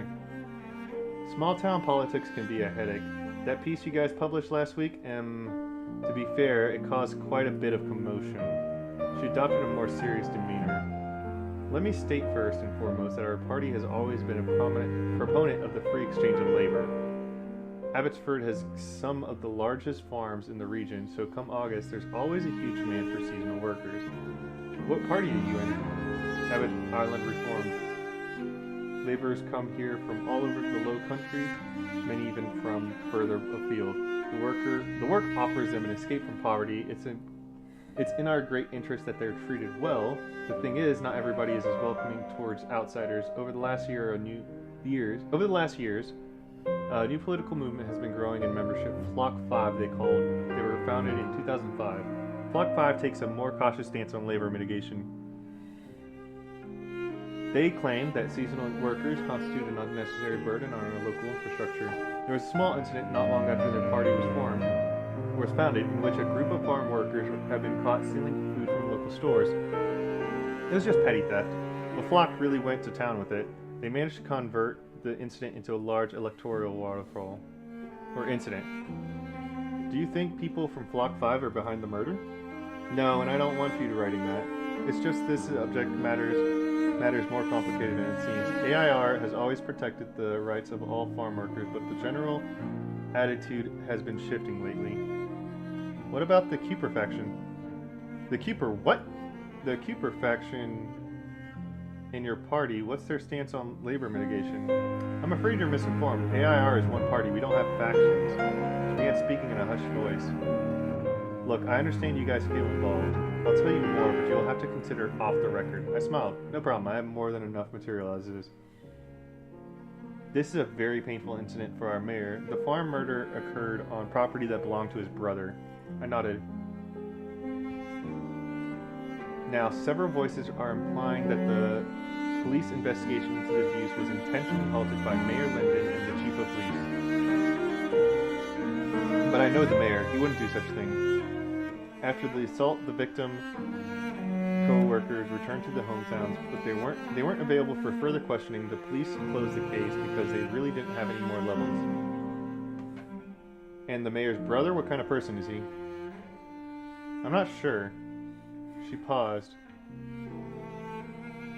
He works his people hard, a little too hard at times, but he's not a sadist. He wouldn't do that anymore. Anyway, I really need to get back to work. If you guys want, you're welcome to come over to my place for coffee sometime. I can imagine Ina would love a source inside the council.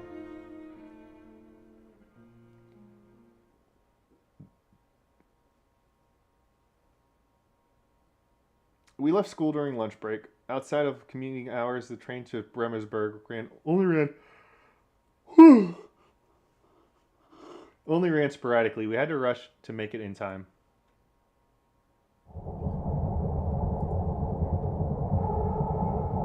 I loved your article. She appeared reluctant to admit it, like a child enjoying broccoli. It had its flaws, of course. It's just I never thought about using the weekly progress section that way for actual journalism. I just happened to bump into Karen. We shot past miles and miles of farmland. Ina had begun murmuring to herself, I haven't seen any bees this year. There were a few last year, but none this summer. It's just crickets now.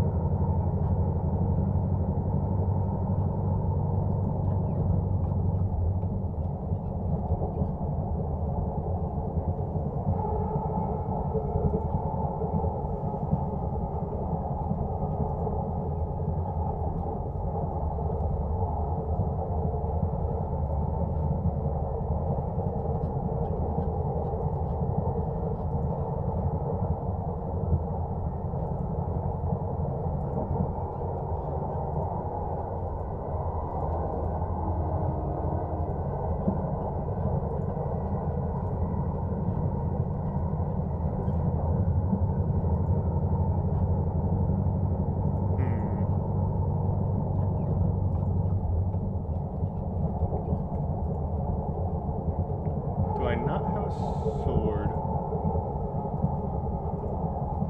that is water type? I do. Okay, now that I have a sword that's water type, I'm going to enhance said sword that is water type.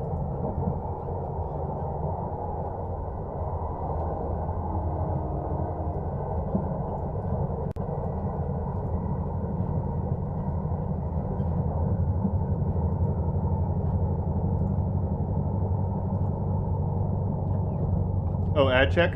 Gotcha.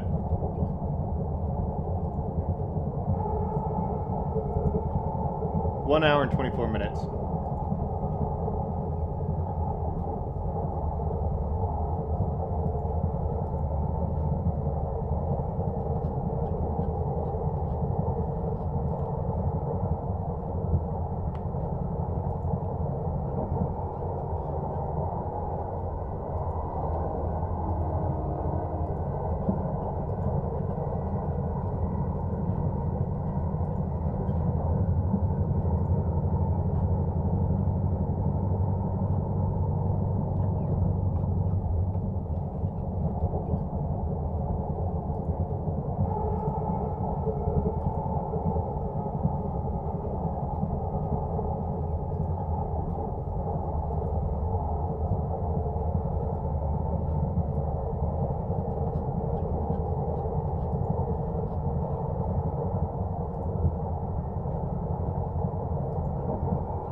Oh, I can sell those.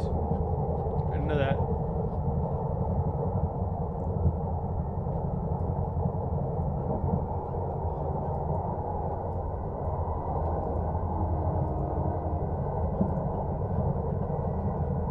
Sell that one too.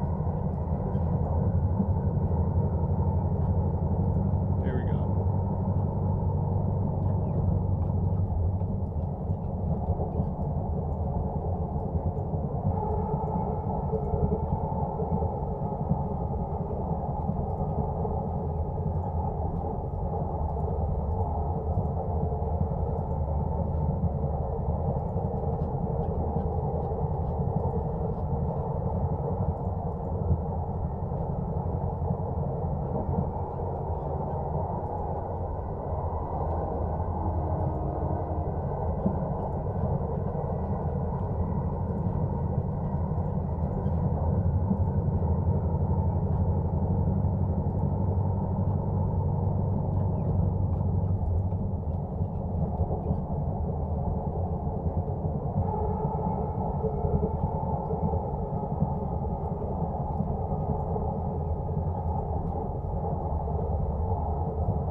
works for me.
Waiting for dog note to come back.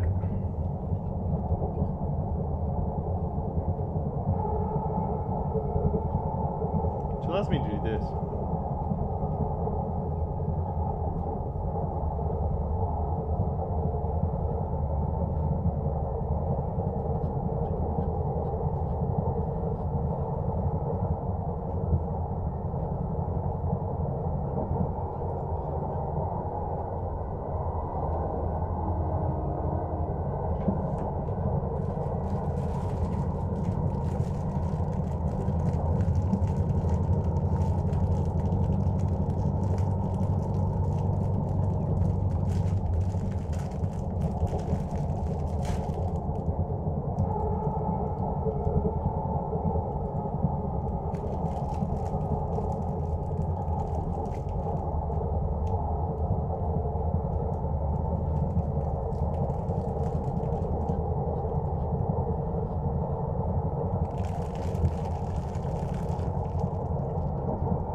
There I go, forgetting I have arthritis.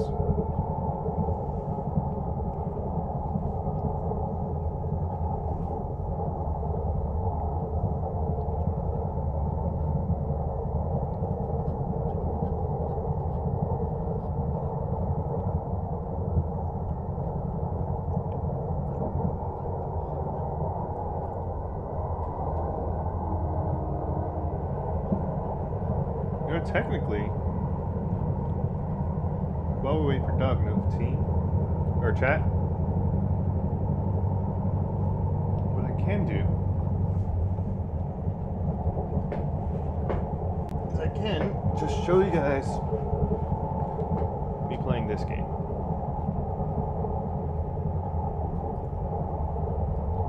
I can just bring this right here, so it's a little bit bigger to look at.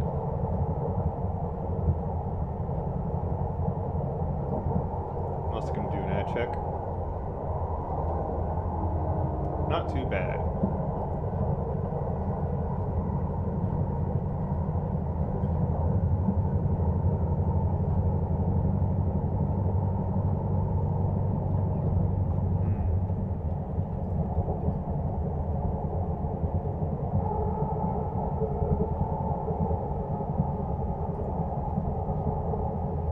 Good.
Send it.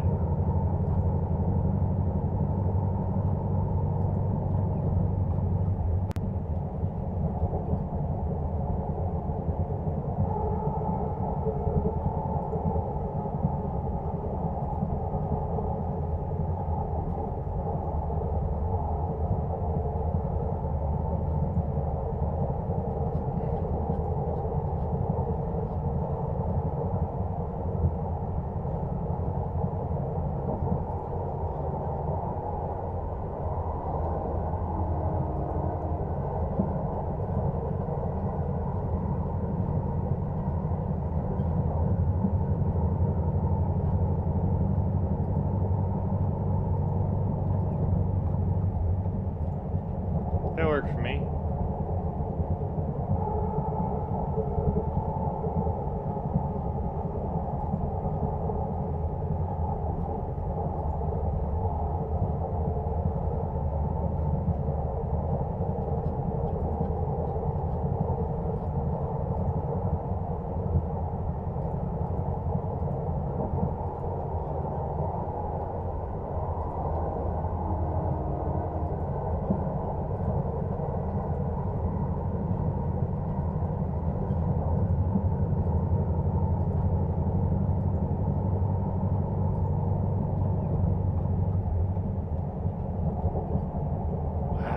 That's insane.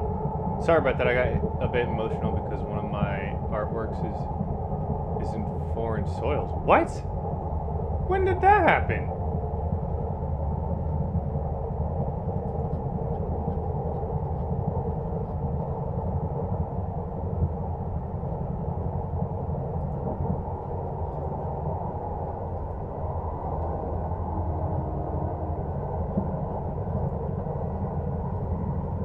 Insane.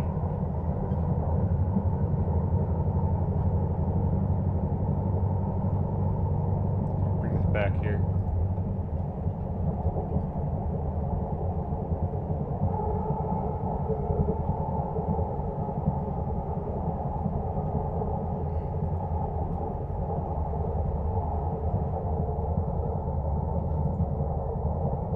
Well, since you're back, though, you know they kept me up last night? The crickets in their maddening song, like 1,000 voices crying out in terror, as they can sense their impending death once winter comes. If winter ever comes. I shrugged. I spoke to an archivist on the phone. He confirmed that the publication should be there. It's part of a larger collection of church inquiries that were commissioned by the Presbytery of the Low Countries after the secession of 1834. The Reformed Church has always been prone to schisms. In 1834, however, 3 congregations seceded at once, out of dissatisfaction with liberal tendencies within Reformed theology at the time. Today, a Japanese artist I met just wanted me to draw her avatar, and I did that. And while what she is playing is pretty sad, I'm glad she valued it greatly. Well, I'm glad to hear that.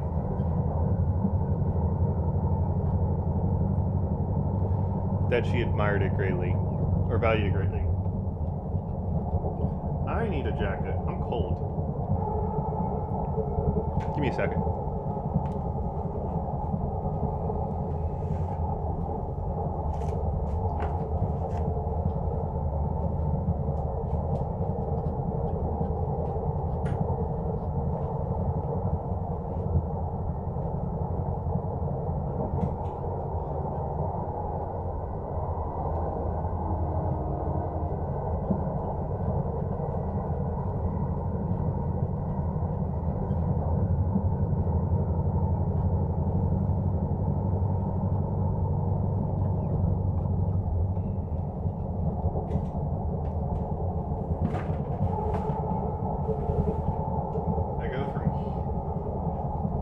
She printed it and held it on her event? That's sick. Look at that.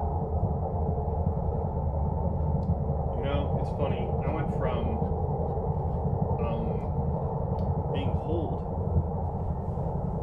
being so hot that I'm sweating like a storm because I was playing VR to being cold because I'm doing nothing but, you know, playing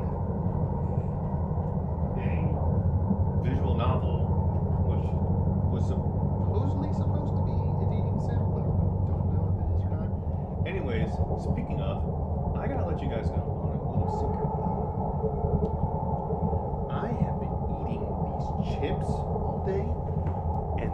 fucking bangers. Let me show you this. Let me show you this. Let me show you this. This right here? This right here? It's called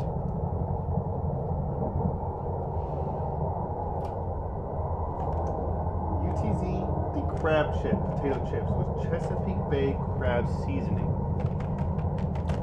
Delicious. Smells odd, but it tastes delicious.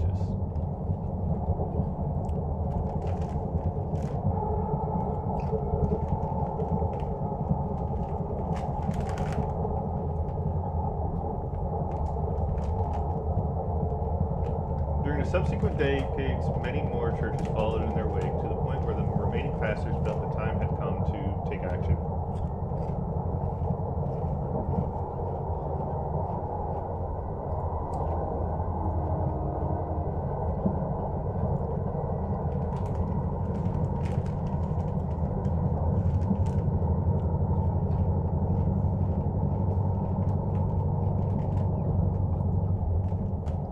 The Reformed Church isn't a centrally coordinated institution. Due to the particular state of affairs, however, the remaining pastors agreed to converge in what was named the Presbytery of the Low Countries.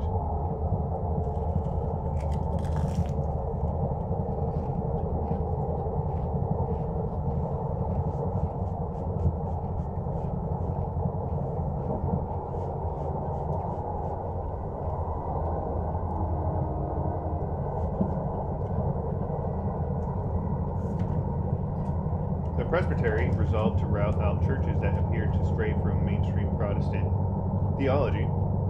By proactively excluding troublesome congregations, the church hoped to end the broader trend of insurgency once and for all.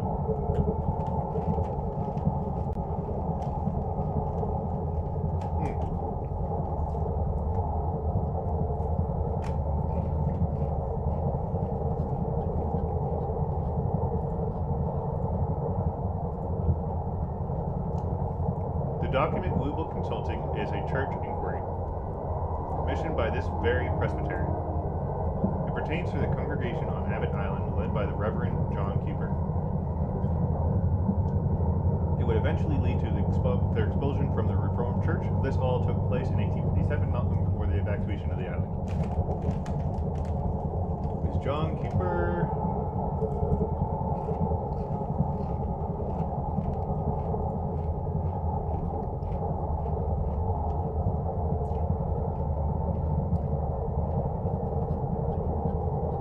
Yes, her great-great-great-great-grandfather, if I'm not mistaken. A lot of greats. We made our way towards the archives. The city was noisy as usual.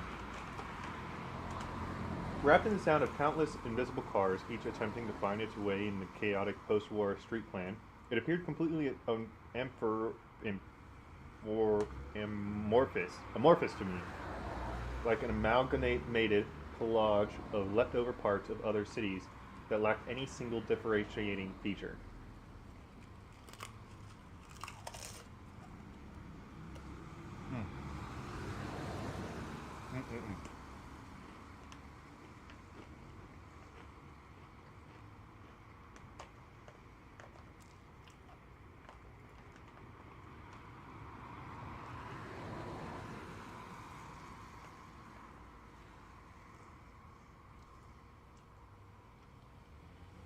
The municipal archives were curated by the University of Bremerhaven. We made our way through a few galleries of natural history exhibits until we reached the library.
Dog note, you gotta try this, dude.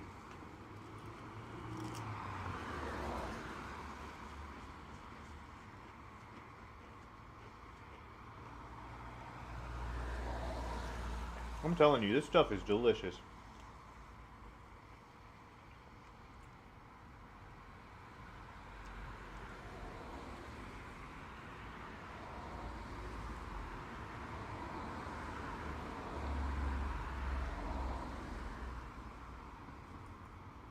Like, no joke. Really good.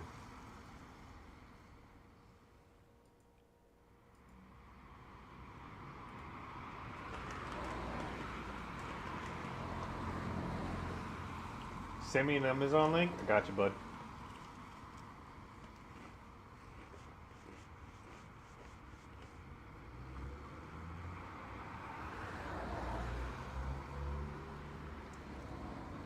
Whoops, wrong thing.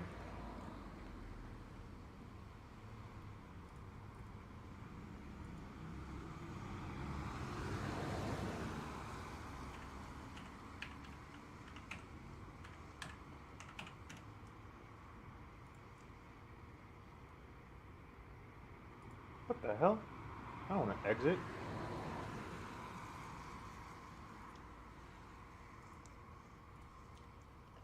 What's this called? UTZ chips. The crab chip. Hell yeah. There you go.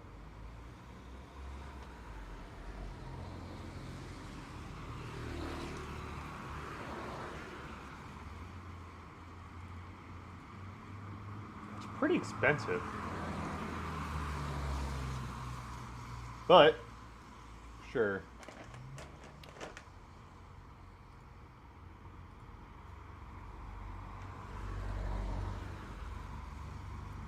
Here you go, bud.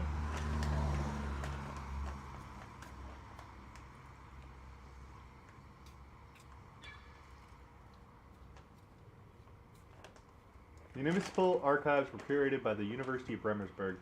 We made our way through a few galleries of natural history exhibits until we reached the library.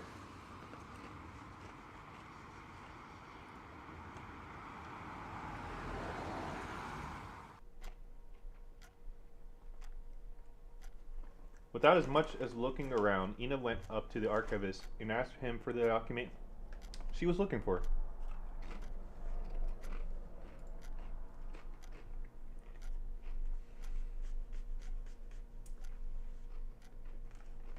He eyed her up with a bemused glance in his eyes.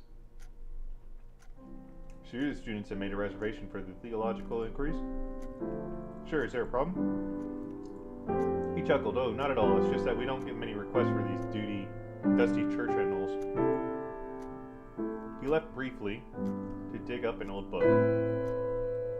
Here it is. It isn't available for loan, so you'll have to consult it at one of our reading tables. We sat down.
Okay.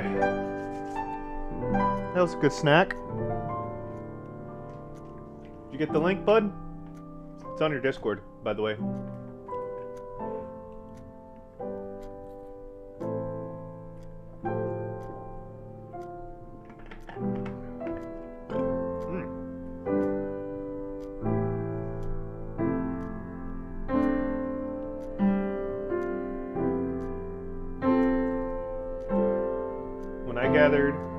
When I gathered the courage to look on overboard, I fancied at times that I could see a thin black ripple coiling through the waves, listening whenever I broke the surface of the ever-dazzling sun.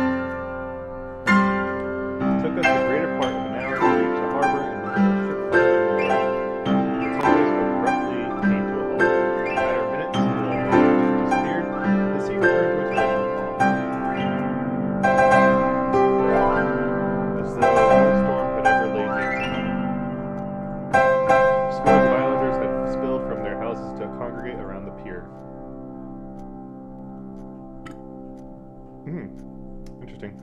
Interesting taste that has. Immediately I can discern the tall figure of Reverend Cooper, with his chalk-white hair that appeared to glow against the black of his cassock, standing with outstretched arms as if to bless the ship.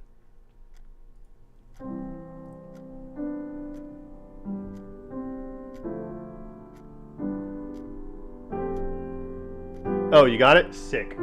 She read silently for a while. Am I quiet?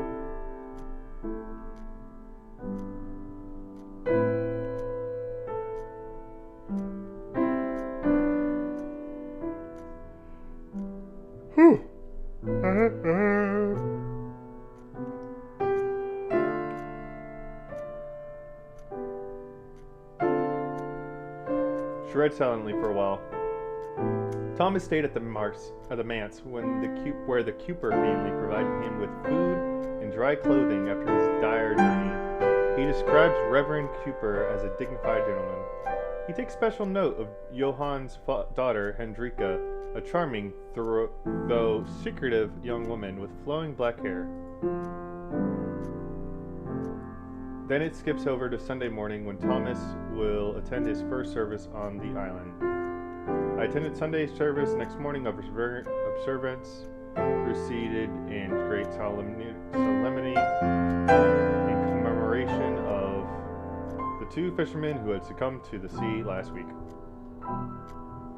The sermon contained many nautical themes, alluding to both the calling of the fishers and the beast Leviathan. However, I believe this is to be nothing out of the ordinary seafaring communities. All Monday morning, the two men conversed together, delving deep into Cooper's religious teachings. Let me skim through this part quickly. After what felt like a century, she looked up at me, and began reciting. What I've come to learn is worrisome. I can only conclude that Cooper's theologies in essence lacks the eschatological underpinnings of our shared faith, substituting these core tenets with a view on historical redemption that is cyclical in nature. For Cooper, the New Testament culminates seamlessly into the Book of Job, leading all of biblical history, including the Synoptic Gospels and the New Covenant, to recur again and again ad infinitum. Based on our conversation, I am inclined to agree with the complaint that the creed that is proclaimed on this island is fundamentally alien doctrinal axioms as set forth in the canons of Dort and the Heidelberg Catechism. Dog note. I'm gonna go and run a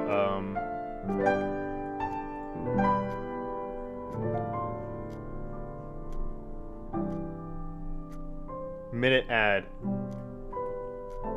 because I gotta go get some water, or a minute and 30-second ad. Okay, I'll be right back. Don't worry.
just in time.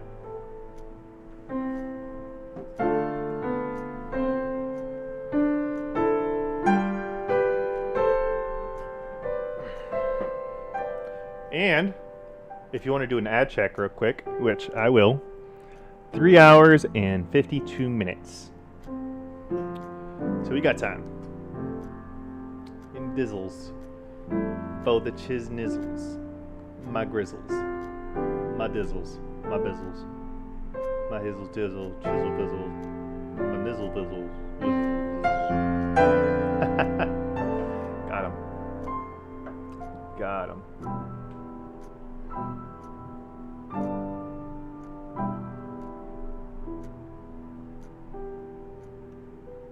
Oh, that's a acquired taste.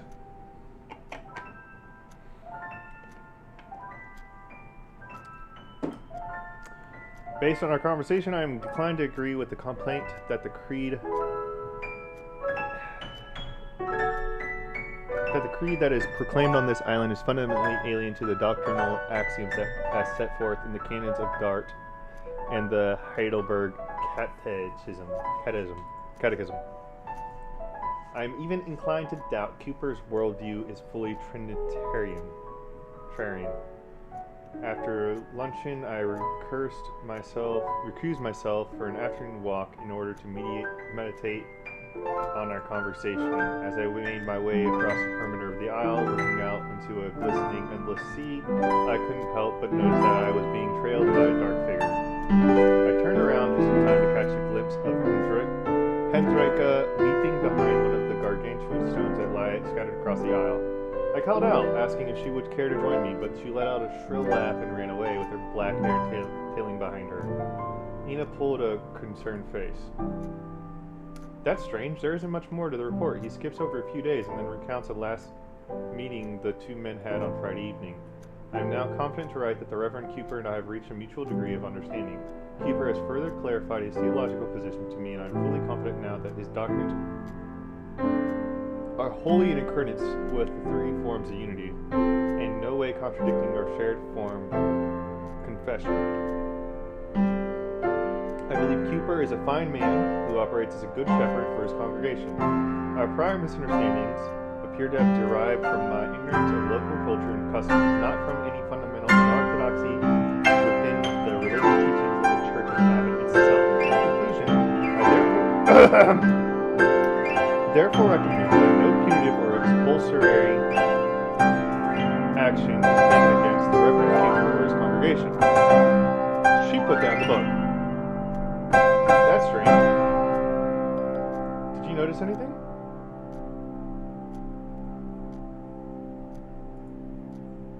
It does, doesn't it? And the sudden change of tone at the end. I don't understand. The sources state that the Reformed Church at Abbott was ejected based on this report. However, the conclusion doesn't point in that direction at all. I have no idea why this would be cause for Abbott to be cast out of presbytery. This trip appears to have been a waste of time. Let's head back to the station. Lethargically, Ina went to return the book. We were on our way to the exit when a figure approached us. Hey, it's cool you guys have taken an interest in these old pieces of ecclesiastical bookkeeping. As I said, these things haven't been requested in decades. You must be history buffs, right? Ina eyed him suspiciously. We're conducting investigative journalism into the Church of Abbott. Abbott? He went silent for a while, as though trying to remember something. I guess the report on them is pretty boring. You wouldn't say. She pulled me by the sleeve, signaling that we should leave. I remember there was more to the story though. There should be an addendum somewhere, some notes that were left out of the public report. With this, he appeared to have caught Ina's attention. They're pretty rare though. I believe only 2 copies were ever printed. And where may we find these copies? Good question. He headed back to his desk where he spent some time browsing the catalog. One is in the private library of the Council of Reformed Churches. You could try to petition them, however... And the other? The other was sent to the Isle of Abbott in 1857. The town had the right to know why their church was being ejected from the presbytery. If it hadn't been pruned from the collection, it should still be in the town archives. Well, that's all we needed to know. Dear man, you could have saved us a lot of time by telling us this up front. And with these words, she was out the door. I thanked him briefly before running after him. What a douche nozzle. Jesus. On our way back to the station, we passed a small, indistinct-looking theater. Ina nudged me. Look, this is the nightclub I told you about, the one where the marquee was spotted. It looks as grimy as ever. Yeah, I know what you mean. We were just in time to catch the 6 o'clock train. Throughout our return voyage, I could hear Ina mumbling to herself in excitement.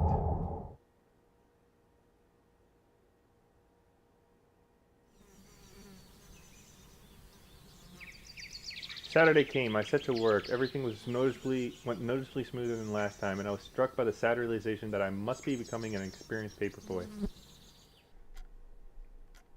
After my workday ended, I returned home for a shower and a change of clothes, after which I briefly spoke with my father. I brought up how he hasn't been home much lately, but he told me not to exaggerate. That it was actually I who was away all the time. Though I doubted that was the case, I sensed there was a little point in arguing.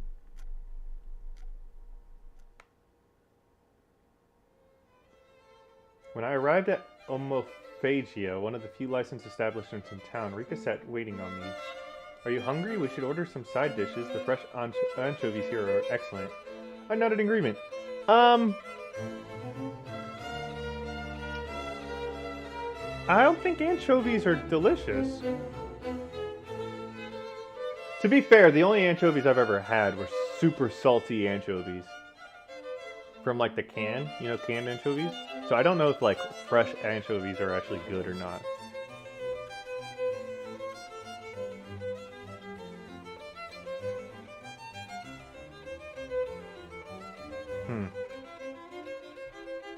Do they have to salt anchovies? Or is it only salted when they can it?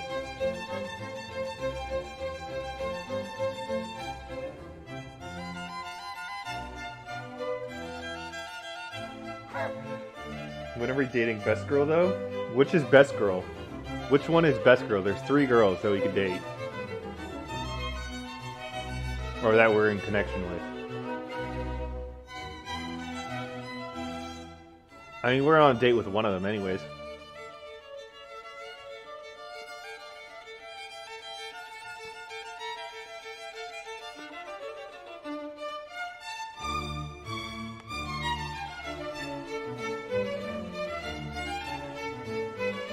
The cans need the salt to preserve them for longer. Okay, so anchovies. There's 4, remember? Oh, is there 4? I only saw 3.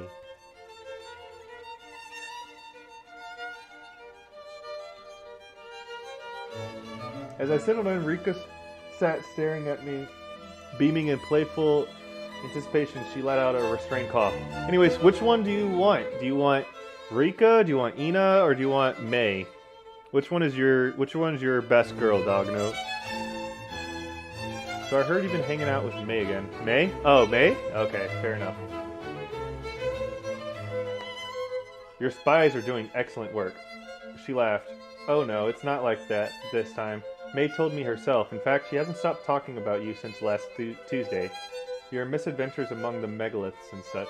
Gently, she had begun brushing her fingers through her onyx hair, and the subtle repetitive motion exuded a soothing calm as though she were comforting a frightened creature. And you know, I think that may not be so bad. It's good for her to have someone to converse with on her level. What do you mean with on her level? She giggled. Oh, don't take it the wrong way. It's just that May's always been a bit of a loner. Because she never attended regular school, she hasn't had the chance to make friends among her peers. But for you, as an outsider, it should be the same. Just let me know if she becomes a burden, okay? So wait! Originally, you didn't want me to be friends with May. But now you're like, yo, you should be best friends with May. What the bullshit is that?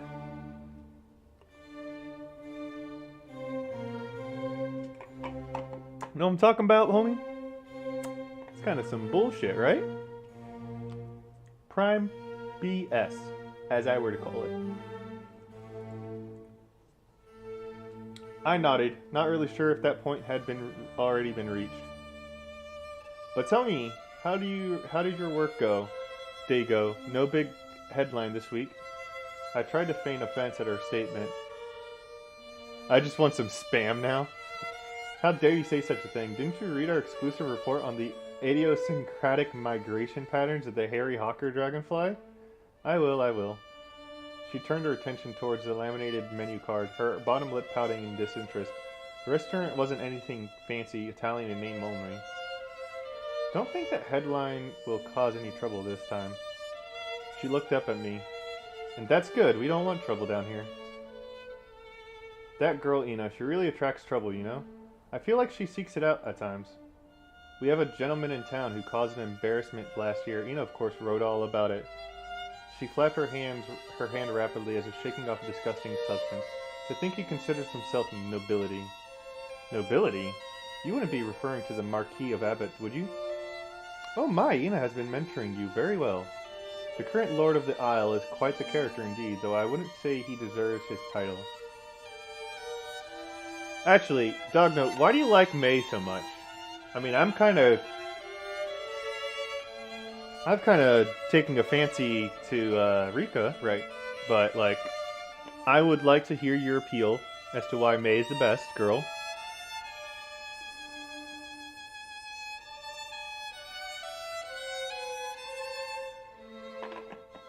From the late Middle Ages onward, his clan ruled the island. They owned most of the land over here, but only to collect taxes. They lived on the mainland on a large estate near the Hague, and to finance their lavish lifestyle among the nation's elite, they leeched on the poor fishers and clergymen of Abbott.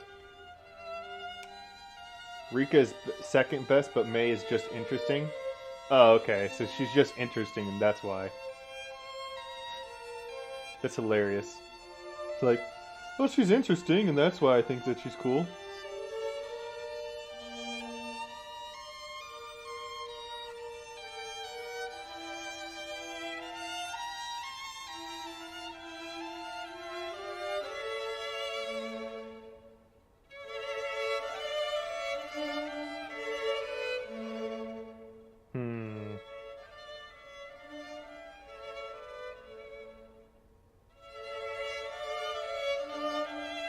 Dang, I got no unban request? Damn, you hate to see it.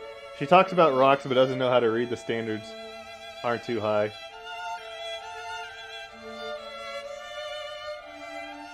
Well, the thing is, she doesn't have any education. But the lords never contributed anything of substance. She smiled. You can imagine how distraught they were when the decision fell to evacuate. In 1858, with the fishers leaving Abbott, there was no source of income left.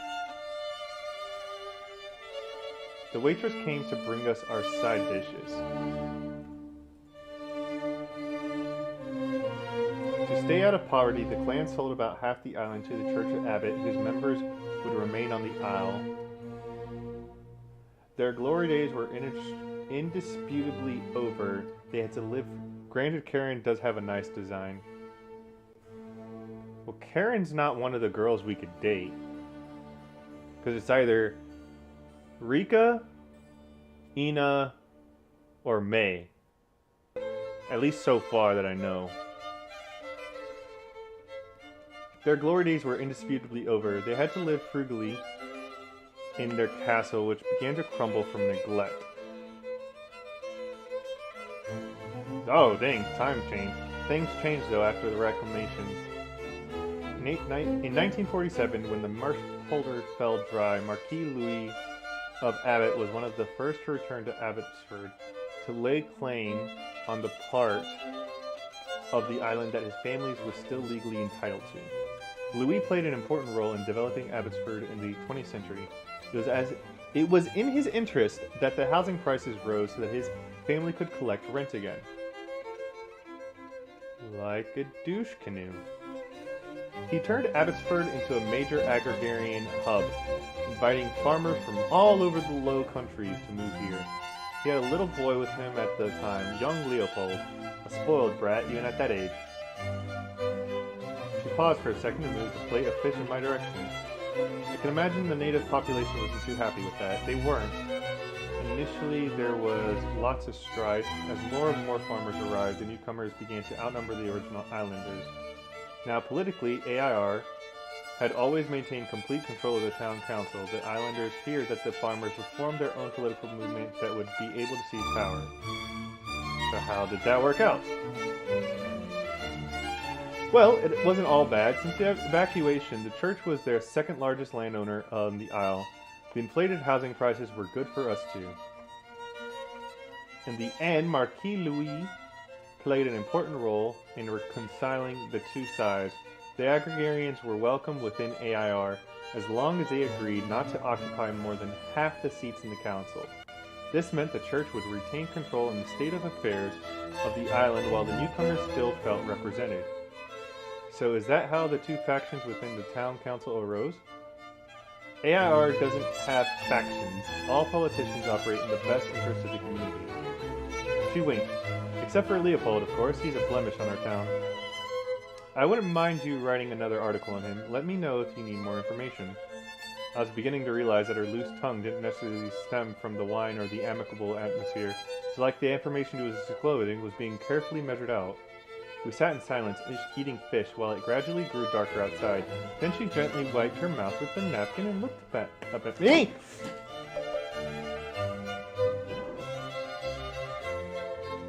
Oh well. Well, I spilled some water, boys. It's fine. It's all good.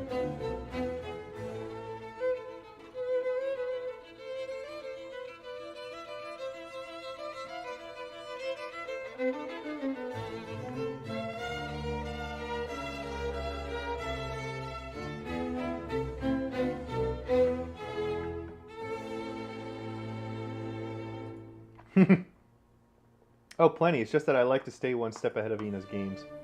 While I was surprised at her sudden change of manner, I managed to remain collected. It's getting very late. I have to be in church tomorrow by 9 a.m. She smiled a faraway smile. Can you imagine what it's like? A reclamation like that? Can you imagine how it would feel? You've been living your whole life on a secluded island, and then suddenly you witness the waters drop around you until all that's left is an endless wasteland of sinking marshes. The people here have spent their lives in the midst of a majestic sea, but in a period of less than a year, all that was reduced to a swamp strewn with decaying fish corpses. I stared at her in silence. There have always been higher powers that decided over the people of Abbott, be it the lords, the national government, the presbytery of the churches. But though their inhumane treatment of the islanders, they have sown the vines from which grapes of wrath would grow. It left them feeling futile and angry, helpless against the forces that be. She sighed. For some reason, it strengthened their faith. They realized they had to rely on a far higher power to deliver them from their tyrannical pharaohs. The native inhabitants of Abbott truly feel they are God's people. Without asking, she impaled the last of the fish on her fork, bringing it to her mouth in one motion. After swallowing, she resumed her monologue. During the reclamation of the marsh polder, as the workmen built the long embankment that would keep the water out, incidentally, strange reports were being birthed. Good Lord! I am getting tired of all this bullshit. The men were experiencing an impromptu storm. The storm started a succession of roaring eddies that inhabited work for as long as it persisted. Thing was, these storms were highly localized. They would even occur on the most tranquil of days when there wasn't a gust of wind in the air. I think they ascribed the phenomenon to ocean currents sent wayward by the altered flow of the great rivers.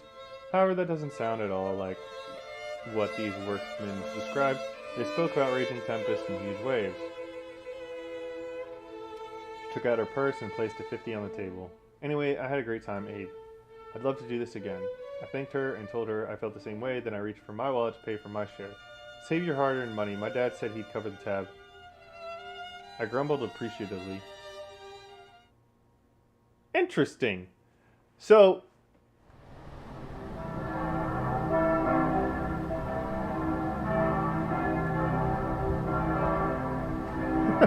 funny. So I have a question for you, Dogno. I want you to think of this question real quick. So,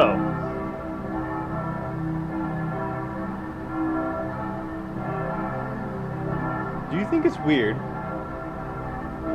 that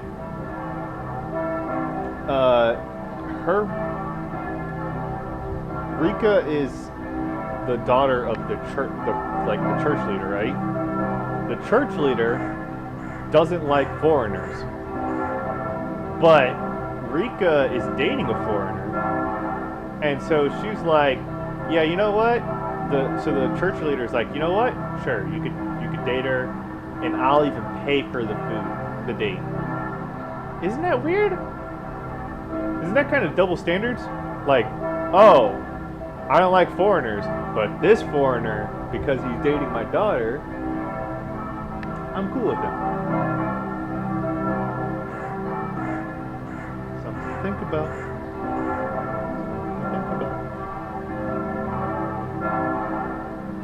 I was yeah. I already said that. For a brief moment, my heart went out to Rika Cooper, who was likely expected to be present and presentable for all of today's services, until I dozed off yet again, to be awoken conclusively this time by a mysterious ticking against my bedroom window. When I made it out of bed to open the curtains, I saw May standing outside, dressed head to toe in immaculate black. Okie dokie.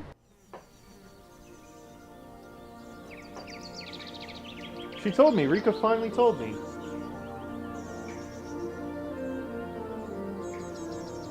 I poked and pestered her throughout the service until she finally agreed to give me your address. I think she was embarrassed in front of the congregation.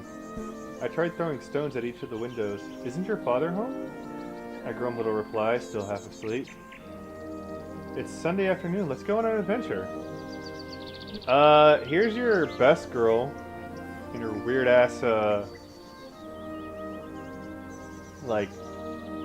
nativity. I will admit that her having freckles is pretty good. Have you had lunch yet? Don't worry, I took some peppermints from church. Peppermints is not lunch, lady.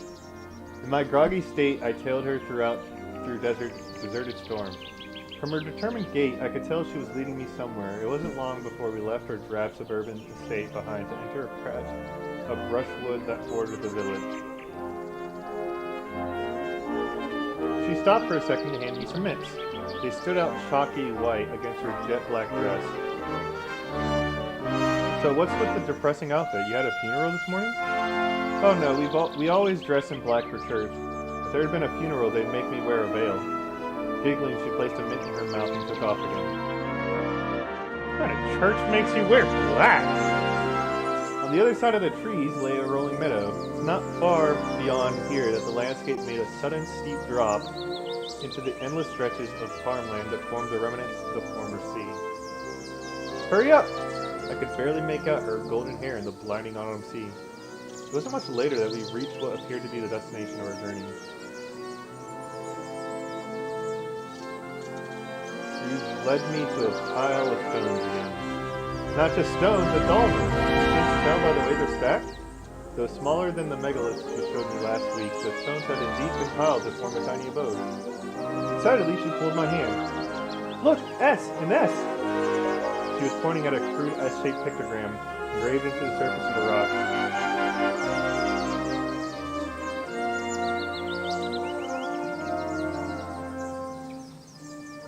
I'm gonna say this. Wait, hold on. Is this the good one? Yeah, that one's the good one. I'm gonna say that one. Doesn't it?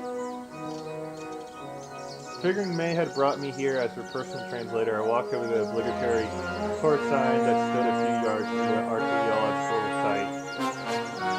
Dolmen M4, commonly referred to as Yes Dolmen, likely built as a megalith tomb by members of the Swifterbomb culture, dated across 3500 BC. I skimmed over some further text. A salient figure of M4 is an S-shaped petroglyph engraved on its southeastern side.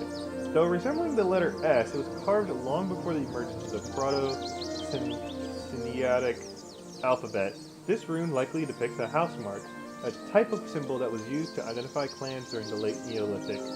The discovery of petroglyphs inside a megalithic tombs from the period is not uncommon. The prominent placement of this S-shaped rune on this dolmen outer exterior is unique in the Low Countries.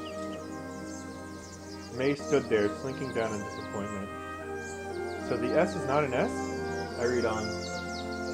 These stones stood quite close to the shore when this was still an island. Do you know Abbotsford used to be an island? No. She was looking at me all glassy-eyed. You didn't know? What did these people teach you? No. Not an island. Abbott was connected to the mainland once. Her voice was no more than a whisper. Huh? Okie doke! Back to this Fiesterati. And before I knew it, her eye had turned a cloudy pearl. She had drifted off, a faint smile on her face. We were playing here on the beach, Sigurd and I. I had 4 younger brothers at first, but 3 of them died in infancy. Sigurd survived though. Sigurd was the strongest. We dragged a fallen tree far into the water that day to pretend it was a sea monster. I already knew he'd be leaving soon. I remember his hair, how it shone bright in the sun on that last summer day. Her expression darkened. Sigurd, I prayed so long for your return. I would pray here by the stones. I prayed to the Chthonic gods, who dwell through immeasurable depths. Sigurd was sent away to live with an allied tribe. It was a ritual we'd perform whenever an eldest son turned 7. It was meant to strengthen regional bonds and to prevent madness. Sigurd, I prayed so many nights. After that, May remained silent for a very long time. It wasn't until the sun began to set that the color in her eyes returned. During that moment, she looked vulnerable, helpless, as though she couldn't begin to fathom the intricacies of that episode, that mysterious absence that had come over her. I helped her to her feet, supporting her as we slowly, wordlessly commenced our journey home. What just happened? Not looking to run into anyone in town, we took the long route home around the perimeter of the former island. After a while, I became aware of May's gentle humming in my ear. By the time we made it to their parents' farm, she appeared to have returned to good spirits. Oh, this is a farm? Pretty fancy for a farm.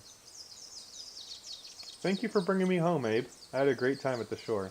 Though I was caught off guard at the time, I was happy to see she had regained her cheer. Do you want to come to the lake with me someday? The water should still be warm, like summer. She appeared almost drunk with fatigue. Will you come with me, Abe? The lake is so big, like an ocean almost. Sure. Thank you, Sigurd. Cheerfully, I bade her goodbye and headed back towards town.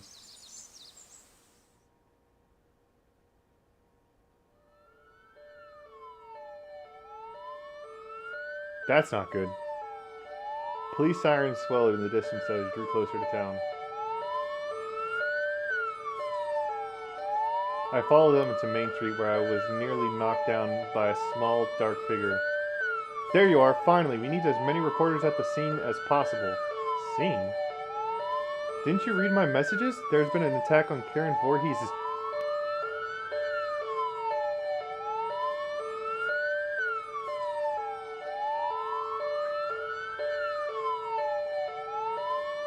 Oh, shit!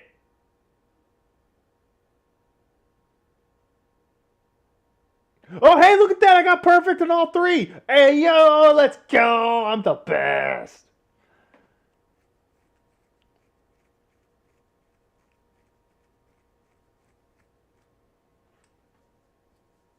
Spring, summer.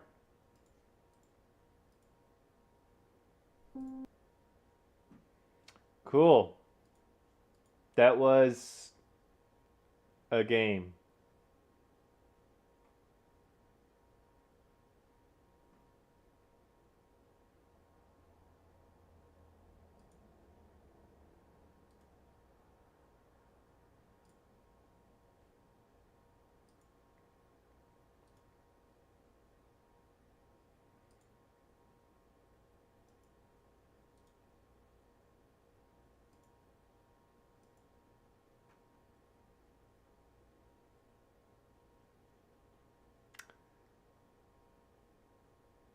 Well,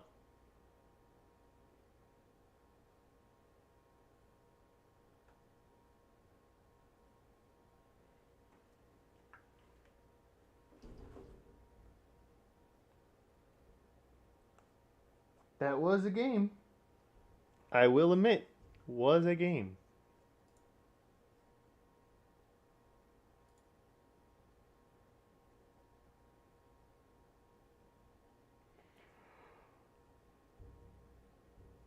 Really?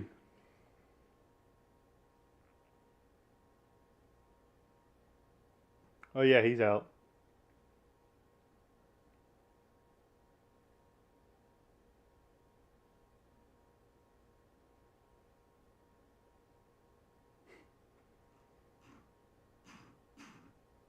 Well, it is late. I think we're done with streaming today.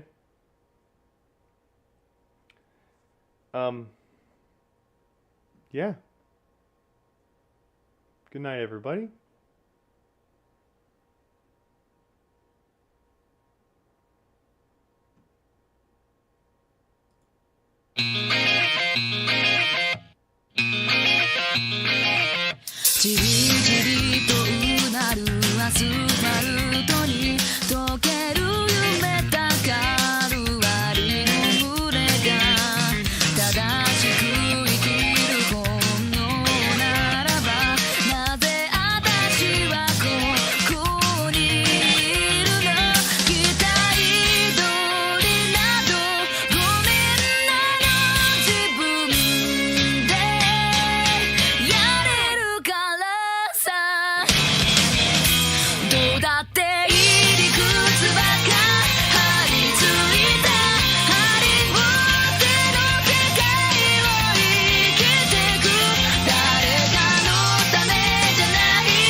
I know that you be